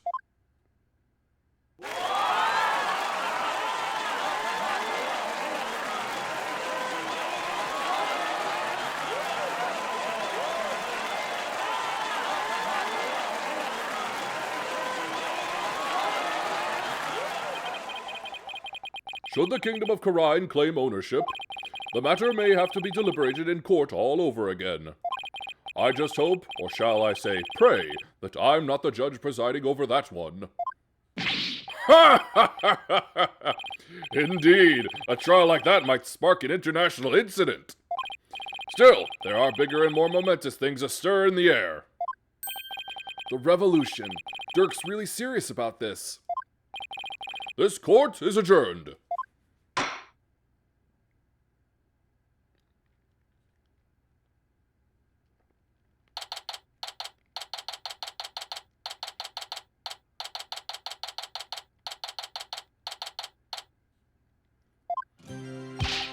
Nice work, son.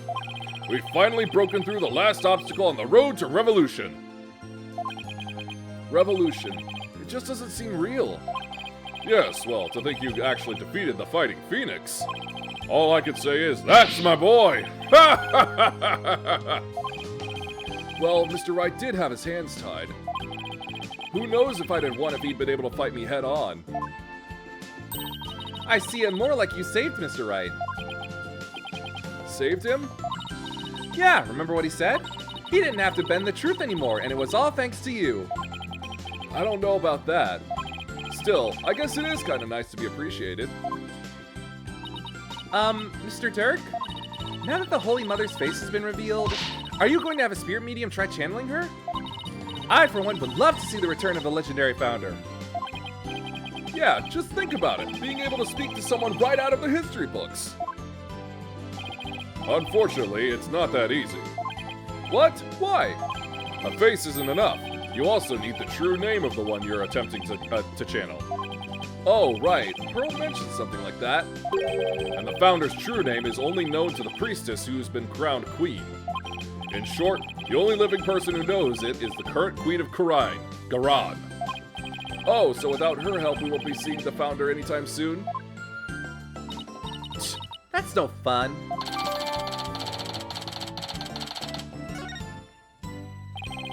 So, Dirk, what will you do now? First, I'll start by tracing the route by which the orb came into Dr. Buff's hands. Since we now know it was a politician that asked the doctor to study it, isn't he the one who stole it? No, a political nobody like him couldn't get anywhere near the orb, let alone steal it. He must have had inside help. My money is on someone connected to the royal family. Oh, right, you said something to that effect back in the cave. Whoever it may be, we need to expose their dirty scheme to the light of day. Well, I'm sure Mr. Wright has plenty of information courtesy of his dirty client. He might be able to shed some light on this. Private Justice! That was fine work you did at the trial today. You did your sergeant proud. Back at you, Sarge. It took real courage to leave your room like that. It's all thanks to you and Corpsewoman Sykes. With my siege defense over, I can finally sally forth. Well, the battle's only just begun. One for me and me alone to fight. To lose your mother and then your father? What a terrible thing to endure. Yeah, and being wheelchair bound doesn't help. Private Justice? I've been thinking. It's about time I stood on my own 2 feet. After all, I no longer have Papa to coddle me. Huh? I'm afraid I don't follow. Take a good look, soldier. This is one small step for man, and one giant leap for me. Hold my drone for me, would you, Private Justice? Yes, sir. What is she up to?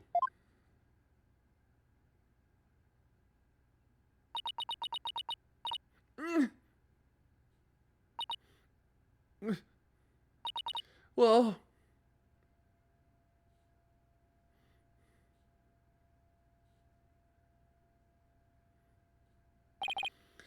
She's standing?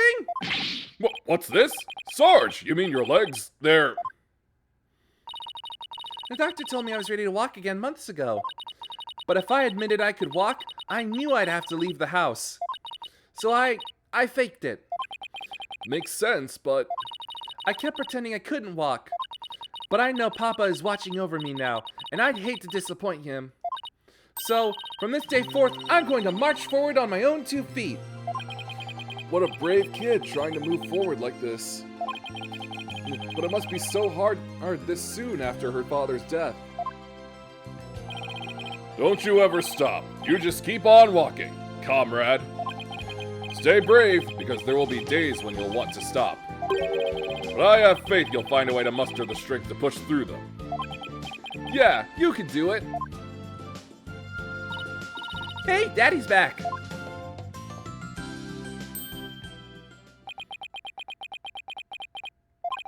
Mr. Wright! What's that look on his face for? Oh, Apollo. Is everything all right with Miss Faye? She's safe, for now. Well then, we better go save her, quick! Where is she anyway? I'm afraid I have some bad news. Huh? Maya's not here in the States. She's still in Karine. And she's still being held hostage by the mastermind behind this whole thing. The mastermind? That's right. Politician Wimperson was nothing more than a pawn. Maya's true abductor is in the kingdom of Karine. What? I don't understand, Mr. Wright. What in the world's going on over there?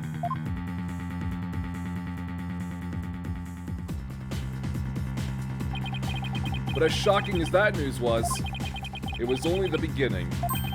The beginning of something big. Big enough to shake Karine to its very core. Revolution. I was being swept up in a mighty wave that nothing could stop. Of course, at the time, I had no idea what the days ahead had in store for us.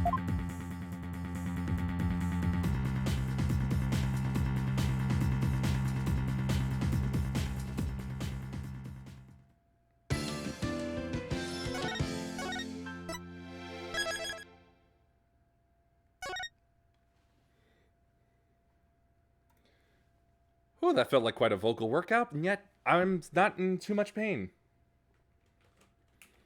Maybe the voices just weren't that taxing.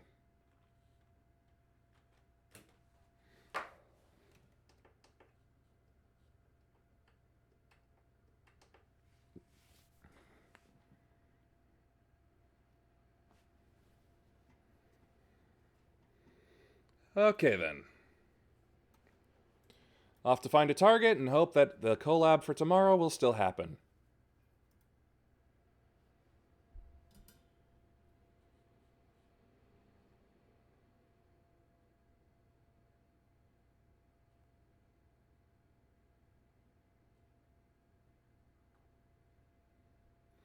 Oh, that's a shame. I was kind of hoped she would be on, but this'll do. If you ever wanted to see Darkwood, you'll get the chance in a minute. There we go.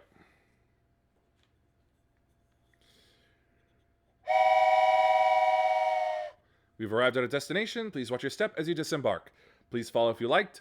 Thanks for watching. Peace be with you, and may the forces of evil be confused on the way to your home. Bye.